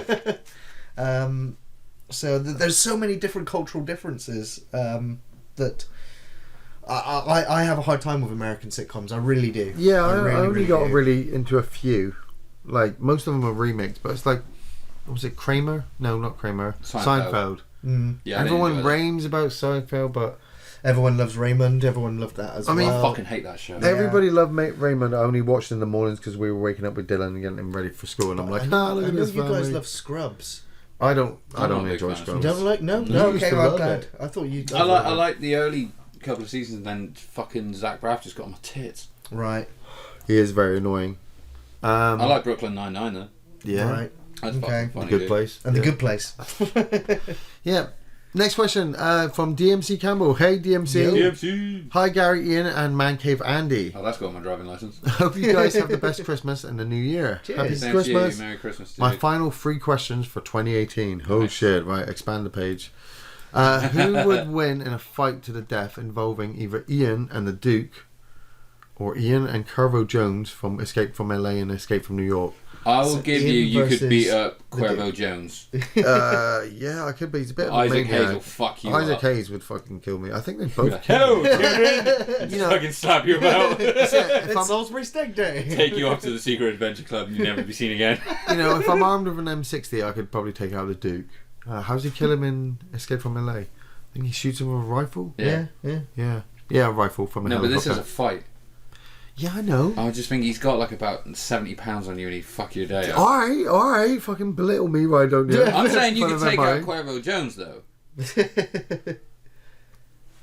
But he's Mexican, you know, yeah, but he's highly skinny, trained. I think you'd fuck him up. You Hulk out and take him down. Probably. Because you'd be so pissed that the Duke just beat you up. Next part of the question, are there any must-have shopping items that you'll be treating yourself to this Christmas? Ooh. I'll finally get that Benicio del Toro inflatable doll. I know you've always Antonio wanted Banderas. Yeah. There was nothing really that a must-have Christmas item this season. I did just treat myself though. I just spent £38 on a custom-made playmat for the Arkham Horror card game. Nice. It was basically a giant table mat to cover the entire table. Nice. And it's a great big Cthulhu coming out of the ocean, basically. And it's kind of muted colours, so the playmat, it's like a mouse mat on the surface, and it's kind of rubber on the bottom, so it just kind of like a mouse mat would. Nice. Kind of sits there, and so this table mat can be used as the surface for all sorts of board games. That's awesome. But it's just a great big Cthulhu hiding underneath whatever we play on top of it. So I kind of treated myself to that this year. Don't drop coffee on it. No. Oh, at least it's water absorbent or resistant, so you know. I should test it. But the board games won't be. Yeah. I'm going to be waiting until after Christmas before I start buying some new models for my next 40k project for a tournament. What are you going with? I don't know yet. I haven't decided. No, I haven't, but it's not till September, so I'm cool. Other than that, I don't know, man. I was trying to think if there's anything like after Christmas that I'll buy. I mean, I did treat myself to. I'd never had Jack Daniel's single barrel. I'm a big whiskey fan, so okay. Well, I spent like £40 on a bottle of that. Nice. So that was quite very well. nice. I haven't had it yet. I don't know. Okay. Do you know what? I bought that and I bought Gentleman Jack. So I've not had Gentleman Jack either. It's one of the others that I hadn't tried, and I've opened that and that is smooth. Nice. Oh, so nice. So I'm looking forward to the single barrel. Nice. What about you? Anything on my shopping list? A day of Red Dead. Yeah, I asked my wife just to give me one whole day of playing Red Dead Redemption. Give me one day. You know, 24 hours. Did you turn into the fucking 24 sheriff hours. from South Park? No, you like, know, it was. what are you gonna do, Seamus? Go back It to was the a snow money level. thing, Like, you know. what choice do I have? I just had my birthday in November. You know, I got some badass Thing comics. I got fucking tickets to see NXT. Yeah, boy. You know, John I got Carpenter movies. John Carpenter movies. I got an Ashy Slashy puppet. I got a load of good shit for my birthday. And then Christmas is coming around, you know, and you're spending out on everybody. And I'm like, I cannot ask for anything. You know, if I really ask for something, I'm just going to sound greedy. You know? Oh, you know, you can get me... We spent shit tons on each other. You can get me a 90 quid PS1 so I can play Final Fantasy 7. Totally. You know, you can get me the newest fucking update graphics card for a computer and get my computer all updated, you know. But I'm looking at Red Dead Redemption, I'm like... I just want to play that some more. I need to level up. I want that shotgun. You know. I want to go shoot that random person over there. There's a guy over there. I'm just going to go over and say hello. Just going to go over and say hello. Oh, yeah, of course. Hello with bullets. Hello with bullets. Yeah, and the third part of this question is, have either of you guys seen the 2017 horror film called Death House? Featuring well-known horror actor and written by Gunnar Hansen. I did a quick IMDb for this, and I've posted it here. Yeah. And the Death House... Well, Ian, you just lost it for me. Thanks for that, Ian. Well, fuck you and your nose, Gary. The Death House is the Area 51 of Evil, a subterranean government facility that holds humanity's worst on 9 levels. Okay. Hell, Dante's 9th level holds the 5 evils, the dark stars of Death House. These individuals are so heinous they can never walk among society again. They may also be supernatural. 3.5 out of 10. Let's watch this. It has. It is written by Gunnar Hansen. Yeah. It's got Leatherface. It's got Tony Todd in it. It's got Kane Hodder in it. Oh. Robert Englund. No Robert Englund. Oh. But there's loads. Bunch of the actors from House of a Thousand Corpses, Devil's Rejects. Nice. All these icons of horror. But like I said, it's got a shitty score. The synopsis of the film is that 2 agents end up in this prison, get trapped during a prison escape, riot, and they make their way through the 9 levels of the prison, which, as they get deeper and deeper, are dealing with the worst psychopaths in the history of horror movies, kind of thing. Right. But it has a 3.5 star rating. Yeah. There are the reviews for it all say that it is shit, really bad. More engine shit though. More engines were shit, but the thing is, I'd say I'll probably get some enjoyment from Death House. Yeah. Just because of the names attached to it. I'm just like, meh. Yeah. It's kind of like one of those horror conventions, where you see all these actors that were in great movies that had shitty sequels, and I bet you it's probably better than Hellfest. Probably better than Hellfest. I've not watched that yet. That just popped up on Showbox today. I'll take it. That's not a recommendation. It's not. It doesn't look like it. The trailer was kind of Just funny you say that, so it made me think what you said about Mortal Engines as well, about recommendations. Like, when we went to see Mortal Engines, right, obviously Gary used to work there, right? Yeah. So every 2 seconds we're stopping and talking to an ex-colleague of his, and I'm just stood there fucking, I was high, so I was just stood there eating a big fucking thing of popcorn and stuff, and every single person's having the same conversation where it's like, hey man, how's it going? Yeah, everything's great. Oh, nice to see you too. What are you here to see? Mortal Engines. Oh, that's shit. And I'm just stood there as a customer, just like, oh man, I'm really looking forward to this. I've got to have this giant tub of popcorn. We're gonna rate movies next to Hellraiser of Revelation and fucking Mortal Engines. Next question's from QWERTY son. Yo.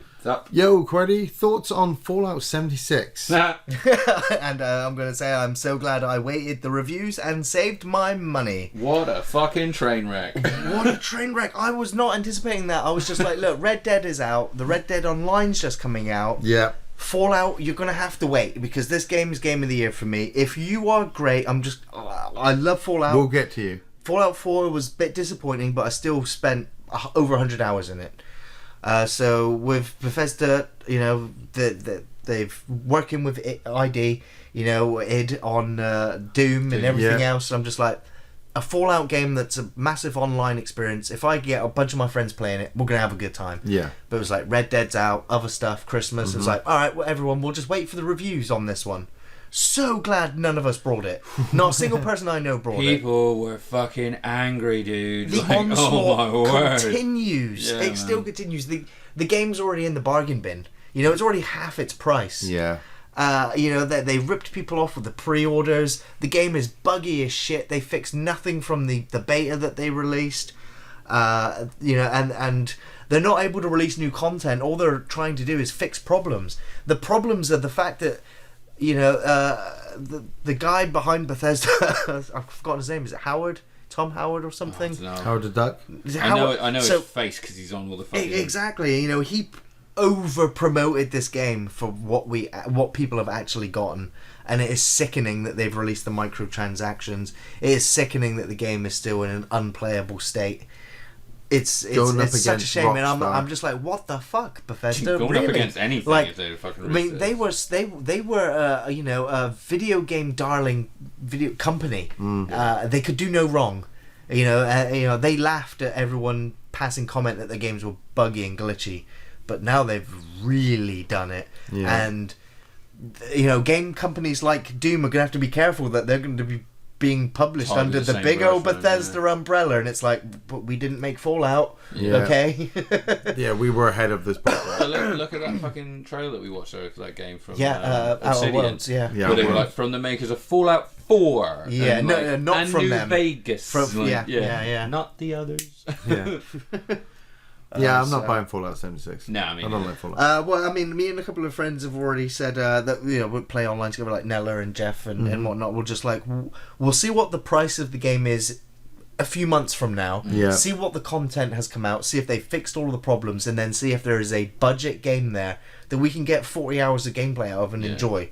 Yeah. But until then, the game is in a void, you know, and worried about Bethesda because used to love that company, but they have taken a big wrong turn, big wrong turn. They fucked up bad. Next question is from Jake Adams. Hey Jake, I don't think we're topping Craig Hall's. Lol. Now I'm just going to say that Craig Hall's is the final question of the night. He's a fucking beast. It's a big question, so thank you for staying with us all the way through.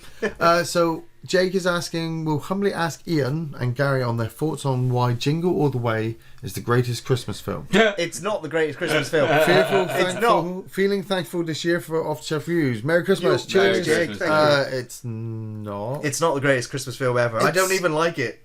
It's good. I like it. It's got Big Show in it. Yeah, man. And I'm a Deku Hall. I don't care for it. John Belushi. And Arnold Schwarzenegger. Yeah. Arnold Schwarzenegger. Yeah, I just don't care for it. I've seen it once and I never wanted to watch it again. It's just like, meh. Actually, I just remembered something. A couple of beers in, the husband in that, the father from across the road in that film. Yeah, right. He's also after the toy. Toy. In real life, that's Sinbad. He's talking about the neighbor. The neighbor who's trying to get with Arnold Schwarzenegger's wife. Oh, and he keeps taking his son and trying to get the wife on her own. It loses in the end, obviously. The real actor was married to a model whose life was going a bit down the toilet, and she was massively into drugs. She shot him. Fuck, really? Yeah, shot him in real life and killed him in his bed. What? When the fuck did that happen? I think it was 2008, 2009, maybe. I can't remember really. I was remembering because he was in Jumpin' Jack Flash. Who was he in that? He was the guy with the glasses in the background. He was one of Whoopi Goldberg's friends. Okay, right. Oh, yeah, right on. Yeah. And I was looking into his background and realised he was in Jingle All the Way. So no, it's not. It's a good Christmas film, but not bad. And the final question is from Craig Hall. Merry Jackmas and a happy new Jamesons, lads. Nice. Another great year of podcasts and reviews. Now, how's about a little movie scenario for each of you? Let's have a bit of fun. Whoa. Gary, you've been selected as the director of the latest Blade Runner sequel. The script is mind-blowing. The sets are stunning and Vangelis is signed up for the score. The only problem is that due to a bunch of Trump-worshipping maniacs sending letter bombs to the cream of the acting industry, the highest profile star the production company could get their hands on is Adam Sandler. What the fuck? He signed up, the contracts are locked in and shooting commences the next evening. What do you do? I grab a gun and blow my brains out. They have to find another director to do this shit.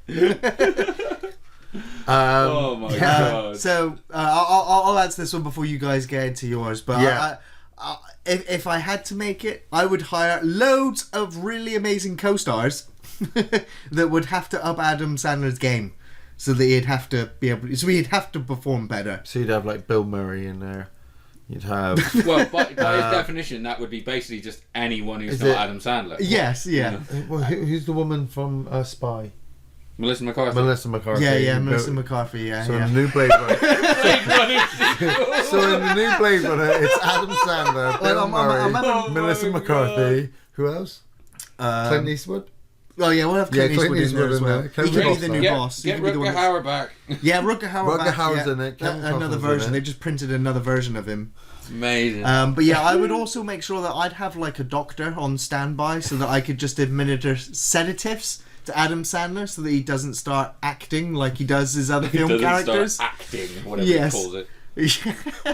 So if Adam Sandler starts to have one of his episodes, I've got this, that I'll film them. You know, I'll just be like, the cameras, we'll just roll cameras when he starts Adam Sandlering. And we'll use those as dream sequences, as implanted memories. And so people will be wondering whether he's a replicant or not, because he's got these weird memories of acting like Adam Sandler. Nice. And I'm also going to have to make sure that I get armed guards to make sure that Rob Schneider, Kevin James and Chris Rock cannot get on the set. Man, you're going to need them. I'm not going to need them. Yeah. No. Adam Sandler's enough. I'm not taking his posse. My question, Ian, you've been cast as a fighter in the utter shitfest known as the Tekken movie franchise alongside Kevin Spacey. Oh god. Naturally. However, as the production team obviously don't know their arse from their elbow, you've been cast as a fighter from a different fighting game franchise entirely. Which character are you cast as, and what's the outcome of the movie? You could be Johnny Cage. Yeah. You just dick punch him to death. See, I was thinking a lot, and Johnny Cage is pretty good actually. I'd be pretty worried if you were Sonya. No, Solid Snake. Solid Snake from... I was thinking of fighting genre, but you're going from different games entirely. Solid Snake from Super Smash Bros. Oh, well played. Yeah, that right? Yeah. And it's only in there for 2 minutes. But it's the best 2 minutes of the whole hour and 45 length of the movie. Is it the first 2 minutes? No, it's midway through. Okay. It's when the main character is looking for something in a warehouse and she gets a box and lifts it up and there's Solid Snake. He's like, ring! And he beats him to death with an exclamation point. And she's like, what? And she just puts the box back and carries on. But when does the fight break out then? There's no fight. It's actually the film. There's no fight. It's actually such a... It's just a joke. It's just a gimmick. So what you said just is basically you're going to do a Tekken movie that stars Kevin Spacey, and at some point you're going to pop up dressed like Solid Snake. Yeah. And it's going to make no concept. It's going to make no concept for the film at all. Alright. Because I could explain you the story, but it's still... You will just blow your mind. It's work in progress. Yeah, it's work in progress. Andy, you've been cast in the latest Expendables movie, Expendables 4, Christ Not Another One. You've done 50 Christ. You've done 50 push-ups offset to get pumped up, sucked in the dad gut. Nice. And spent an overly long amount of time on the bog as you've been informed that your boss battle was against John Cena. However, the next scene being shot is your very own preparation montage a la Commando. Sweet. The armory is at your disposal, as is the soundtrack. What do you load up and what's blasting out the speakers while you get your gun on? Oh, amazing. Well, I mean, I'd need X-ray specs because you can't see John Cena. Yeah. Okay. Soundtrack wise, I'd have the opening tune to Bottom. Just as I'm loading up. Yeah, I'd pick that. What weapons are you loading up with? Well, so you imagine you're pushing it into like gun belts and stuff. So I just you putting the active camouflage on. No, I just load up with miniature bottles of Jack Daniels and just pull them out and kind of like Liam Neeson it between. Like the hotel service bottles. Like Liam Neeson between my fingers, like in fucking Wolf Creek, the Grey. The Grey. No, I said Wolverine. All right, we said Wolverine. And then you just go all fucking bandy on him with that. Yeah, fucking fighting John Cena though. I mean, what do you do other than like wait until he's exhausted his 5 moves and then hopefully he's tired. Yeah, but those 5 moves are devastating. Oh, he's got 6 now. He's got that punch. You're gonna kick out at 2. Just make sure you use your finisher at least 3 times. Yeah. Yeah. Got a button bash with it, but yeah, I'd say the soundtrack wise, I think Bottom. That, or if I wanted to go hardcore, it'd be like fucking Immigrant Song by Zeppelin or something. But I'd be nodding along with it. Yeah, yeah. It cuts to me and there's no music, but I'm going. You listen to the song so much, you come walking out like layered with guns. Yeah. You can't walk. You enjoyed the montage so long. Yeah. Like fucking Loaded Weapon 1 with It just falls over. Over. And you get that Cartman when he falls off the roof out of it. Great question. Man. Fantastic. Well, do you want to finish us off? Yeah. Okay, so thank you for all of your questions. This is the end of our 2018 pre-2019 podcast. Hell yeah. We are looking forward to a very exciting year of what the fuck. We've got quite a Patreon list of films to get through. Oh yeah, we've got to survive Article 13. Yeah. Of course, you've heard us. We've said earlier. There's lots of stuff we want to get back on the channel. There's other things we want to do. We are unfortunately spending too much time doing copyright workarounds to get the reviews up and out on time. Yeah. Or battling to get previously taken down reviews up, which is what's taking all the time at the moment. Once we finally solve that problem, more content can come up. It's just work at the moment. More work. I mean, yep. I gotta go back to work in 2019. Humans. Why do I have to interact with humans? I'm devastated I didn't pan out for going back to work next year. Yeah. But thanks everyone for listening. Thanks for watching our reviews. Thanks for asking for more. Yes. We will continue to give you more. And so thanks Andy. Thanks Ian for amazing Thanks work for having this me year. back, Awesome fun as ever. And we'll be back in the new year. Find our reviews on Thursdays. We'll find more podcasts every month, and we'll catch you soon. Fist bumps. Take it easy, everyone.